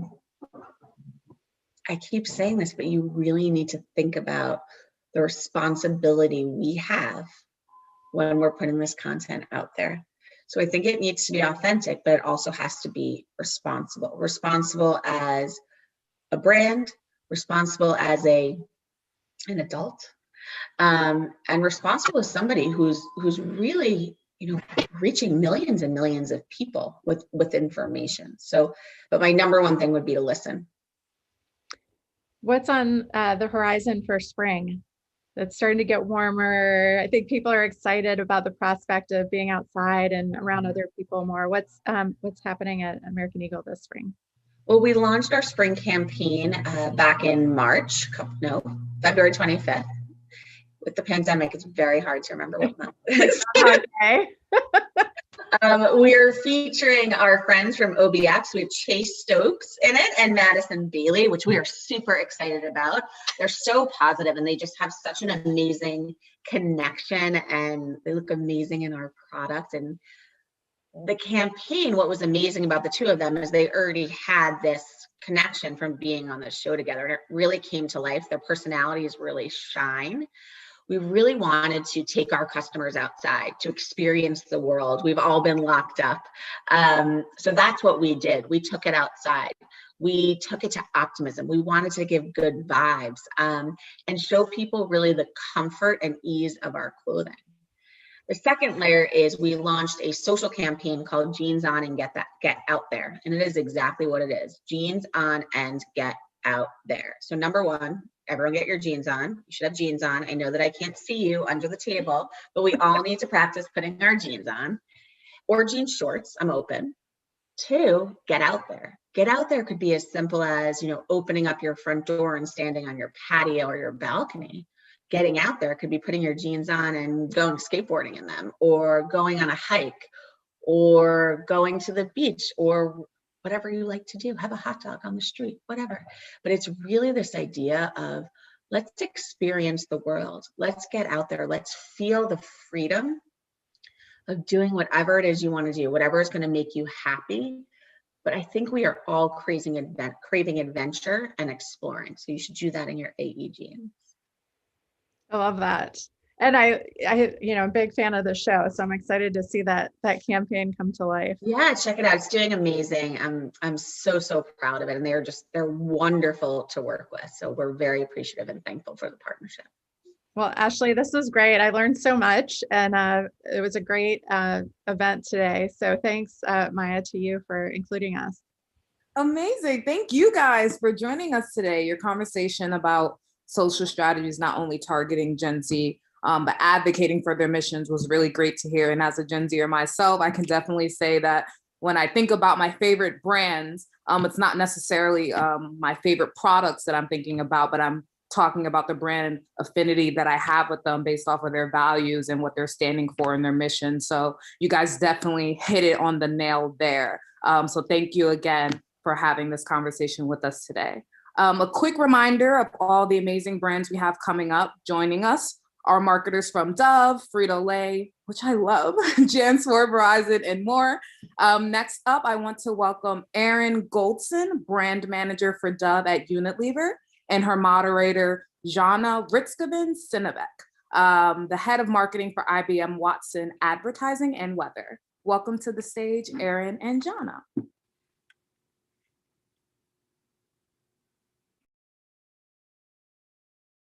Hello, guys. Welcome. Oh,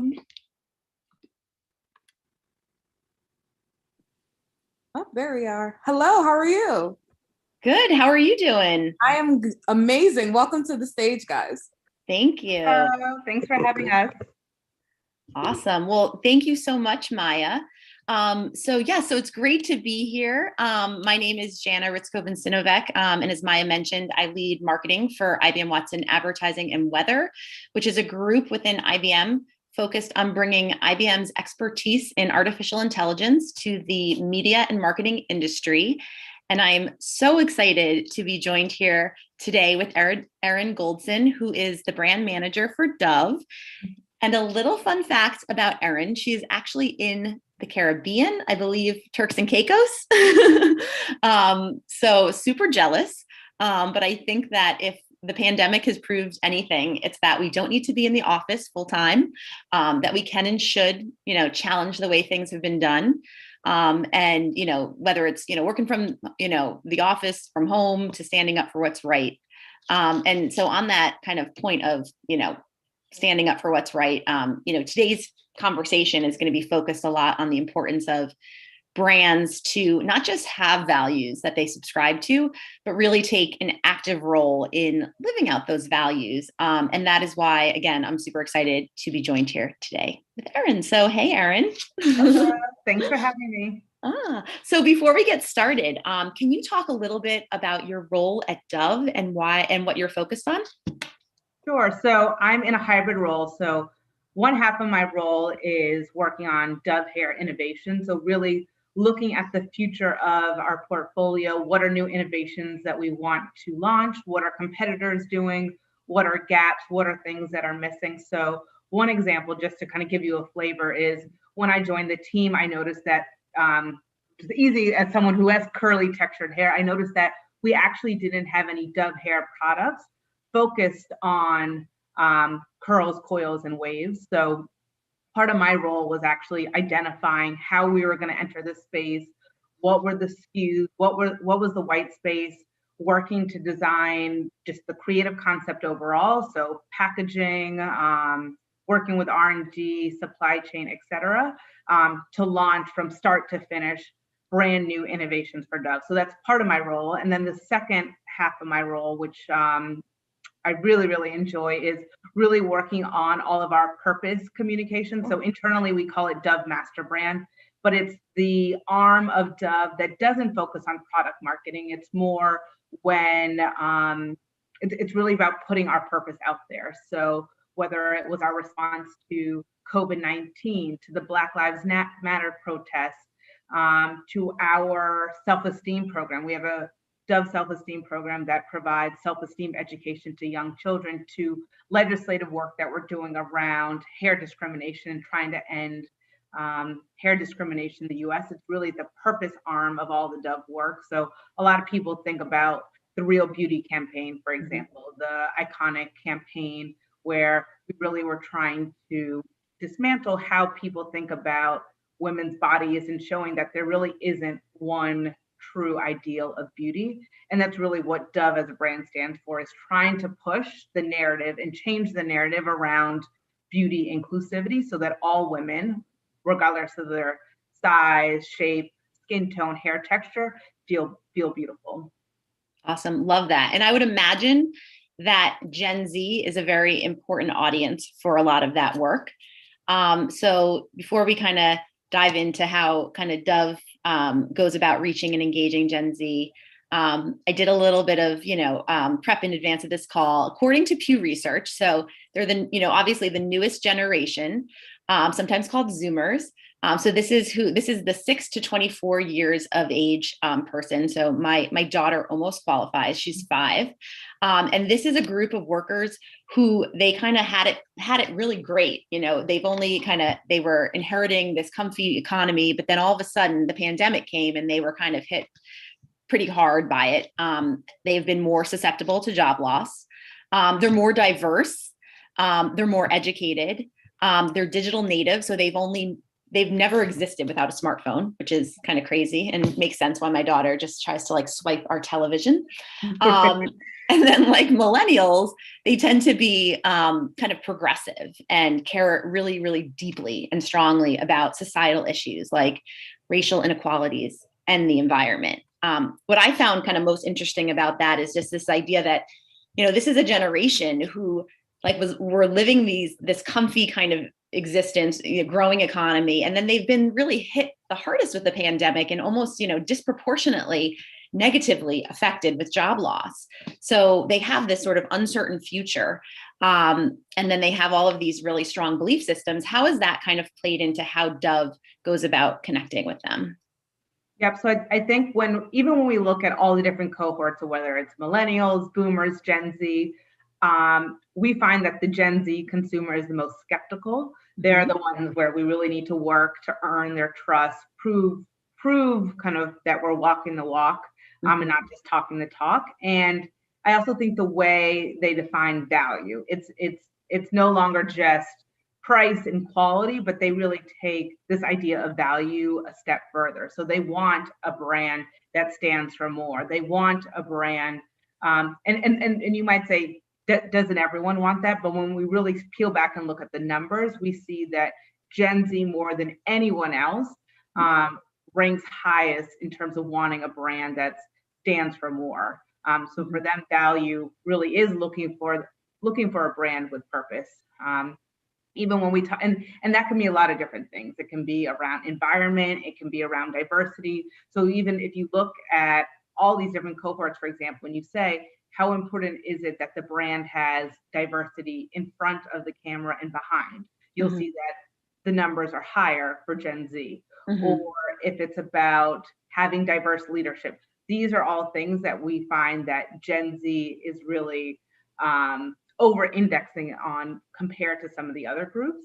And so, to be honest, this is an area that we're still working on. I think we have that trust because Dove has been a brand that for the Gen Z consumer, their parents grew up on. We have that trust. And so that's something that we're really working on. And I think, even this last year during lockdown, I think there's been moments that have allowed us to start doing some of those things and kind of building on the work that we've already done. And what we say for Dove is a lot of times we talk about this idea of brand say versus brand do. Mm-hmm. Say we stand for diversity. We can say we stand for all shapes and sizes, but what does that do? What is that action behind the communications, the marketing, et cetera, that we're doing? But just as an example, a number of brands responded to George Floyd, the Black Lives Matter protest this summer, and Dove put out a very powerful campaign called America the Beautiful. And a lot of our campaigns you'll see all tie back to this idea of beauty and our idea of what beauty and beautiful looks like. And it was this idea that America won't be beautiful until it's beautiful for everyone. Mm-hmm. And in addition to this campaign that we launched, we also announced that we'd be donating $5 million over the next 5 years to help uplift the next generation of young Black girls and boys. We've been working on developing different tools to help with building self-esteem and helping with the next generation. And so not only was it that we had this campaign, but also putting action behind what we're doing. And I think that's something that we look, whenever we are launching something, we ask ourselves, what's that actual do? What is the work that we're doing behind that campaign versus just showing images of diversity? Yeah, I love that. And I think that the pandemic, the events of the past year, I think they've all kind of culminated. And we, I think as a world have realized whether you're an individual, whether you're a business, a brand like Dove, we all have a responsibility to do our part. And it has to go beyond, saying something or standing for something. It has to go to that action. And I love those examples because I think that when you can live out, when you can not only talk the talk, but walk the walk, that's when you can authentically connect. And I think that when, the pandemic kind of first hit last year, we saw a lot of brands kind of turning to delivering those messages of value and those empathetic campaigns and demonstrating that they were walking the walk. And I'm not saying this because you're Dove, but I loved the Courage is Beautiful campaign, which was, for those of you not familiar, it was these kind of raw and gritty pictures of frontline workers. There was one of that's kind of ingrained in my memory of the nurse who pulled off her mask, and it was she had the imprint on her face. And then I also really thought, we actually highlighted this as a best in class example in one of our presentations we did, the Dove commercial where you just ask people to wash their hands. You spent a 30-second spot just saying, what we need you to do is wash your hands and help prevent the spread of the virus. And just kind of being something provocative that encourages people to lean in and reduce virus transmission and do their part. So I want to know, what was your favorite campaign? And it can be Dove or otherwise from this past year, and why? I actually think, I have a couple from Dove, but I think, so I'll give two. One's more of a true campaign, and it is the Courage is Beautiful example. I think what I loved about that was, I think most brand and marketers will say that they're used to, having this long window of planning 6 months in advance. Mm-hmm. You have your big moment, your big campaign that you've been working on. You research that insight. It's very, very thought out. And I said to many people that I talked to, I was like, this is such an incredible, I loved work during the pandemic, but I know a lot of people had varying experiences, but I think to work on a brand like Dove, mm-hmm. that allowed me to kind of scrap all the plans and all the things that we had for the year and take a step, which is, by the way, something hard for a brand like Dove to do. But to say, let's respond to what's happening in culture, and let's do it quick, let's do it fast. It might not be the polished look and the campaigns that we're used to, but it's really about that story and that emotional connection. And it's fine if it's not your typical production. And so I think what Courage is Beautiful was an example of, if you go and look, it's people's pictures and selfies that they took themselves. Mm-hmm. I remember literally texting people, do you know people who are nurses? Do you know people? So I think what was exciting was to see something that was so raw, mm-hmm. And simple, but yet still as powerful as something we, maybe had been planning for months and months, and was very much embedded in culture and what was happening at the moment. And I think that those are the types of things that Gen Z likes to see. And I think the more we can figure out how do we have more of those agility moments, I think the more successful we'll be. And then I think the second example, I would say, is more like wasn't a campaign per se, but for those of you who might not be familiar, there was a short film called Hair Love that won an Oscar in February of 2020. So Matthew A. Cherry created this short film all around loving your hair. And Dove had contributed to the Kickstarter back, I want to say it was in 2017. It was something we did very quietly, more just because we believed in the mission of this film. And you know, it wasn't, we had no idea it was going to win an Oscar. I'm like, if we could only handpick, you know, all the future Oscar winning animated films or opportunities to get involved in. And so it was up for an Oscar.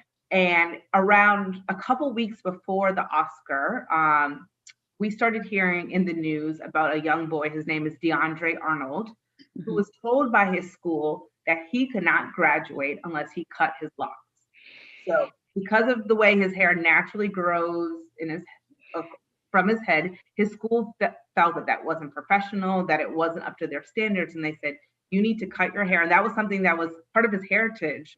Like he grew up with these locks. And what Dove has been working on is, and I kind of mentioned it briefly, is work on what's called the Crown Act. So it's legislation to end moments like this, to end race-based hair discrimination, so that schools and universities can't do things like this to tell people that they can't show up for work because of how their hair naturally grows out of their head. And we've seen many incidents. This is something we've been monitoring for quite some time. We have a great campaign that'll be coming out later on around this topic, where it really talks about the damaging effects of being told at a young age. Imagine if your son was told you can't graduate unless he cuts his straight hair, his brown hair, his whatever that is. And so what we did was we paired up with Matthew Cherry and actually sent DeAndre Arnold to the Oscars. And our message was, and it was great, it was able to generate a lot of PR and buzz, was that your school might not think you're deemed to walk for graduation, but we as a brand believe that you are fit to walk the red carpet for the Oscars. We got and he went with his mother as well. We got them celebrity stylists. We gave them the whole VIP experience to really take a stance on our view on hair discrimination. And again, continue this idea of championing all types of beauty. So I think that was a moment where it wasn't a true campaign, but it was, again, a response to something that was happening at that very point in time, and able to marry another partnership that Dove had worked on with Matthew Cherry and bring those two together to bring awareness to the topic of hair discrimination. Talk about brand doing, passing legislation. And then, so, I mean, I think that is fabulous. I kind of have chills from that story. I also think, you know, it shows that brands need to react to the moment. They need to be agile, and they need to find ambassadors to help them tell their stories. You know, obviously influencers are known for helping brands connect authentically, but choosing kind of the right ones to carry out that message for a brand, especially a brand like Dove with such a legacy, can be extremely challenging. And there's a lot of misinformation out there, and it's hard, I think, to do that. We, you know, Watson Advertising, we have a social targeting solution that uses AI to, and AI's ability to understand natural language to find relevant influencers and relevant audiences for brands. What role does influencers play in Dove's larger marketing strategy? And how do you go about making sure that the influencers you select, if you do, are kind of aligned to your brand values? So influencers play a huge role. So kind of when I was talking about the brand do versus brand say, we also talk about others say and others do. So how can we use others who are either, we call them Dove friendlies, to help amplify our message?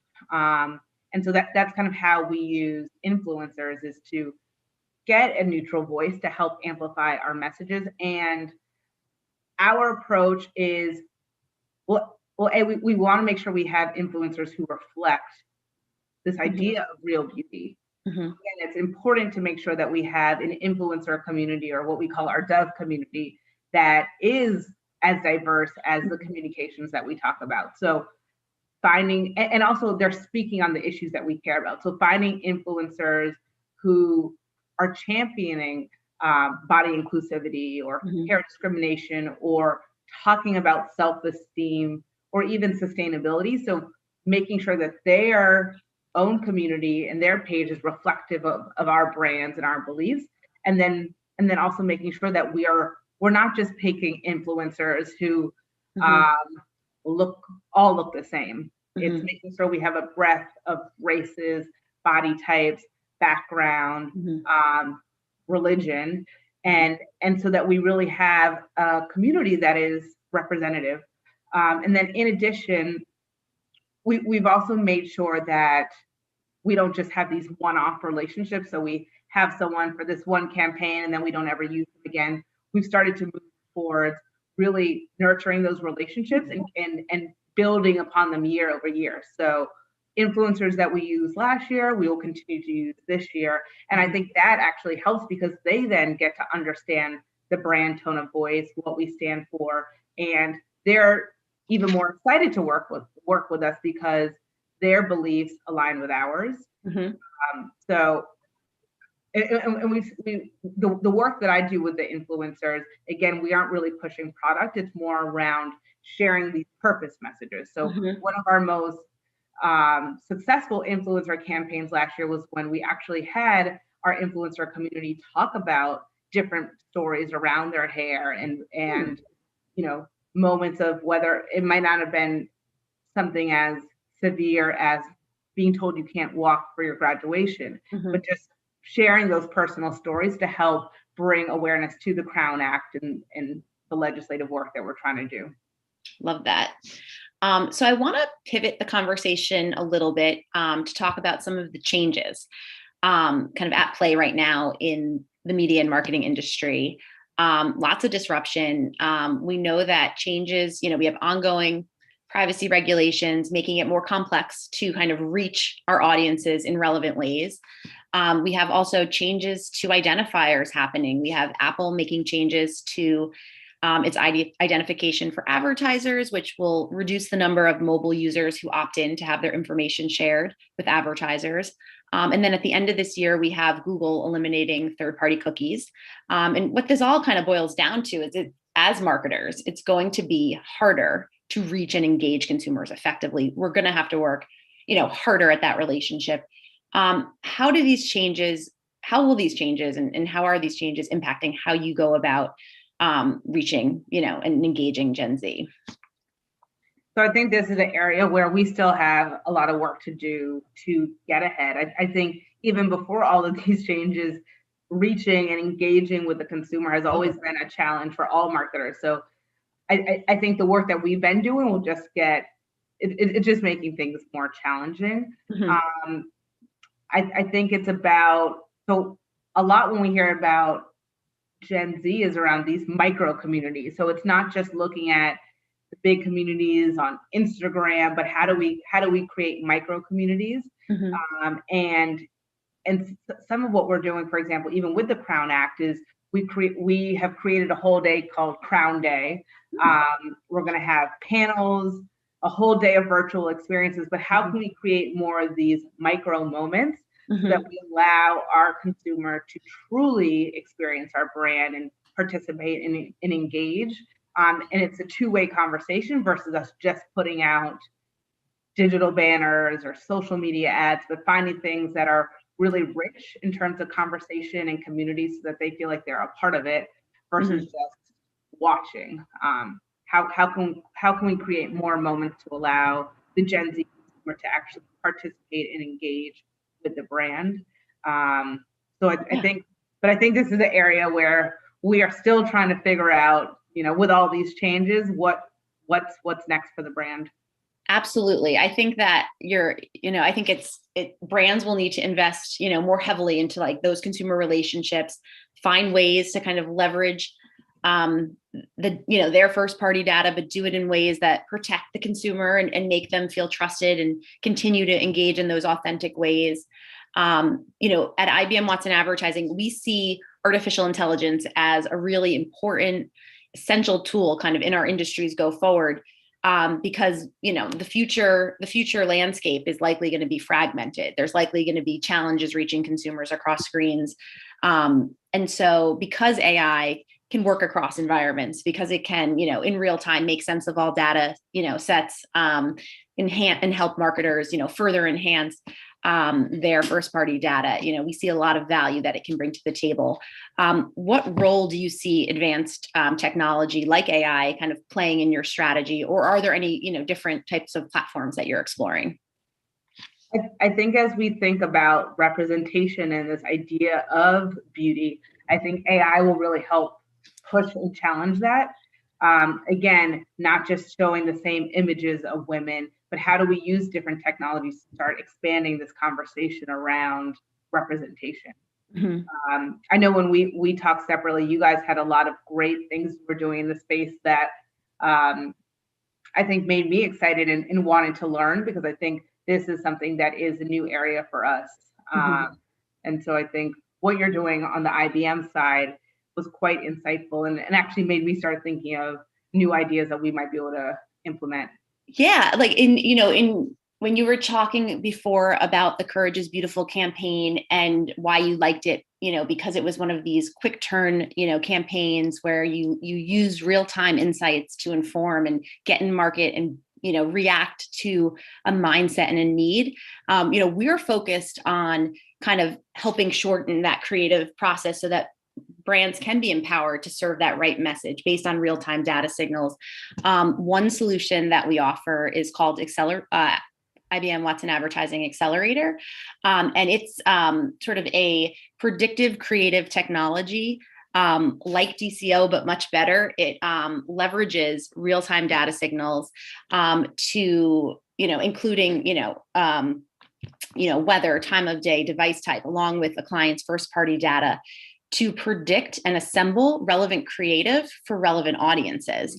And we're seeing brands have tremendous, results. We actually, at the onset of the pandemic last year, opened this technology up to advertisers who were interested in going to market with their purpose-driven campaigns. They knew that, if they went out with a wrong message, it could backfire, much more significantly. That impact would be felt. And so we wanted to help them with that. And we had some great participation from brands like Kimberly-Clark and MasterCard and the Ad Council. And in addition to kind of helping them achieve some great performance boosts over time, because the product learns over time based on real-time engagement data, we help these brands achieve a lot of insights that they then, leverage to inform their other activity. For example, the Ad Council learned that warmer colors resonated best with their audience versus cooler colors, and they're using those insights to inform sort of what they, how they message and design their homepage and things like that. So there's a lot of value, and especially because these solutions can function without cookies and kind of tap into the massive and disparate data sets that are growing. There's a ton of advantage for marketers to start embracing them now to kind of get ahead of the challenges up ahead. Are there any sort of new or emerging, like Clubhouse or different types of platforms, Snapchat, that Dove is looking at in terms of engaging this audience?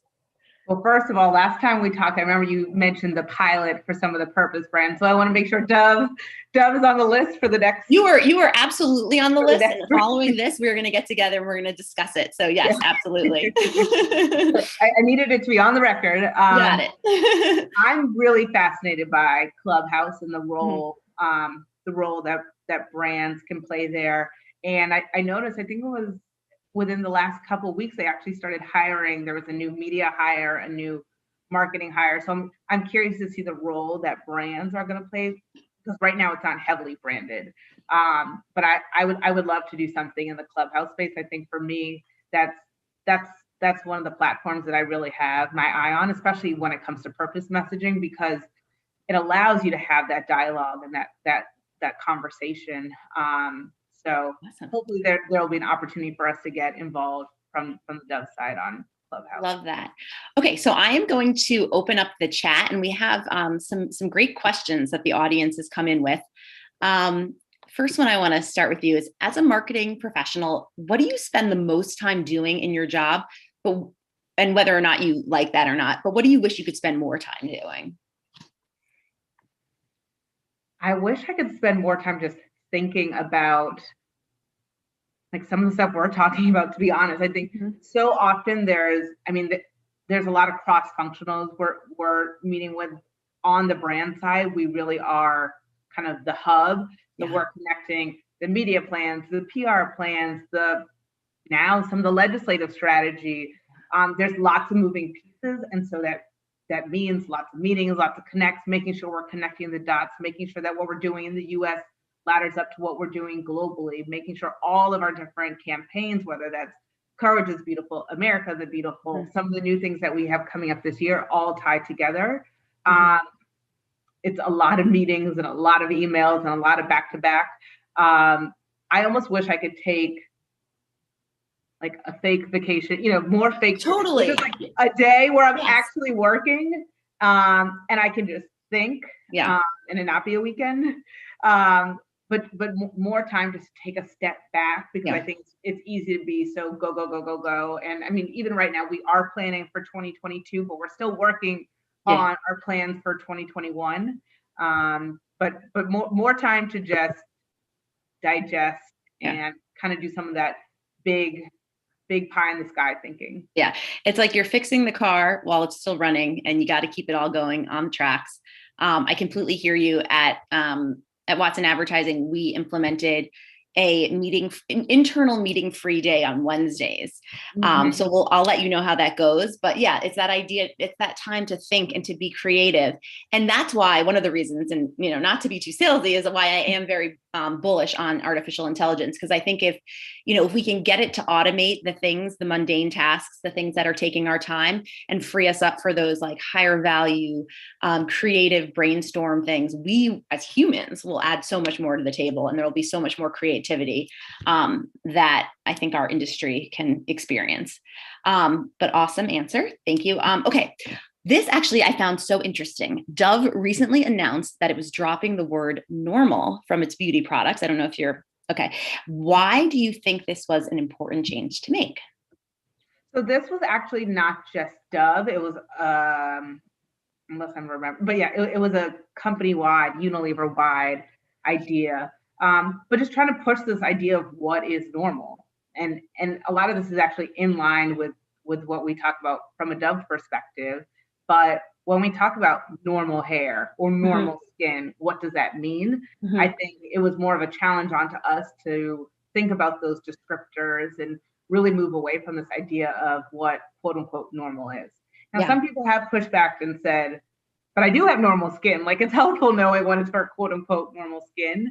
But again, I think it's really trying to think about the terms and the way we describe things to move away from this idea of normal. Right. Totally. And sort of very related, Marketing Dive and Adweek recently covered how Dove paid other brands. I think it was in South Africa, Dove extension, to diversify their ads. Can you tell us a little more about that initiative? Yeah, so I cannot take the credit for that great work, but it is part of the Dove family. So, but basically, Dove, we worked with the agency, but we did a number of different casting calls with diverse models who might not have typically been receiving all the casting calls that they were hoping to get. And we worked with them to create these videos. And then we reached out to brands and made the announcement that if you use any of these models in your advertisements, we will actually help subsidize the fee. Again, to help encourage others to put diverse people in front of the camera. And so there are examples of companies and brands that have used these models, which is quite exciting. It was featured in Ad Age. It's been receiving a lot of really positive buzz and pickup. Yeah, love that. Again, it's brand doing, it's not brand saying, so right in line. Exactly. Are there any new Dove campaigns on the horizon that we should be on the lookout for? Or that you can talk about? Maybe you can't. Yes. I'm like, what can I talk about? Someone from PR is gonna like see this and get slapped on the wrist. So I think kind of in line with Gen Z, I mean, we have a campaign that's really going to be talking about there's a lot of positive effects of social media, but there's also a lot of negative. I mean, we are growing up, and doesn't just have to be Gen Z, but you see these images of people that are so perfect, no blemishes, and you don't realize all the digital distortion that goes beyond and behind those images. And so we're going to be doing some work to really illuminate and start discussions around the impact of a selfie. Like, what does that mean for this Gen Z consumer who has grown up with this idea of the perfect selfie? Like, when I look at pictures of myself at that age, they're quite different than what I'm seeing online. So we're going to be doing, we'll have some campaigns around that. And then also some exciting work around this idea of as early as 5, this idea of for young Black children, when they leave their safe space of their home around early as 5, what are some of those microaggressions they start experiencing, and really telling the story behind that. So that will be coming out a little bit later in the year. So cool. And then we have a couple exciting partnerships, but because I want to keep my job, I'm going to keep it. You keep your job. So Patty Marrero asks, first she compliments, great insights shared, Erin. Thank you. You mentioned your AA strategy. What is Dove doing in the social space to authentically reach Hispanics? Yep, so that's, to be quite honest, we literally talked about this yesterday. That's an area of opportunity, something that we want to focus on a bit more, whether that's Afro-Latino or just the whole Latinx community. As we're talking about, I think it's an area we haven't done enough of. So that's literally had a whole brainstorm 2-hour meeting yesterday. So again, more to come there, but it's definitely something that is going to be a key focus for us. Love it. Love it. So what is your biggest challenge as a brand marketer?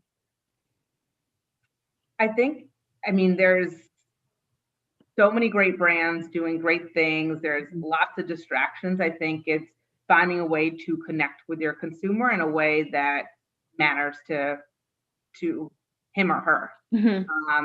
Making sure that we, a lot of times when we talk about Dove, people reference some of our campaigns from years and years ago. How do we continue? Like, what is that next Real Beauty campaign? What is that next iconic campaign? I think for a brand, like, I wanted to work on Dove because it was an iconic brand and known for these big moments. But you're only as good as your last show. Like, how do we continue to create those moments and make them relevant for the time? So what is Real Beauty? What does that Real Beauty campaign look like for the Gen Z consumer? Awesome. All right. So we have our last question. And I think this will be good because it's, why did you go into a career in marketing? But I'm going to expand it to say, why did you go? And also, what is any advice you'd give to someone interested in going to marketing? So for me, and I mean, I feel like I wanted to be able to change the images of what we're seeing out there. I think I realized that as a brand, we really do have the opportunity to play a role in what people see. So to say, as a Black woman with curly hair, there was nothing for Dove for me. And now to say, after being on the brand for a year, we now have something on the shelves, and I can say, I worked on that specifically. I think it's really to help change the narrative of beauty and play a part. And then in terms of advice, it would be just network as much as possible, try to get internships, talk to different people. I think as much as you can get that real world experience. So when I went to UVA for college, there was no big brand on campus, but I did marketing for our health system. So just get any type of experience you can, and talk to people, because marketing, I'm still learning about marketing, and I've been working it for some time. I think what I do is marketing, what you do is marketing, but it all looks quite different. And so I think understanding what side of marketing, there's advertising, there's the brand side, there's the media side. I'm consistently asking myself, like, what do I want to do next, and what does that look like? So I would say informationals and trying to get any type of experience you can. Awesome. Amazing. Thank you guys so much for that amazing session. Erin, you're doing such great work at Unilever, and it's great to see the example Dove is setting. And as a Black woman who spends a lot of money on her hair and cares a lot about what I'm putting into my hair, it's super exciting to see the steps that Dove is taking to create inclusive language as well as inclusive products within the hair industry. So definitely appreciate you being here today to talk about that and more. We do have 2 sessions left today. One including myself, so I encourage y'all to stay and chat with a couple of fellow Gen Zers. But before we get to that, we are thrilled to welcome James Clark, Senior Director of Media Strategy and CRM for Frito-Lay North America. And this session will be moderated by Sean Horvat, Chief Revenue Officer of Stream Elements. Welcome to the stage, James and Sean. Good afternoon, thanks for having us. Of course, excited to have you guys. Hey, James. Oh, I forgot to put my orange background on. Sorry. It's okay. This way we'll, we'll have some variety, keep it fun and interesting. All right. Good. Can everyone, James, can you hear me okay? I can hear you. Good, good. Well, welcome. I appreciate the time today, and I'm looking forward to having a fun session with you. I think let's just start off. I mean, obviously, we're going to talk a lot about marketing to Gen Z, and I think the different passion points, content verticals. We're going to go into entertainment, sports, gaming, diversity, all topics that it seems like both of our businesses have aligned on, and some of those being passion points even for ourselves. But before we jump in, why don't you just talk about James, right? Who you are and a little bit about your role, and then I'll share a little bit about myself, and we'll start to jump into some of the examples that you guys have done, like Project Hollywood and Endless and others, and gets people rolling in, excited. Sounds good, Sean. Happy to. So hi, everyone on the live stream. As Sean mentioned, I'm James Clark, and I lead the portfolio media strategy and CRM team at Frito-Lay North America. So for those of you who may be unfamiliar with Frito-Lay, we're a division of PepsiCo. And include some of those best loved snacks like Doritos. There you go. He's got rocking the Doritos Cool Ranch, Cheetos, Lay's. So certainly Gen Z is no stranger to our brands. Apparently Sean has some Gen Z envy. So we have a ton of great examples, to talk through. That's part of why I love my job is, certainly the breadth of product offering that Frito-Lay, has on offer. It basically suits and tailors to every, potential consumer cohort across the spectrum. But marketing to Gen Z, I'd say, is, likely my favorite. Just, given it's truly at the bleeding edge of marketing, and you can have a lot of fun. With that consumer cohort. So really excited to dive into it with you. So you go ahead now, reciprocate, Sean. Thanks. I had to wash the 3 different flavors down. That was not staged. I have a husband and a child, so it's a house full of 3 men that like to snack a lot. You need your Pepsi. What? You need your Pepsi to wash it I down. know. Unfortunately, I try to stay away from the sugars at least. So I'll stay with the less sugar, but next, James. I'll tell a little bit about myself. I'm Sean Horvath. I've been in the digital space for a good 20 years, and I think I've had a nice transition. I started as a talent agent in Los Angeles, and then worked at a company called Alloy for many years. And they initially were focused on females, Gen X at the time, right? Or Gen, we got into the content space with Gossip Girl and Pretty Little Liars, and those were publishing pieces that we turned into content pieces online, and it really kind of, drove my desire for like pursuing content with these younger millennials, Gen Z, Gen X, right? All these different ones over the years, and over the past really 3 or 4 years for me, focusing quite honestly more in the influencer space, building those relationships, you know, with creators, influencers. They have different names across different verticals, right?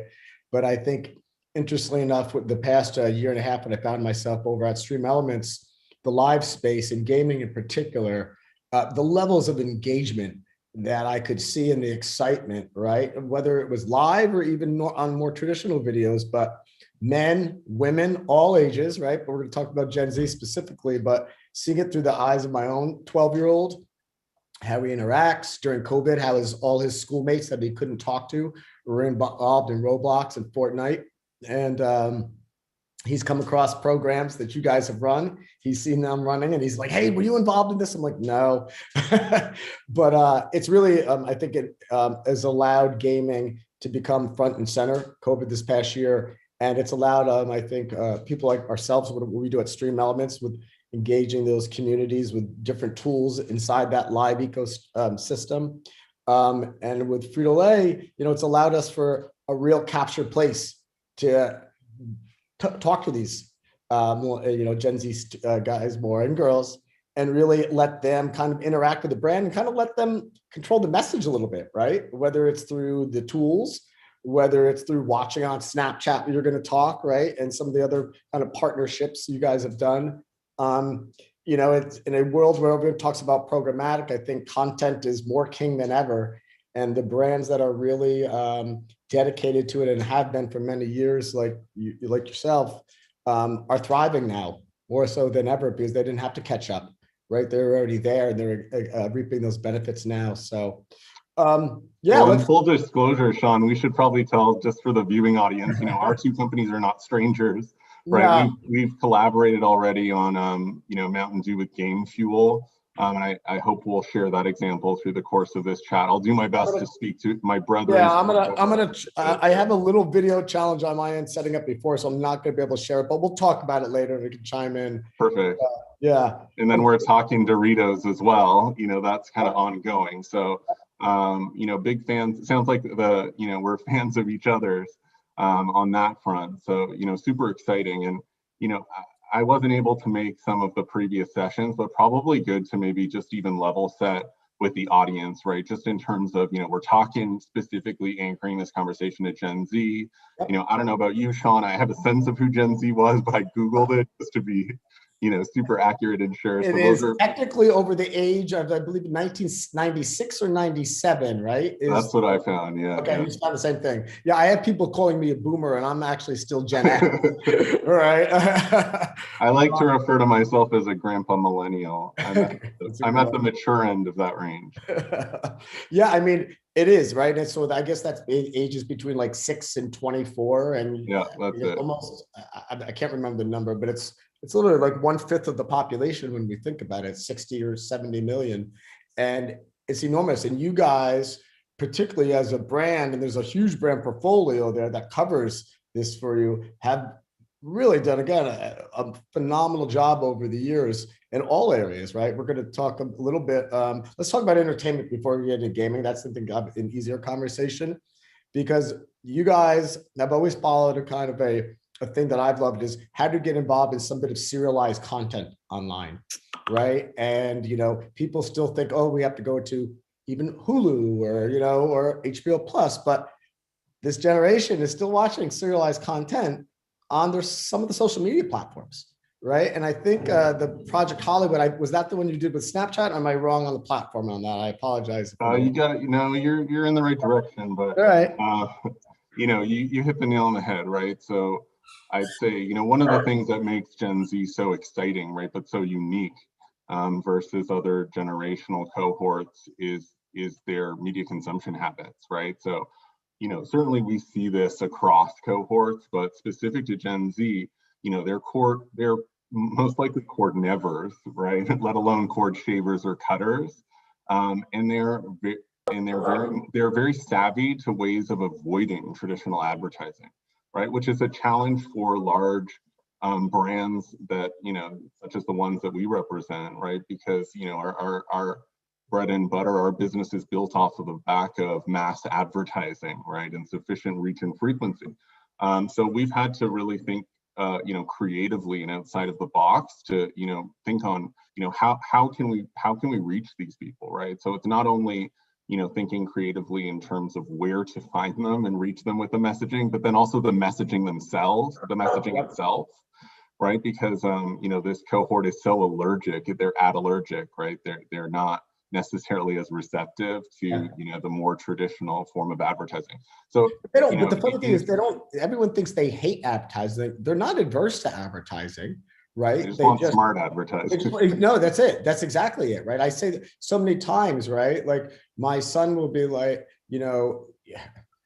no disrespect, he's like, when he sees the pre-roll on any of the platforms he's on, right, versus when he sees something different, like it's a mid-roll or it's made with a creator or someone like that's made with creative that he likes, he automatically takes notices of it. And even half the times he mentions it to me, but then I've even seen him talk to about his friends and post stuff on TikTok about it, right? So it's because the message comes from their audience, right? Yeah. Totally. So it's all about, meeting them where they are, right? But then also, thinking of innovative ways. And you guys are no stranger to that at Stream Elements, right? That's the core of your business, thinking of innovative ways to connect brands, and Gen Zers, to make it a more entertaining and stimulating experience. So why don't we jump through, as we go through this conversation, we should probably tee it up for the audience. We're going to try to keep it a bit more stimulating through some sizzle reels. Yep. Who doesn't love a good sizzle? And that's probably more in line with the Gen Z theme anyways, in terms of being a bit more video first. So I'm going to jump into the first sizzle, Sean, and then why don't we talk about it? All right, go.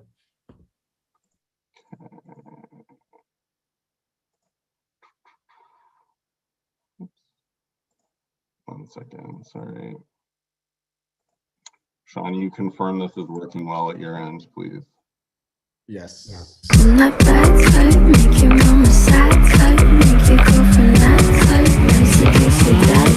Usually has a bag of Doritos in like 20 seconds. Amen. Now it is time for Flavor City. Boy, stop offering me sodas. Get your Dorito fingers out of my face. If it's a long imprisonment, I might need 3 more bags of Cool Ranch Doritos.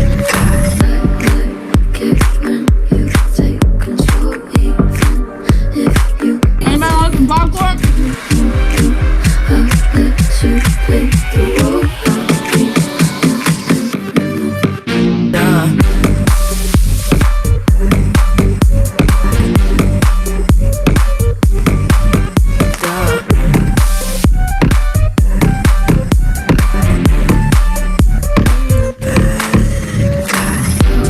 Cheeto, Eleanor? Thank you, Davy. I'm the bad guy. Duh.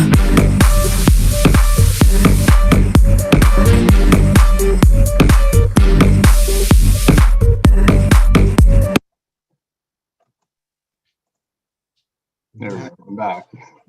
So hopefully that played okay, but It played great. It played great. So that's, an example of, you mentioned it, right? We called it Project Hollywood internally, but it was our attempt at, how do we, ensure that we shore up our brand's presence in areas of diminished addressability through traditional advertising, right? So think about the Gen Z consumer, all the time they're spending in ad-free or ad-light places like Netflix, for example, right? There's no traditional advertising I saw opportunity. the CW in there. Most of the CW's programming is not even, people look at the Nielsen versus CW Online, where most of their audience is attuned to. Yeah.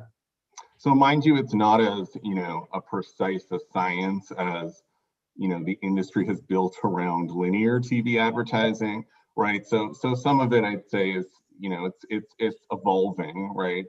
As more dollars are spent and more attention is paid to the product placement space, but it's evolving at a necessity, because brands like ours, have to again think creatively on how to reach people in these spaces and places. And it's very consumer forward, right? When we think about user experience and what Gen Z wants to see from brands, like they are much more inclined, is what our research tells us, to seeing the brands, weaved into storylines in this way, you know, in incredible ways. It actually increases the, you know, the authenticity of the programming, right? Versus seeing someone munching on a bag, you know, that says chips on it. It kind of takes you out of the reality of the show. Of the show versus talking about what it is, because everyone eats Doritos, and if you're, exactly, and you know, furthermore, you know, we also have been, you know, leaning in more aggressively on the music video side of things, right? Because part of our purpose as a company is all about, you know, connecting to making people feel good, right? If you think about the snacking experience, right, by and large, it's an uplift. And we want to put smiles on people's faces, and you know, certainly music is an amazing conduit to doing that as well. So there's a natural fit there in terms of that passion point. And you know, there's that beautiful alignment as well, right? Because if you can align the brand with the right artist, you know, there's a natural endorsement that happens there. So you know, it certainly combines for something really special and sticky. Particularly in music, because you put them, they're in so many authentic settings themselves, and if they're loyal to the brand, it just naturally comes across the social and other areas, right? Because of that. You know, you made me think of something like putting yourselves in a music video. It's somewhat easier to register views on Vivo and other platforms for it now. Putting yourself in an integration into HBO Plus or Netflix or Hulu, right? Your measurement is different, right? So what lens are you forced to put it into a certain lens there because of a corporate lens, or have you figured out a way to communicate the value of it, but not necessarily through that traditional Nielsen, GRP, what, you know, the lens that's somewhat difficult to put it in now in this landscape? Yeah, I mean, that's a great question, right? And as I mentioned, it's an area that's evolving. So without getting too much in the weeds on specifics, because we don't want to put people to sleep on the measurement, but we have the same problem. Live viewing registered, right, from a demo, different like Nielsen and stuff. So I have the same problem. So there's no you know, there's you know, limited availability, right, of that kind of easily accessible or purchased third-party data. But what we can do is through more survey-based data estimate audiences. And then as well, you know, through brand lift methodology, right, forced exposures, that's how we can get at, you know, understanding, you know, ad recall, or at least placement recall, I guess it's not really, you know, traditional ad, and then, you know, purchase and impact to purchase intent and things of that nature. So it's, like I said, it's not as precise a science, right, as, you know, some of the more traditional mediums, but it's fast evolving, and it's an area that you know, we need to play in my opinion, you know, out of necessity, right, to be in front of consumer and meet them where they're spending time. Have you found that the executive producers or creative leads on those shows development are, you know, it used to be like they hated working with brands, right? And they were forced into it from the ad sales team or whomever at the network. And I definitely know that's changed over quite the past few years. How involved are you guys find yourselves in that process, in the creative process? Yeah, I mean, another great question, right? It's always evolving, but we take a hybrid approach. So we work through specialized agency partners, right, in terms of, you know, production, studio outreach, as well as on the music video side, and certainly, especially on the music video side, but even the production companies, I mean, they're hungry for you know, monetization opportunities, right, to offset their costs, because those models are just being so disrupted, right, and everyone, you know, from a consumer standpoint, everyone's more content hungry, so they have to figure out ways to stretch their dollars. And then, you know, in terms of the hybrid, so we work through, you know, those partner agencies, but then we also work directly. So we have direct relationships, you know, that we maintain with, you know, the likes of a Netflix or, you know, Hulu, our Amazon, you know, team. And so we're constantly liaising with them directly, you know, to look at potential branded content opportunities as well, whereby it's kind of that quid pro quo, right? We support them in terms of advertising their show, and then they support us through, you know, integration opportunities and things of that nature. So I did want to show one quick example just to close out entertainment. Sean, and then maybe we can move on to gaming. Sure. We actually have a question about gaming already, about product placement. Oh, there we go. I'll put a pin in that one. We'll get to it. So I'm going to flip to the next sizzle.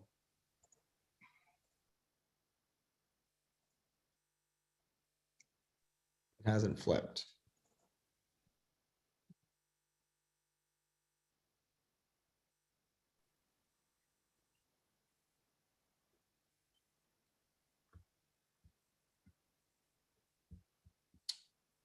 Not working.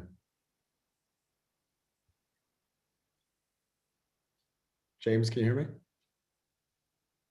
Hey, sorry, Sean, it's not working. No, it's not working. Here we go. All right, I think I found the problem. This is a live show, folks. There you go. Hold on, it's trying to show now. In 2016, Snapchat defined a new era in storytelling with the launch of short-form original shows built for the mobile generation. Now, Snap Originals have been watched by over half of the US Gen Z population. One of the first shows, Endless, a scripted docuseries following two young influencers as they navigate relationships and careers, became Snapchat's first breakout original series, drawing 38 million unique viewers the first 2 seasons. That's why Lay's went all in for season 3 by partnering with one of its stars, Dylan Jordan. Hey, I'm Dylan from Endless, and I'm so excited to be here on the set of the Lay's shoot. Fully committing to the world of Endless, Lay's integrated product into the show and created custom commercials that ran throughout the season. Hear that? That's how you make me feel inside. All the time. This made for a fun and seamless ad experience for Snapchatters and an authentic connection for the Lay's brand. Lay's. That's a wrap. That looks like a fun set to be on. Were you there? Was this shot? Were you there? I wasn't able to attend that actually. It was out in LA, but I probably should have said too. We're zipping through these examples. You know, certainly my team is involved in this work, but we can't take full credit, right? It takes a village to bring all this stuff to life. So, you know, major kudos and shout out to my peers across, you know, the organization, especially on the brand side, who are just such amazing partners for my team and I, in terms of leaning in and taking a chance on some of this, you know, bleeding edge stuff, right? Yeah, I mean, because again, they are always used to that. They went to NBA, their numbers, right, on the brand. They're like, what's the conversion, everything. So you're right, it's always a risk. But I mean, you can't shy away from it anymore because they look at your own habits at home and kids. So good segue. Someone from the audience asked about you guys doing product placement in video games. So obviously you guys are big in the gaming space, and we'll talk a little bit more in a sec, but you and I didn't actually even talk about specific integration into video games. And I failed to ask you this question, so I'm curious to know. Direct publishers integration in video games, have you guys done it? How do you look at space that way? So we've definitely dabbled in it. I mean, it's another frontier, right? It's emerging, I would describe it. There's a lot of media innovation, right? You guys are an example of that as an organization, right? And one that, as I mentioned, we've partnered with on, you know, for Mountain Dew and Game Fuel, and saw, you know, very promising results, and are looking to, you know, continue to lean in with you across additional brands. I would say, you know, we're also just thinking about, you know, taking a step back, right? Looking at gaming as a bigger opportunity, as I think a lot of advertisers are, because there's just that, you know, we have to all as an industry just get over that hump of the stereotype, right? Of there is only one type of gamer. It's like the first person shooter, the teenage boy sitting in the basement, you know. In his chair. Yeah, that's a type of gaming, right? And that's cool, that's great, but we have to acknowledge it's a much bigger activity, right? And it spans a lot, you know, broader percentage of the population than just that. I always tell people it's no different if you're a sports fan, right? You're a gaming fan. It's just, you know, and you may be, you know, you may play Fortnite for 4 hours and do everything else, and you can be 13 years old and you may love a team as well, because that's a Fortnite team or a Call of Duty team, right? I think this year people finally have started to understand it's just a lifestyle versus it's a passion point for people versus a hardcore, right? So, you know, females will be playing Call of Duty as much as Roblox and other games, right? Or they may be a little more casual gamer. They're still spending the equal amount of time, just like watching Netflix, what we've been talking about, or just like on Snapchat, right? It's still just part of their life. And I think people's probably starting to get that. Totally. I mean, it, you know, transcends stereotypes. We have to put you know, those aside, because certainly Gen Z is breaking all, you know, all stereotypes, right? And it's also, there's just so much variety, you know, to that passion point. You know, like you said, it spans from, you know, console-based gaming, but also to casual gaming. So, you know, circling back to the question, you know, yes, we've dabbled in, you know, direct partnerships, right, with you know, gaming publishers where we've been integrated directly in games. I'm thinking Ruffles, NBA 2K, we've done quite a bit there.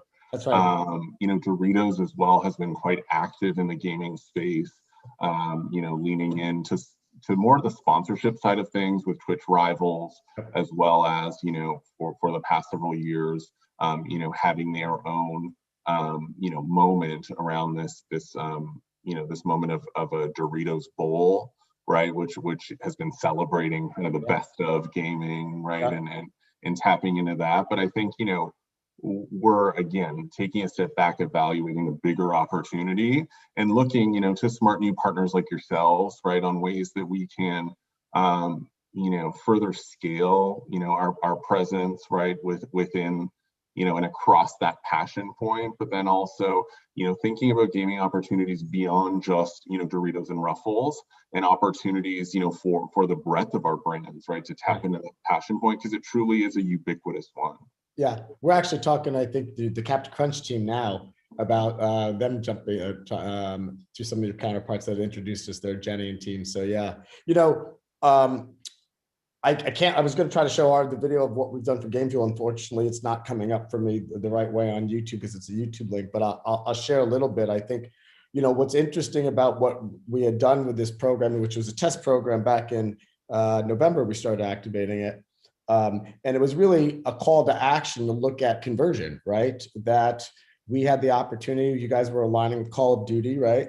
You guys were expanding upon the breadth of influencers that you're already sponsored doing an activation. Look to us to kind of get that mid-tier, but more so use unique creative that created like a disruptive feel within the actual broadcast. So it made it look like there was a video interstitial, like kind of disrupting the gameplay, and it was part of gameplay, and a secret code came up on screen that you basically went through chat and entered to a designated site. And I think the results, we had almost, I think, 26,000 people register. And I think it was around a 2-day event. The team was incredibly happy. And the model behind it was really trying to prove, like, if we can start to drive sales, right? And as we're now working with the team on the step 2 process and working together, it's really going to be about utilizing our tool set that's in stream that makes you feel like you're in gameplay, like from an integration, but you're not. But hopefully what our achieve is here to use these mid-tier creators that have the highest engagement to motivate their communities to purchase, right? To go to you guys. That's the thing, right? There's tapping into the games, right? Yeah. There's so many different spaces to test, right, and experiment. But then there's what you guys are doing, right, which is leveraging the star power, right, of these influencers and the time people are spending in watching these professional or semi-professional, you know, gamers. You know, and it goes to the basic word, influence. They're sitting there watching a game, whether they're working with us or your guys are working through Twitch or someone else, and you're sponsoring or feeling the part of that gameplay. And that creator, that influencer is talking to them, eating a chip or drinking a beverage. It is so natural for them want to do the same thing. And it's so much different than seeing, you know, yes, when you're on Instagram or YouTube on a more of a VOD video, you're going to get that same feel and it's connected. But when you're live, so a lot of times there's an instant gratification, like, I got to go buy something now and eat this, or I'm going to run up into the kitchen and see what I have. And that's a lot of the chat that we see in the audience. It's really fun. Right. And your guys' brands allow that, whether it's working with us or other things you guys have done in the space. You know, I'd love to, if you'd highlight, you know, one of your favorite gaming activations you did last year. We talked about the one we did with Game Fuel, but I didn't really talk a lot about one of your favorite ones that you guys partook in. Yeah, my favorite, and great segue, I'm just going to play a little snippet from it, actually.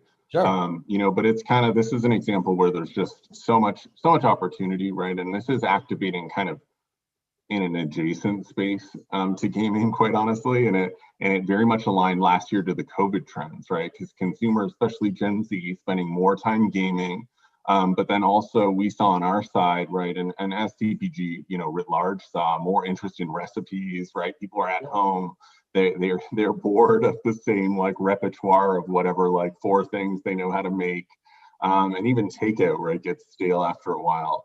And so, Doritos launched a program called Late Night Taste Buds.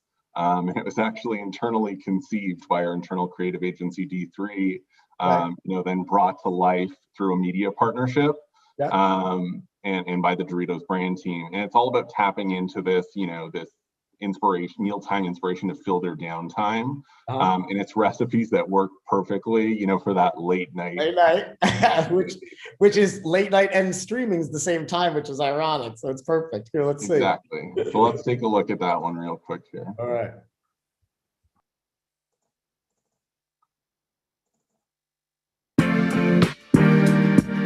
Hello, everybody. Welcome to Late Night Taste Buds. I'm your host, JC Kalen. And I am your co-host. Kean Lally.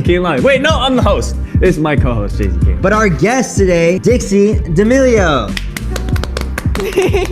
You know JC and I are professional cooks, and you guys have been sending in so many of your own recipes. So today, we're making a quesadilla. But not just any quesadilla. We're making a Doritos spicy sweet chili quesadilla. We're getting a quesadilla, getting the Doritos, mashing it together in all of its glory, and then we're gonna feast upon its innards. All right. I had to get to her face though. That's like my favorite part of the video. And I mean, these guys are just, such fun talent. I mean, you can't help but love this. Where were you guys? Also tapping into the star system, right, for Gen Z, right? Dixie D'Amelio. Yeah. Huge on TikTok. Such a huge hit for us, but again, aligning to gaming, but in a kind of circuitous way. Totally. But it's just, again, it's the ecosystem and it's the mentality, it's the audience, it's how you speak to them, right? How did you distribute that? Was it only through TikTok, or did you then take that and put that through other, because it's a piece, it's serialized IP content almost, right? So how did you get that en masse outside of TikTok? Or was that? I mean, primarily this was more so, I think, anchored in YouTube. It's YouTube, okay. Actually, it was distributed through other, kind of adapted, right, and other kind of pieces of content, and then distributed cross-channel. But the anchor point for this one was, in YouTube. Yeah. Wow, that's awesome. Listen, I know we want to talk about one other thing, and it's actually the perfect topic, because it's even a great topic from gaming, right? Because of diversity, right? And I think last year, particularly, diversity. Last year particularly was a big topic, obviously because of the politics and the Black Lives Matter movement and so many other things that happened. But in gaming, I think just from a little bit from our perspective in gaming, we were starting to talk about it in 19. Purely just in the same sense of the gamer is not the every white guy that's 19 in his basement, that it's a female, it's someone of the LGBT community, there's transgender gamers, right? So we as a company, and you and I talked about this, and you had one campaign that I really want to highlight because it was phenomenal, but we as a company started a diversity creator program, and we launched it last, I guess it was December, and it was really finding 20 gaming creators that were undervalued in the space, didn't have the means to help build their business on whatever platform they choose. And we ultimately chose 20, gave $100,000 worth of time, equipment, everything. And over the year, I've been mentoring them and helping them to build their brand and design and help them be able to ultimately have audiences that Lay's way being interested in, or anyone else. And it's been a really fulfilling experience for me personally, just because I'm a member of the LGBTQ community. And when I came to this company, we had a lot of white Israeli guys, and in the year, I think we've had a tremendous job of diversifying who we hire, making sure that the creators we work with and communicate with, we're extending those advantages to all creators and all brands. and really make a concerted effort out of it, because the gaming community, is stereotyped a bit there. The effort you're going to talk about is not necessarily within the gaming, but it was really in market, and it was really actually taking an old medium out of home. And I shouldn't say old, I don't want to discredit anyone, but an older medium out of home and just doing some really exciting things within market. So I'm actually going to share no example from Cheetos. Oh no! But I think without getting too much into it, I know we're running kind of short on time, but like Gen Z, right? They are multicultural, right? So they and with each coming generation, right, it's becoming more. America's becoming more diverse, it's becoming more multicultural. And what's great to see with Gen Z too is they truly celebrate, right, that multiculturalism, that diversity. And so it's such a fantastic opportunity, right, for us as marketers to wrap our arms around that and truly embrace it, as you just spoke to, the things that you're doing, at your organization and how you guys are looking to further evolve things, right, and kind of break old conventions and really, kind of support us moving forward as a nation. So, I think if any good came out of 2020 and all of the, the pain and the bad, right, I think it's shining a spotlight, right, on our need to do better collectively as a society.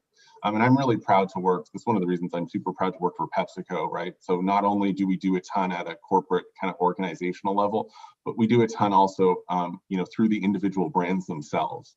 So I'm gonna, smash cut quickly to my next sizzle, which is from Cheetos, and it's all about, again, embracing kind of that multiculturalism, in the part of their consumer, and it's about this campaign called Deja tu Huella, and I'm sure, I don't speak Spanish, so I'm probably butchering that, but it literally translates to leave your mark in English, and this was, bar none, our most successful multicultural campaign to date, and is really kind of setting the new standard for us, and included a purpose component as well, with a charitable donation of $500,000 to the Hispanic community.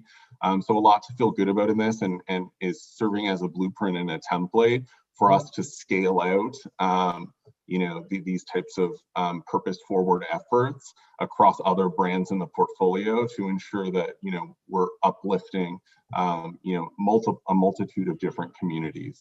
So I'm going to switch over to the case, 2 seconds.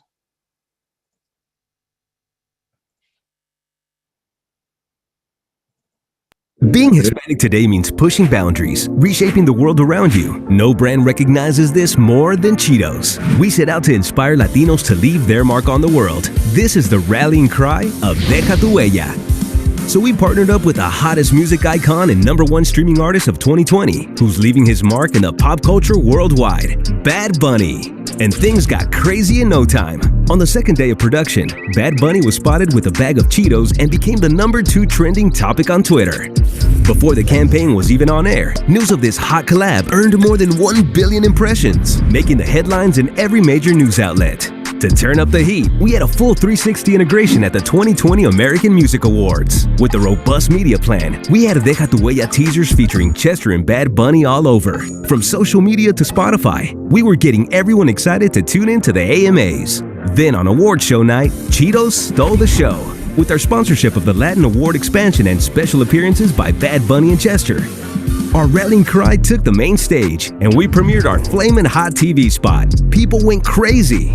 After the big night, the excitement continued, calling on Hispanic audiences in the Cheetos cult to leave their mark with a variety of media partners, including TikTok, where our hashtag Deja tu Huella challenge got over 3 billion views. Like, how many zeros is that? All of these numbers prove one thing. The launch of our Deja tu Huella program ignited the flame of the cult's passion for Cheetos.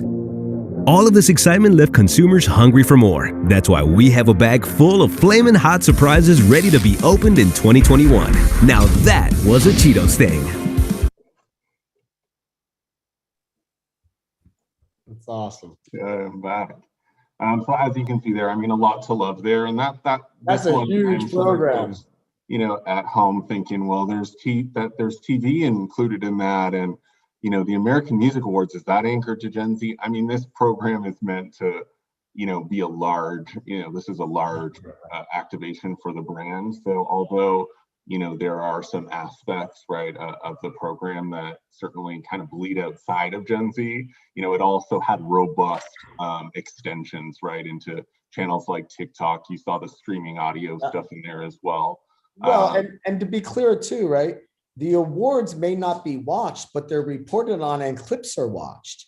So maybe, so you guys were in show and other areas are all around that. And so it's still going to get the same huge effect, not necessarily from the tune in, just because that those pieces are going to be grabbed on YouTube, TikTok, all those areas. So that's where it's still being consumed. Totally, 100%. And, we didn't really have the time to get too much into it, but, this is where, leaning into channels again, where Gen Z are spending their time, right? Be it in social, with channels like Instagram or YouTube or TikTok, right? And then also in audio, right? And with our partners at Pandora, Spotify, iHeartMedia. Have you started to venture into any of the content podcasts and dig deeper into that type of programming with any of those? Yeah, I wish we had the time to. Yeah, I know we only have like 2 minutes some more left, examples, but that's another hot area, right? And an area where we're continuing to, test and learn. And from what we've seen, in the podcasting space thus far, and it makes intuitive sense, right? The ad formats are longer. They're, announcer or host read. So there's more of kind of that influencer aspect to them. They're very well suited to, driving, awareness of smaller brands, let's say, where you really need to go that extra mile, right, to break through, or also, driving consideration, right, and driving people kind of down funnel and really, helping to crystallize for them, like why they should consider, purchasing a brand versus, maybe not at this point so well suited to, highly efficient, volume driving on like a mass brand, right? Like a Lay's, for example, that's, has really high penetration and awareness. I think we have a few minutes left. There's no questions, but I'll make sure anyone please ask questions chat. What's on tap for you this year, right? Any programs that you can tease a little bit that you're looking forward to this year? Everyone's starting to come out of the house. Not that that's going to change eating habits much, right? But although it will change some of the places they purchase for you guys. I know we talked about that quite a bit of where purchasing happened in COVID and where hopefully we'll go back this year. It's a great question, but it's one of those frustrating questions, right? Because there's always so much coming up, especially when you have a portfolio of, I think it's something to the order of 12 brands, right, that we advertise on and that have media. So there's always tons of exciting stuff in the hopper, but lots more coming in the same vein, right, of the examples we saw here. So activating, against our consumer passion points, right, entertainment, and being very innovative in how we go to market with entertainment and thinking about device multitasking, ad avoidance, ad skipping. A lot happening in the social space. And then, you'll really see us kind of also continue to up our games in purpose and approach to, whether we call it multicultural or we just call it marketing eventually. But, it really is. It's just hitting all the quadrants that you need to be hitting. You're right. Yeah, exactly. But we're going to be, certainly continuing to fire on all cylinders, across the year and super, thrilled to see, hopefully some relief in sight, right? Just as a society, as things, start to open back up again and, really hopeful, as I'm sure all the rest of us are on today's live cast, that, we'll be able to return to some sense of, normalcy sometime soon. Yeah. Well, and we have a question too. This is actually aligns well in what we were talking about. Now that the world is starting to open up a little bit more, right, and people can go out, do you guys have a strategy for sampling, right? Getting product out there in the hands of this demo. We talk so much about digitally, but one of their questions was sampling and how to get into that. And then we're getting kicked off. At a high level, right, I can say, certainly as things open back up again, we'll continue to invest more again, in person, like experiences, right? Experiential marketing, which often includes sampling. We also do have a CRM program called PepsiCo Tasty Rewards. So quick plug, encourage, live casters here who are listening in to check out the site, which includes some sampling and as well kind of couponing opportunities, right? To try to, reduce the potential cost for someone who's looking to trial a new product. And then as well, we've done a lot last year in terms of standing up direct to consumer capabilities. So we have a site called snacks.com that is run, right, and operated by PepsiCo Frito-Lay here. And that's another avenue, right, for consumers to enjoy our products outside of, the many places and spaces that they can purchase them, whether that's brick and mortar or through, pure player e-com. So, lots of fun on the horizon, certainly no shortage of work to keep my team and I busy. I'm sure they will be busy this year more so than ever. Well, listen, it was great. I really, really enjoyed talking. We had a great pre-call. Again, just as much fun talking to you today. I hope to talk more, and I really thank you for your time. And I appreciate everyone's time in the audience. You were great to listen to and have everyone learn from. Likewise, Sean, and thank you, Brand Innovators, for the opportunity. Yes, it's over to you, Maya. Thank you, Maya. Thank you, guys. A huge thank you again, James and Sean, for sharing their discussion and thoughts with us today. As a Gen Zer who is not into gaming whatsoever, this was definitely insightful for us to listen to. Moving into our last panel, we are joined by a Juve friend, Monica Regali, the head of marketing for JanSport and Eagle Creek at BF Corp, as well as Spencer, Hodgson, senior specialist in global brand marketing activation for Verizon Media and Yahoo. And we will also be joined by my good friends to assist me with moderating from Juve Consulting, Carmen Carroll, who is one of our senior partners at Juve, as well as our interim director of social media, and my good friend Olivia Frary, our marketing partnership strategist. So welcome everybody to the stage. It is a full stage right now. We're super excited to have you all. Awesome to be here, Maya. Thank you so much. And hello, panelists. Hi, everyone. Thanks for having me, Maya. Very excited to be here. Yes, no, thank you for taking time to chat with us today. I would love to quickly allow Carmen and Olivia to introduce themselves as well, being that they will assist me in moderating this panel with you all. Carmen, feel free to jump in. Sure, sorry, I was having some technical difficulties with my background. But yeah, I'm Carmen Carroll. I'm 24 from Washington, D.C. I graduated college in 2019, right before the pandemic. And now I am a senior partner and interim director of social media at Juve, which means a lot of things, but a lot of it is social media management and a lot of influencer marketing and social media campaigns and everything under the sun. So really excited to be here today. And you hosted a live for JanSport over the summer. So I did. Thank you for that. Welcome. And Olivia? Hi, it is so great to be here. And I'm so honored to be following Carmen, who is one of my main role models at Juve.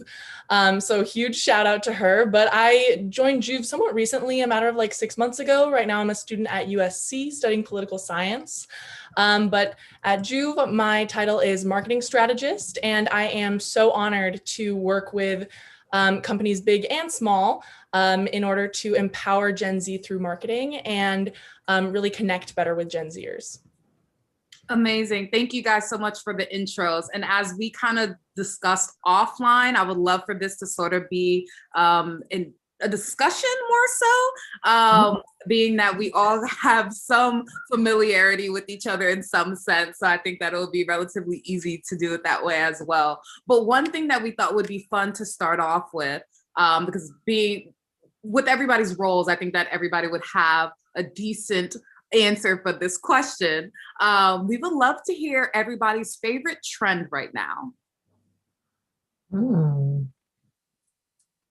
I guess I could go first. I just did it on my personal TikTok. But it's on TikTok and the sound goes, waking up in the morning, thinking about so many things. I don't know if you guys know that, but basically you're supposed to cut to like a really embarrassing moment that you like have on your camera roll. And so now it's like every time I'm thinking of something, I like sing that song. That's like my favorite trend right now. I am loving what I'm seeing in denim right now. I love that it's not the skinny jean and the dark skinny jean, and that things are just becoming a little bit more boyfriendy and baggy and a little high-waisted, plenty of holes and wear and tear. So I'm kind of loving that trend. That is definitely true. I think that fashion definitely makes its way back around. So Gen Z is hopping on to the high-waisted 90s vibe. Thank you, yes, Gen Z. And for good reason too. You cannot catch me in skinny jeans. That is just so uncomfortable. Middle school me, thanks, college me right now. But I would say that my favorite trend right now, this is kind of just like a TikTok video, but I really love the TikTok videos that have the clown filter on them, where people are sharing like really embarrassing stories, and it's like me when whatever, and then there's like the clown filter on, and they have like the colorful eyes. It's like and it's always so relatable. So I absolutely love that. I love just the kind of what questions going on right now. So like, what's your favorite celebrity interview? And people stitch that on TikTok with, the most hilarious moments. I think all of those are fun because they're so unexpected. No, definitely. I would have to say that mine would probably any of the dancing videos. This sounds like a cop-out, but I promise that it's not. Being 25, I am no longer like the fun teen that knows all the cool choreography. So it's kind of nice and fun to see all the other younger Gen Zers engage in those types of trends and all those things. So I would definitely have to say that that is my personal favorite trend that's happening. But moving more into the general questions, how has your role, and this Spencer or Monica, feel free to jump in here. How has your role shifted with the pandemic, and what are your plans moving forward to ensure that you're still resonating with Gen Z? Spencer, you want to go for it? Yeah, sure. I would say at Yahoo and Verizon Media broadly, we've shifted a little bit. Obviously, we've shifted towards virtual and digital activations because of the pandemic, but we've shifted more towards, I would say, influencer marketing when it comes to Gen Z. Now, our audience skews a little bit older, and when we're trying to resonate and connect with the millennial and Gen Z audience, it comes a little more organically when we're doing that with the help of influencer partners. So people within that sphere of Gen Z and millennial, kind of advocating on behalf of the brand really helps to build the brand affinity, brand credibility, obviously in an organic way that makes sense to Gen Z, leaning into kind of the purpose-led nature of Gen Z, leaning into sort of the diversity and the knowing that Gen Z is like the most ethnically diverse generation, leaning into topics that bridge intersectionality, and really talking to that generation in the words and ways that they want to receive messaging from a big brand like Yahoo or Verizon. And Monica, how about you? Yeah, I would say at JanSport, it is less about telling you who we are and more about understanding who you are and being more of a peer in that conversation, and less of like, trying to get Gen Z to understand our heritage, maybe our founder or our roots. We've kind of really moved away from that. And we're trying to really listen and understand and give platform to this generation. So if we can use our voice, most people know they've either carried a JanSport bag, or they've got an older sibling, or maybe even a parent who carried one. JanSport is the most well-known backpack in the world. So that's not, check that box, we got that down. We want this generation to see JanSport as a place where they can come use their voice, post on our social media, get involved in our campaigns. And we want to speak to this generation as a peer and not as an authority on anything, really. We're learning more and more that this generation is the authority, and we need to listen up and learn from all of you. One thing I've learned already today in the last 5 minutes is that I'm really glad we're advertising on TikTok. Yep. You all had a TikTok related answer, and that brings me so much joy. That's so funny. Yeah, I just wanted to say that I absolutely love the answers that you two gave. There is nothing that is more Gen Z than finding a purpose and sticking to it. And then also, Monica, your answer of being like really authentic and relatable and meeting us where we are, which we were joking about is kind of the theme of this entire webinar. But I wanted to ask also, and I know this might not be, this might be a little bit more under wraps, so I completely understand, but are there any examples that you'd be able to give for folks to kind of see like how that manifests in like tangible ways for both of your companies? Yeah, I mean, so our biggest initiative right now is around mental health. And we didn't just pick that out of the ethos, the ethers rather, to say, oh, we should really talk to Gen Z about mental health. And we've been noticing, no, we heard that from you, through a lot of consumer research. And that kept bubbling up as especially during the pandemic, as a top issue. Not only are you worried about your own self-care and your own mental wellness, but you're worried about your friends and your family. And it's a huge issue. And it's something that we wanted to, again, give a platform for, and also maybe provide some resources. So we did some live sessions with some really amazing Gen Z oriented psychologists over the summer. We did TikTok videos to try to encourage people to at least share with one person that you're struggling, talk about it. If you're not sharing it, you're carrying it.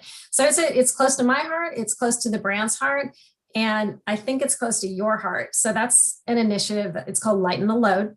And it's becoming a primary brand story for JanSport, and it will be for the foreseeable future. We've got some exciting things coming in the fall with some things I can't talk about, but more to come on Lighten the Load, and more to come on helping this generation really find a voice and destigmatize these issues.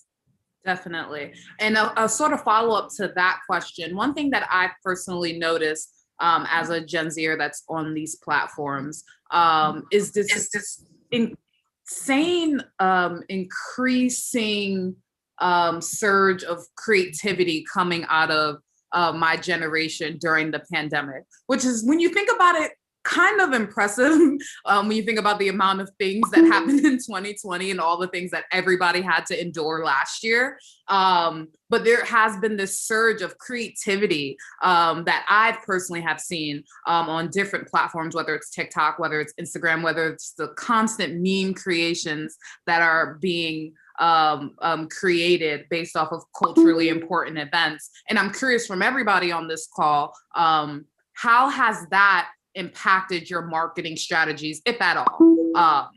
Carmen or Olivia, do you want to start as fellow Gen Zers who are navigating these platforms as well? I guess I can go. But I think the main thing is just to echo off with what Monica was saying, is that we don't care about profit margins. Like, we're not here to sell. I think the main point is that we want our world to be a better place. You're talking to a generation that was born immediately after the 9/11 crisis. We came up of age during the recession. Like, we have nothing to lose at this point. And I think that's where we get that energy from, is our background and what we grew up from. So when we talk about social media campaigns, specifically for me, we're basically what Monica was echoing. Like, we want content that is going to help people. We want content that is going to live on forever, something that can be timeless, and we really want connectivity and resources, especially now in a pandemic. Like, there's not a lot of connectivity. So how can we use social media as like a tool to connect and build bridges and things like that? And I think that goes a long way with like even influencers. Like, a hot take, like, I don't think influencers will exist in the next 15, maybe even less, like 10 years. Like, I think everyone is going to have like their own platform. Like, you won't really know big influencers anymore. That's a little rant, but yeah, that's my like hot take. You're going to save me so much money. Yeah, ditto. Thank you. That's hilarious. Spencer, Monica, anything? Yeah, I would just say, in terms of, I think creativity and wellness are so tightly linked, especially during this pandemic. That was kind of the basis of a campaign that we ran with Juve last year. We did a creators contest for Yahoo on TikTok, where we gave out $100,000 worth of prizes to creators who were showing us or the world how creativity was kind of getting through this moment. It was really like brand agnostic. It wasn't necessarily like Yahoo being like, you know, we want to join the conversation. We're that cool older brand trying to get in on this. It was really meant for Gen Z to have their platform and to shine and to tell the world like how has creativity been a form of wellness for you, and how has that been pervasive when you have all of these other things going on, the loneliness, the isolation. College students are on Zoom classes at home with their parents who are working their jobs, and there's so much like I would say chaos and pandemonium that was going on in the last year. That affected people's, mental health and well-being, and creativity really did prove to be that kind of North Star guiding light, which is why I think, to your point, Maya, we saw such a rise in creativity, whether it was the rise of TikTok or Twitter becoming blown up with memes. People really were looking to like comedy and these creative outlets to help them get through such a difficult time. Definitely. Monica, you have creation is kind of where we're trying to find that sweet spot between, finding creators who want to work with us, who share our values, and then hopefully we can turn something out to this audience that is meaningful to them. We are focusing on comedy for our back to school campaign. So we are co-creating with Gen Z comics and meme makers and video creators to create kind of like an SNL, Gen Z SNL program for our back to school campaign. So it's moments of LOL. We're super excited about it. But yeah, along that vein, and no one in the show, by the way, is like super hyper famous. They're just young people who are having a really good time and finding ways to capture it and to amplify it, either through their own channels or through their own creativity. So we're super, super stoked about that. I love that. Wait, Maya, I did not mean to cut you off. Olivia, please. I've been talking way too much. Go off. She's been here all day. But I just wanted to say that I absolutely love that. And one of my favorite things that I see working at Juve is when we really get to help bigger brands like JanSport, like Yahoo, right? Both of you really connect with some smaller creators. And we see that aspect of like creative empowerment and letting Gen Zers rise to the occasion and giving them the opportunity and the platform to really spread their message, whatever that means to them. So I absolutely love that. And I think that that's exactly what more and more and more brands should and will be doing in the future. No, definitely. And one thing that I forgot to mention, but I'm sure you guys already know, is that we will be accepting audience questions. So you can send them in now a little bit early as we navigate our own questions. But I just wanted to put that out there that we will be having a Q&A as well. Another question that I had, I don't know if you guys heard this rumor. It's low-key a fact that Gen Z has an average attention span of 8 seconds. It's not something I'm necessarily proud of. I would like to think it's a little longer, but that's basically what research has showed. I'm curious, Spencer and Monica, what are your methods to ensure that you're grabbing our attention within those 8 seconds? And then on the flip side, Carmen and Olivia, I'm curious to hear what you think brands could be doing better to attract our attention in those 8 seconds. Spencer, do you want to take this one first? Since you're a content, okay, I'll take it. And you can think for a minute. Yeah. It's really hard. And I don't think this is a problem that is particular to Gen Z, by the way. I have a hard time getting through books now. And I used to be a voracious reader. And it may come as a shock to you, but I'm not part of Gen Z. But my attention span is not that long. What do? So the content has to have a purpose. It's either got to make you laugh or shock you in a way, maybe wake you up, maybe pique your interest. It's got to be moving, ideally, for Gen Z to really, grab onto it, want to stop scrolling. It's got to be moving. It has to be meaningful from a fashion or a trend standpoint. It has to be meaningful to the audience. And if you can't get that across in the first 3 or 4 seconds, you're probably not making content for this generation.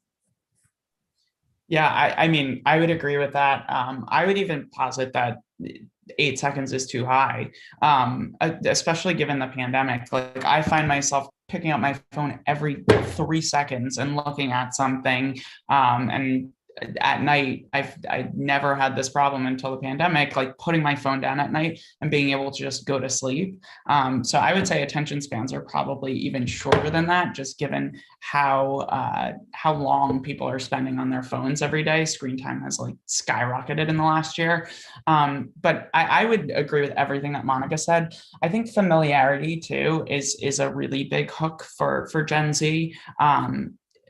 Obviously not trying to again be that brand that's like hopping on every trend, but familiarizing the content by bringing in the sounds that Gen Z is used to. Like, if someone used Montero right now, Lil Nas's new song, like that's gonna hook Gen Z because that's blowing up right now. Or if someone's using a popular Gen Z singer-songwriter, creator, like having that element of familiarity within those first couple of seconds are going to keep people on board because they're going to recognize their people. Definitely. And Carmen and Olivia, anything on your end that you think brands have been doing great in catching our attention or could be doing more of?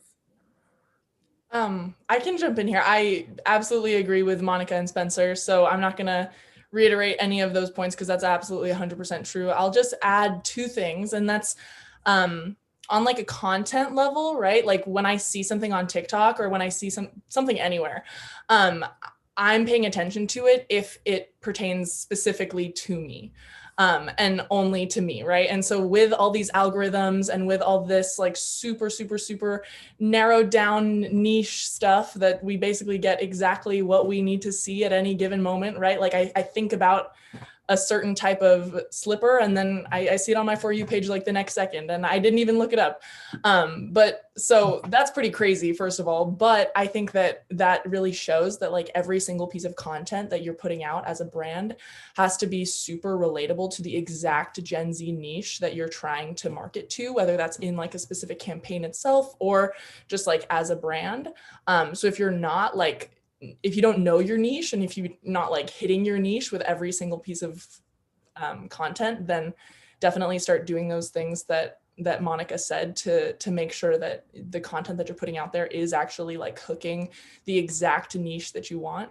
And then also on like a brand level, I think making sure that Gen Z knows that you are not just talking the talk, but also walking the walk in a sense. Like I know that the brands that I pay attention to are the ones that I know are going to have some type of cause behind them or some type of good action behind whatever the marketing is that they're doing. So if I know that a brand actually like speaks up for and activates on what they say they believe in, then I'm absolutely going to be paying so much more attention to what they put out there, regardless of whether or not I've seen their stuff before, or if I just know that about the brand, then that makes me pay attention so much more.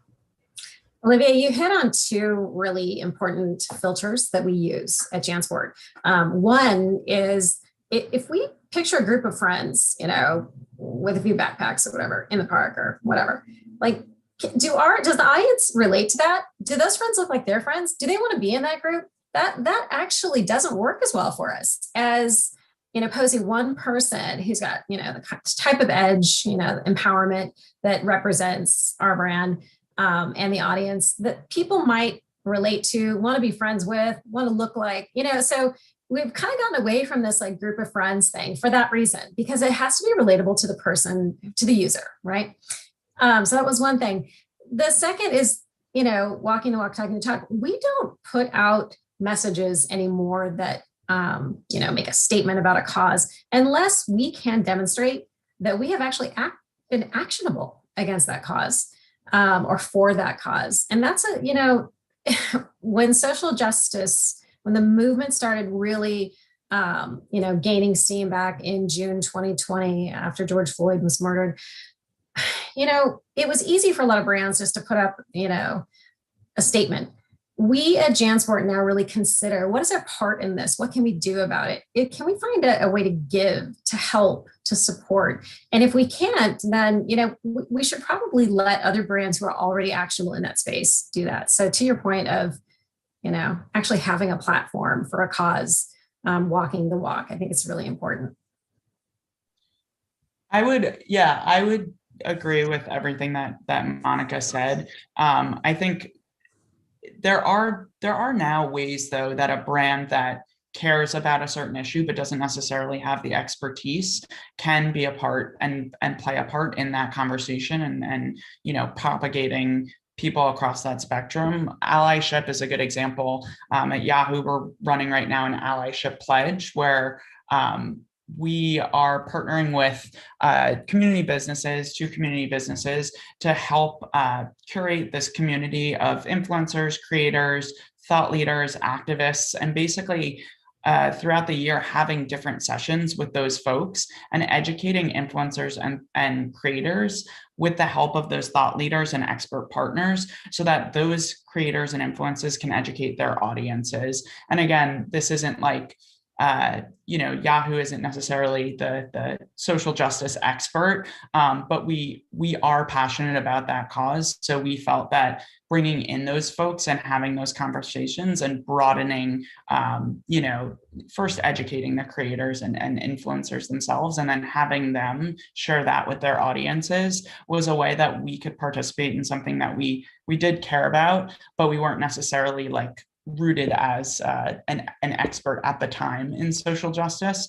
So I would disagree with you on that point, Monica, that if it is a cause near and dear, and that was because for our employee base and for our CEO, we were so passionate about that. We wanted allyship is a huge part of raising awareness and building a community around a cause. So I'm right there with you. It's a great example. Yeah, I know Carmen has a question, but I just wanted to quickly say, Spencer, that was an amazing point. And I think that people can sometimes forget about that, that it's okay to not necessarily have the language or the resources to explain certain things, but it does not mean that you cannot support a cause. Like, what would it look like for Beyond Meat to donate food to feed folks that were on the ground organizing this summer? Or even Ben & Jerry's is an amazing example. Gen Z loves Ben & Jerry's. But I don't see a technical connection between racism and ice cream, but that's okay. They were speaking facts, and we genuinely enjoyed the content that they were putting out, and we supported what they were saying. So I definitely see that point, Spencer. I will allow Carmen to ask her question, and then we actually have two audience questions that I would like to get to. Yeah, that's the only way I justify Ben & Jerry's $8 ice cream for a scoop is it's going to a good cause. But what I will say is I did like the trend this summer of passing the mic, and that people were lending their platforms and passing the mic to others. I like that trend a lot in 2020. But that's actually what inspired our allyship pledge. Bozoma St. John, who kind of started that, is also a global advisor to Verizon Media. So her and Abby Wambach had this amazing conversation that inspired our whole allyship pledge. But I don't interrupt you, Carmen. No. I love this. I'm for this. Monica, did you have something else to say?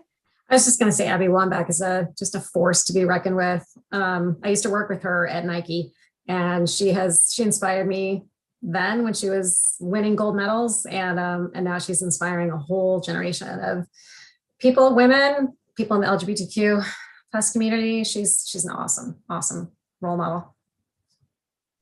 So I don't know if you guys know this, but there's this fake millennial Gen Z war going on, and I'm wondering how your marketing differs between targeting millennials, even zillennials, which is what I would consider myself, and Gen Z.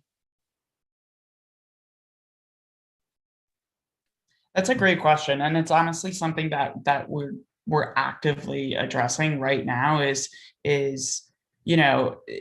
Yahoo has such a suite of products out there that appeals to different audiences, different, intersectional groups, like what have you. How do we talk to those groups while talking to everyone with the same, what's the word? Like same language, but how do we talk in, one dialect to one group and another dialect to another group while keeping a consistent messaging thread? That's something that we talk about every day. But I think the way that we're looking to solve that is meeting those groups where they are. Because again, it doesn't really matter what you necessarily say. It's all about action. So making sure that, Yahoo or any brand out there is an action-oriented brand, is a purpose-led brand. And it doesn't really matter what you say to them, as long as they see that and you're going to where they are, your brand is still going to appeal to them.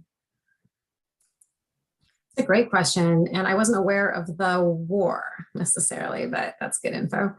I don't want to touch it, by the way. I don't want to get anywhere near that war. We've had an evolution as a brand at JanSport. We once really prided ourselves on being the brand for everyone.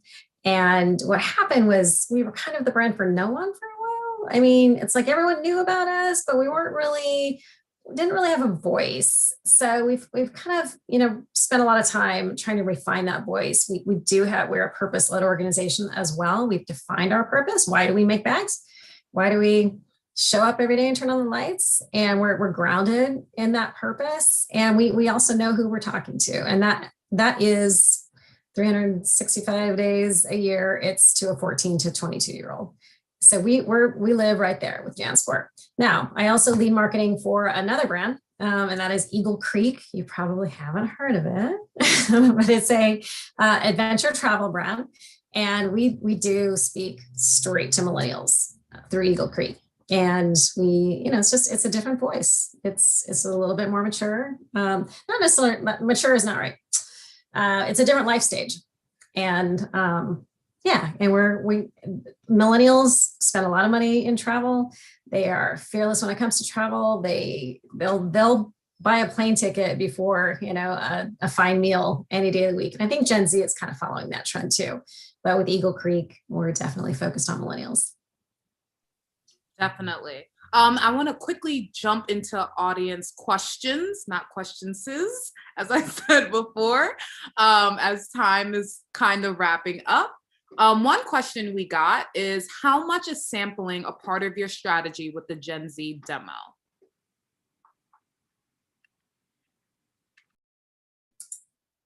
Hardly at all. Should we change that? You guys tell me. We do a lot of influencer seeding. We do a lot of focus grouping. We donate a lot of backpacks, but sampling and wear testing, not so much. Spencer, any sampling? Yeah, what's the question? Like audio sampling? I think in terms of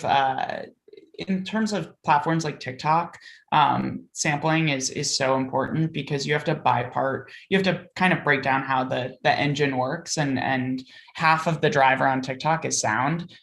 Picking, specific sounds and being really thoughtful about the different sounds and different trends that they correspond to on TikTok.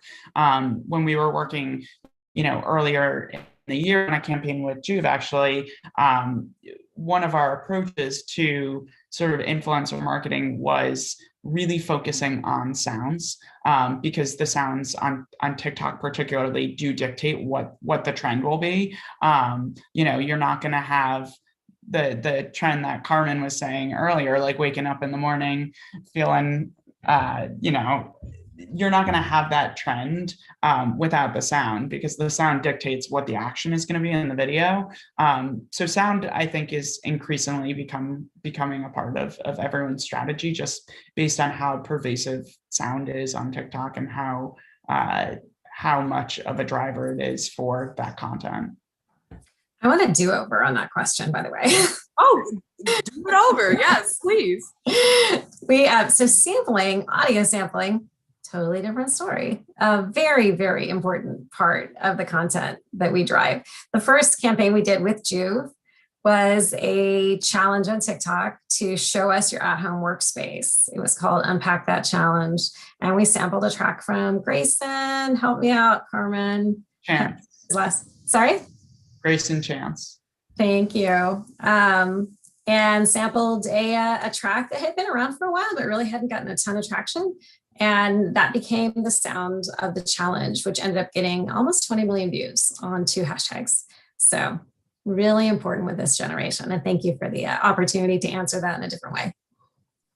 And this is why you guys are the marketers, because when I think of sampling, I think of like the free food at Costco's. So I'm happy that you guys were able to provide a flip to that question. We actually have another answer how I wanted.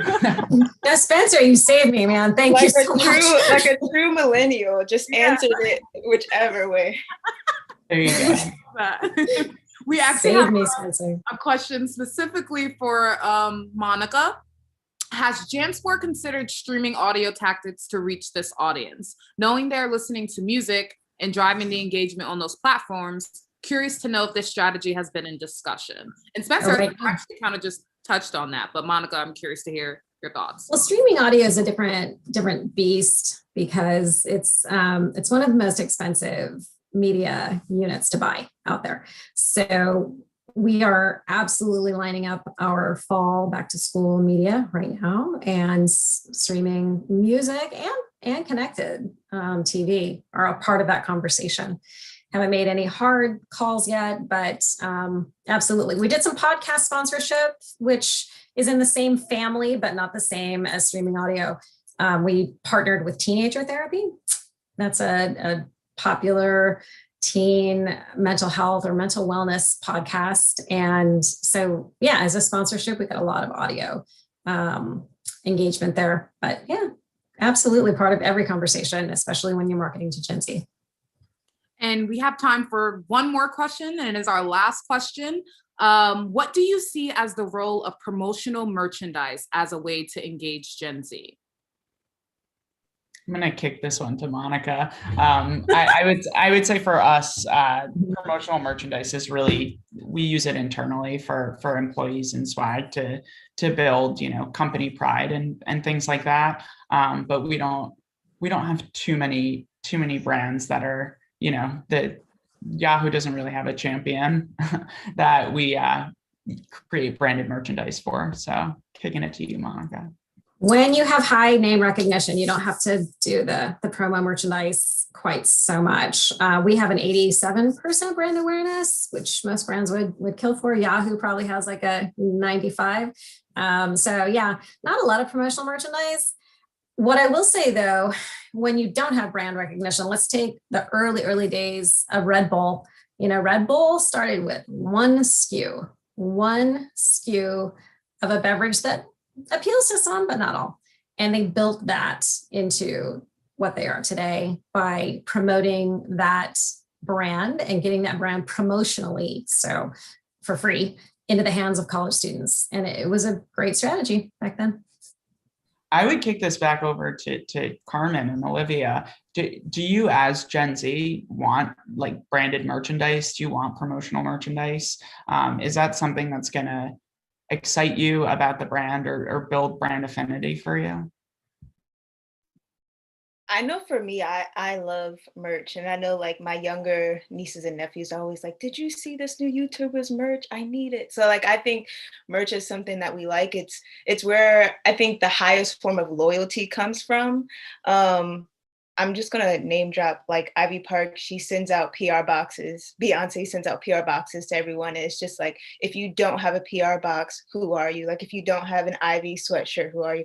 I don't have one, so who am I? But I think we like merchandise. And I think when you support a brand that stands behind something, and you see something that's like branded, and you know that you're wearing something that's going to something bigger than yourself, it's important. I think we like it. And I also agree with Carmen. I think that it kind of ties into how Gen Z is starting to see some brands and the brands that they're most loyal to and the brands that they most believe in as communities, right? And so whether or not the brand is itself an influencer or a company or whatever it is that they stand for or they are, right? Like viewing yourself as part of that community means thinking about yourself as more of an internal aspect of like something that you're part of rather than something that you're just consuming. And I think that that's kind of the way that Gen Z at least is looking at merchandise and at like promotional materials overall. But that might not be true for, that's also, you know, varies so much over different brands and different people, and really kind of ties all back to the way that like, okay, certain brands have certain niches. And if, you know, a Gen Zer isn't in that niche, then they're probably not going to feel like they're part of that brand's community that then is like what inclines them to wear that merchandise or feel really proud to have a shirt that says like a certain slogan on it or something like that. So, yeah. I love that so much, Olivia. Thank you. That's good to know. I apologize. There was a little delay. I actually live near a fire department and a police station, so there was a siren going on. But I did also want to say that I think that merch is a perfect way, to piggybacking off of what Carmen said, to show brand affinity, especially because brand loyalty does not always equate to sales. An example would be Wendy's. Wendy's Twitter is very popular amongst Gen Z, but there are also a lot of Gen Zers that do not eat fast food. And Popeyes is another example of a brand that Gen Z was really standing behind when they kind of came for Chick-fil-A a little bit with the Popeyes chicken sandwich, and then they dropped their own merch, very similar to Beyonce's Ivy Park. And people were actually buying the merch and was just wearing Popeye shirts, like walking around the street. So I think that is a really good way for folks to show brand affinity, even if they aren't necessarily buying the products 24/7. That was brilliant. That was brilliant. It was good. It was good. Yeah, really good.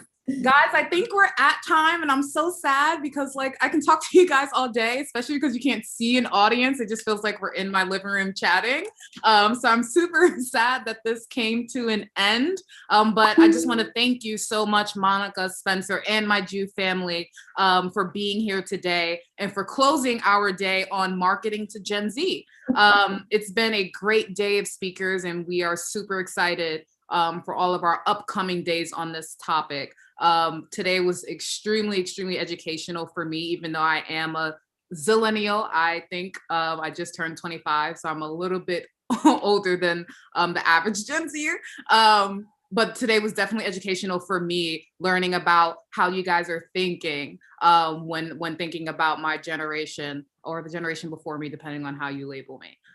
So this was an amazing day, and I'm very thrilled and happy that I was able to spend it with you all. We hope so much fun, Maya. Thank you. Oh, thank you guys for so having much. me. You did a great job too. Thanks. I was whatever generation you're in, you did awesome. Whatever generation I am, I'm killing it. I was nervous, y'all, so I'm happy y'all are enjoying this. But we hope you all will join Brand Innovators on Thursday for their first summit on Future of Media, New Media and Emerging Channels. We will be joined by marketing leaders from Harman International, AT&T, Mars Wrigley, Unilever, Dove, Boss, Kellogg Company, and many more.